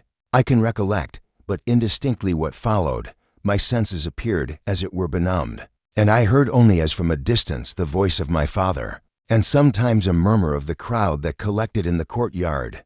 I was removed to a small apartment, and my limbs trembled, a cold sweat bedewed my forehead. My breath came quick and short, and, in short, my agitation was such that I felt convinced the people in a very short time would be of opinion that I was a murderer. I was, however, determined to wait the course of the law, and to depend upon my innocence for my safety.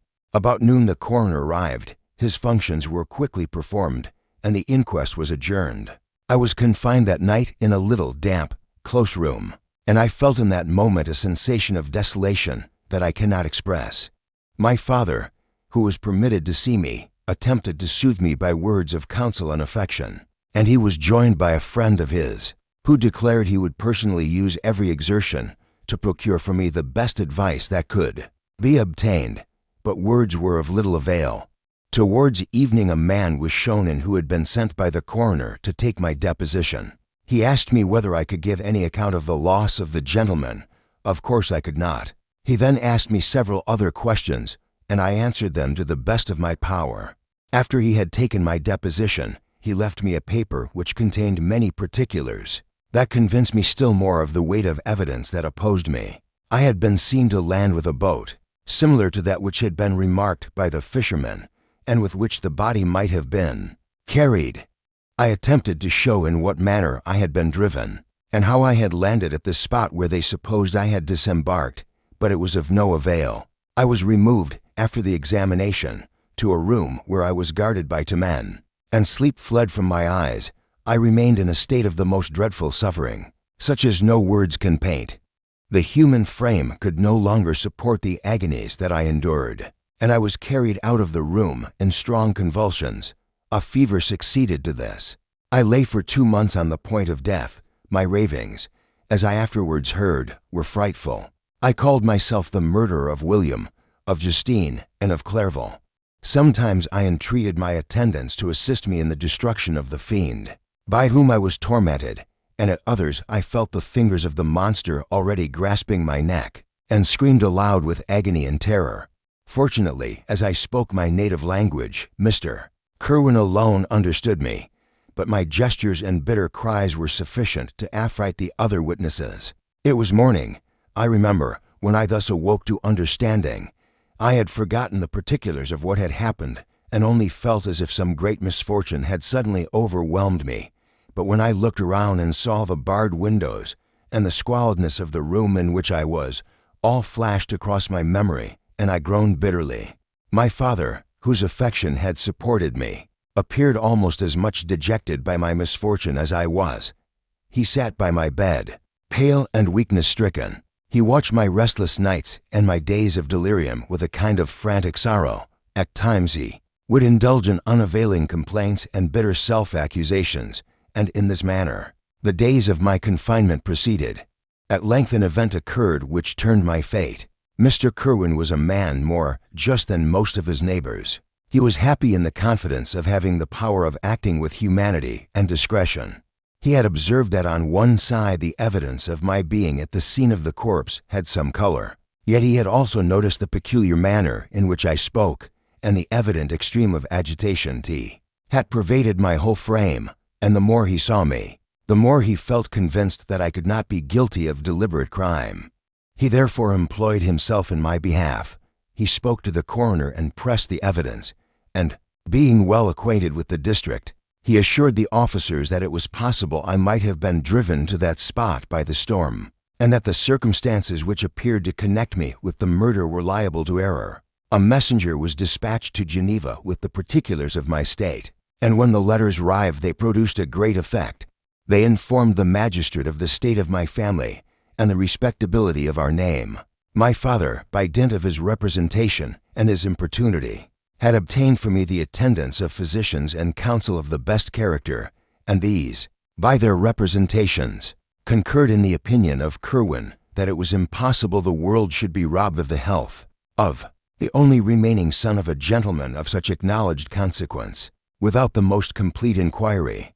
The coroner's inquest being resumed, the evidence was again examined, and the weight of circumstantial proofs gradually gave way to the stronger considerations of character and of the improbability of my committing such a crime. Mr. Curwen used every means in his power to demonstrate my innocence, and at length the jury returned a verdict of not guilty, and I was discharged. It was, however, some time before I recovered from the effects of my confinement and my fever. My late delirium had left deep impressions on my mind. I had often dreadful recollections, and sometimes I thought I saw the fiend in every shadow. At length, when I had sufficiently recovered to travel, my father conducted me home to Geneva, and the look of paternal fondness and joy which I there witnessed, though it must have been mixed with sorrow, warmed my spirit and so far restored me to comparative tranquility. Chapter 22. The voyage came to an end. We landed and proceeded to Paris. I soon found that I had overtaxed my strength and that I must repose before I could continue my journey. My father's care and attentions were indefatigable, but he did not know the origin of my sufferings and sought erroneous methods to remedy the incurable ill. He wished me to seek amusement in society. I abhorred the face of man. Oh, not abhorred. They were my brethren, my fellow beings, and I felt attracted even to the most repulsive among them, as to creatures of an angelic nature and celestial mechanism. But I felt that I had no right to share their intercourse. I had unchained an enemy among them whose joy it was to shed their blood, and to revel in their groans. How they would, each and all, abhor me and hunt me from the world, did they know my unhallowed acts and the crimes which had their source in me. My father yielded at length to my desire to avoid society, and strove by various arguments to banish my despair. Sometimes he thought that I felt deeply the degradation of being obliged to answer a charge of murder, and he endeavored to prove to me the futility of pride. Alas, my father, said I, how little do you know me. Human beings, their feelings and passions, would indeed be degraded if such a wretch as I felt pride. Justine, poor unhappy Justine, was as innocent as I, and she suffered the same charge. She died for it, and I am the cause of this. I murdered her. William, Justine, and Henry, they all died by my hands. My father had often, during my imprisonment, heard me make the same assertion. When I thus accused myself, he sometimes seemed to desire an explanation, and at others he appeared to consider it as the offspring of delirium, and that, during my illness, some idea of this kind had presented itself to my imagination, the remembrance of which I preserved in my convalescence. I avoided explanation and maintained a continual silence concerning the wretch I had created. I had a persuasion that I should be supposed mad, and this in itself would forever have chained my tongue.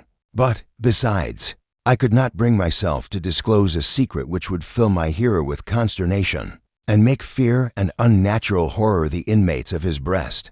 I checked, therefore, my impatient thirst for sympathy, and was silent when I would have given the world to have confided the fatal secret. Yet, still, words like those I have recorded would burst uncontrollably from me.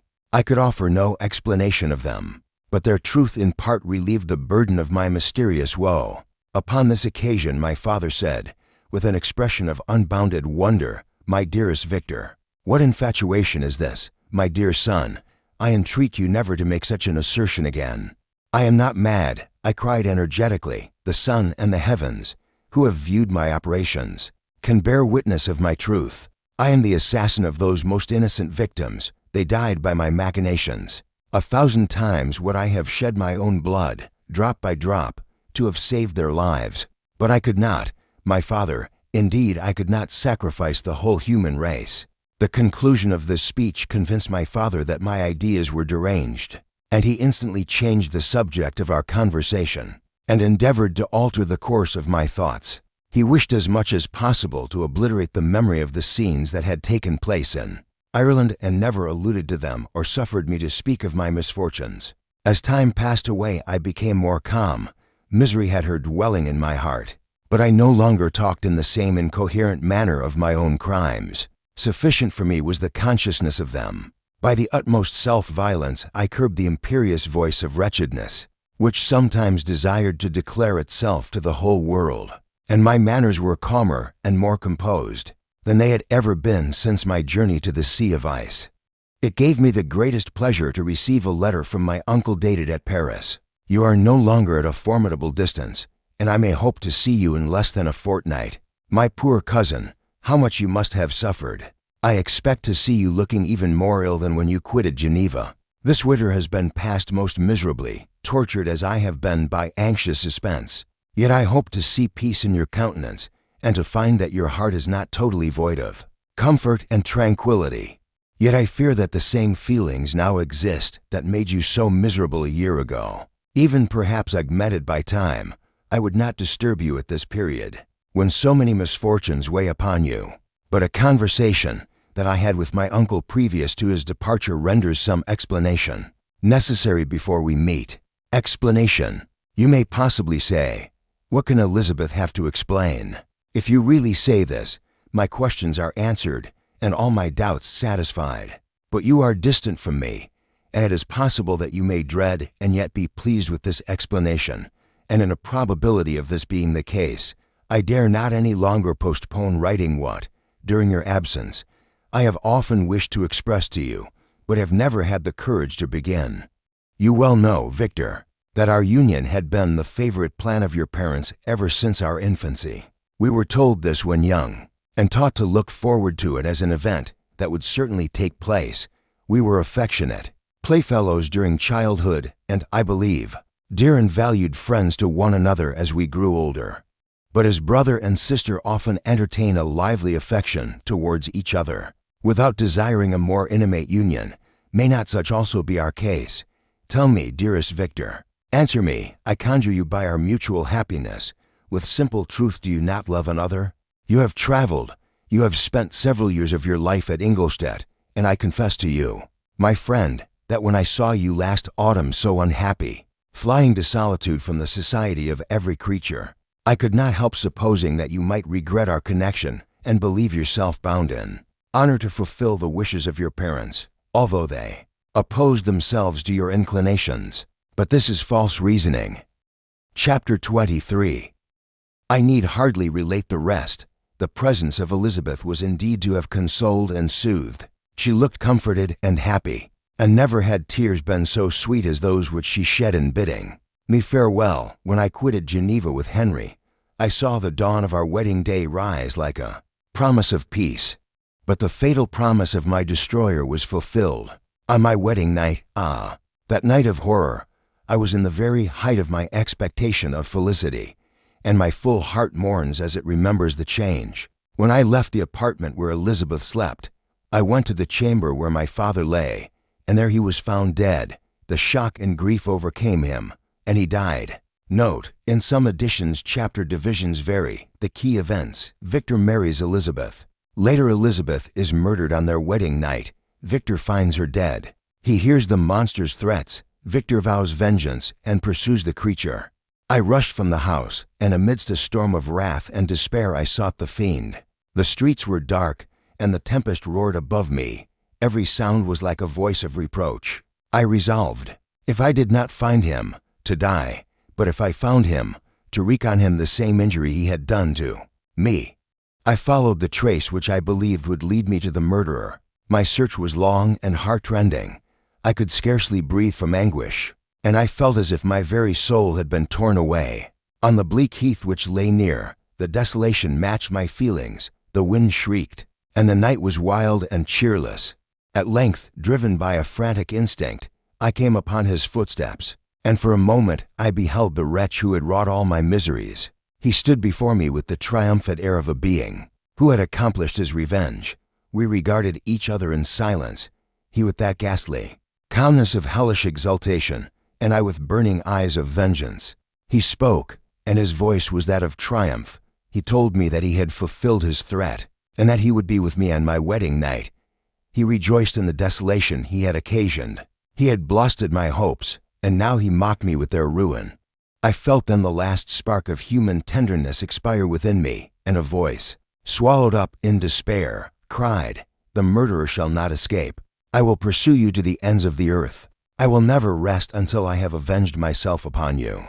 Thus ended the brief tale of my domestic happiness, and thus began my life of bitter and endless pursuit. I swore to myself, by all that was holy, that I would follow him, abide by him, and, if need were, destroy him. The oath was taken in blood, for what remained of my soul was impelled by mortal hatred.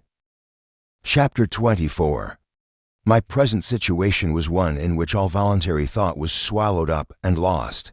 I was hurried away by fury. Revenge alone endowed me with strength and composure. It molded my feelings, and allowed me to be calculating and calm at periods when otherwise delirium or death would have been my portion. When daylight appeared, I found myself among the rocks of Chamonix. I looked around for my enemy, but his trace was lost. I followed his footsteps, but they were more wide than those of a human being. I swooned from fatigue and rage, and when I recovered my senses, I was wrapped in ice, and the wind roared like the voice of demons. I continued my pursuit, and for the space of some hours I strove in vain to reach him. At length I fell in with a person who had seen him pass over the ice. He pointed out the path by which he had gone. I followed with an eagerness which marked the madness of despair, and, overthrown by the frost, I sank upon the ground. I was conveyed by a party of sailors to the ship in which I now sit. My health was broken, my frame wasted, and I felt that my end drew nigh. I had no hope of life, and yet, amidst the ruins of all my former hopes, the fierce energy of hatred yet remained. I called upon you, Walton, as one who might listen to the last confession of a wretched man.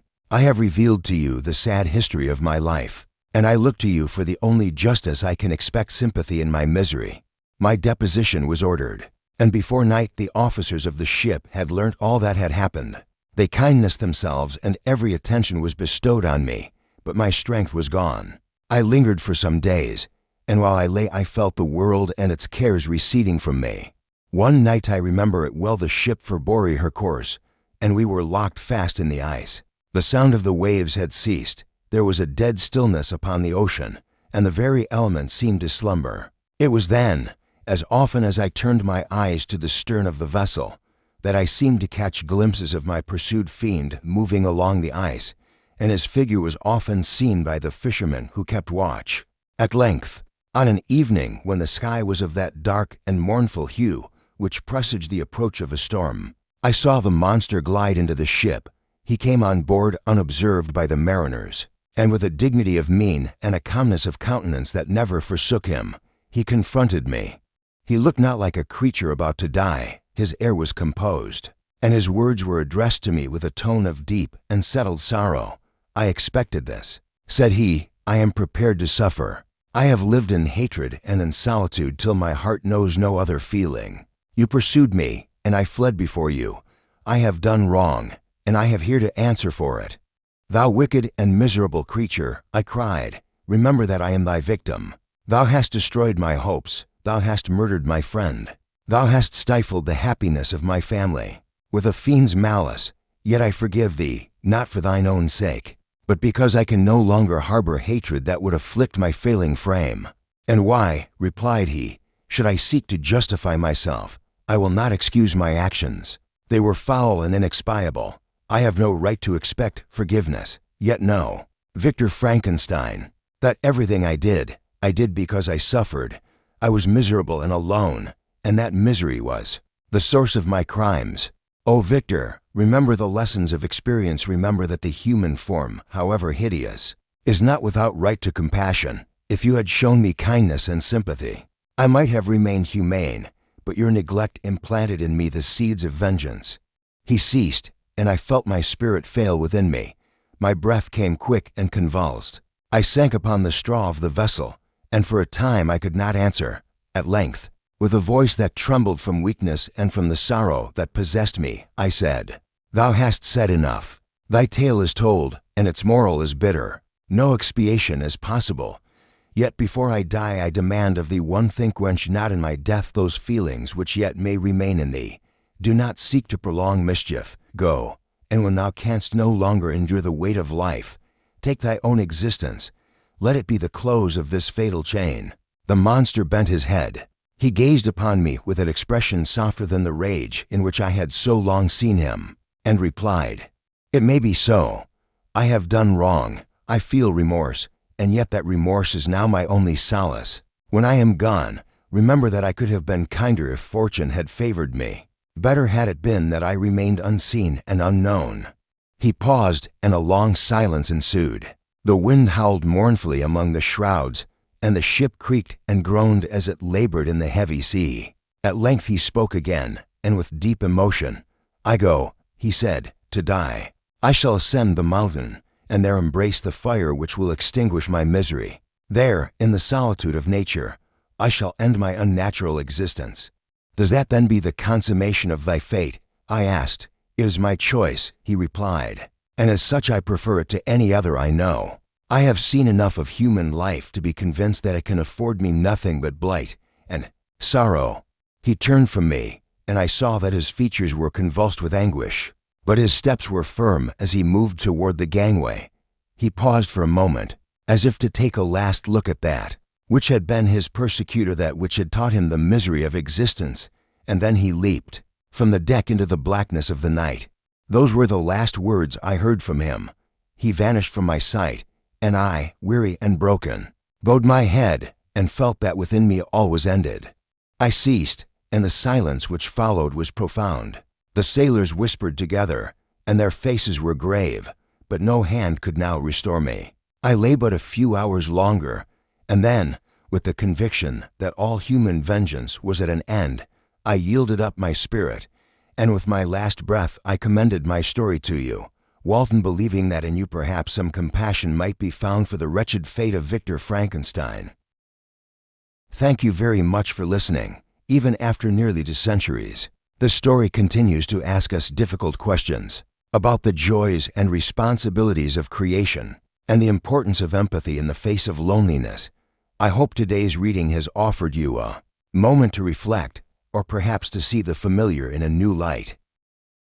If you enjoyed this reading, please leave a comment with your thoughts or suggestions for future chapters or works you'd like to hear. Liking and subscribing supports the channel and helps bring more readings to life. A note: the original text is by Mary Shelley and is in the public domain, first published 1818.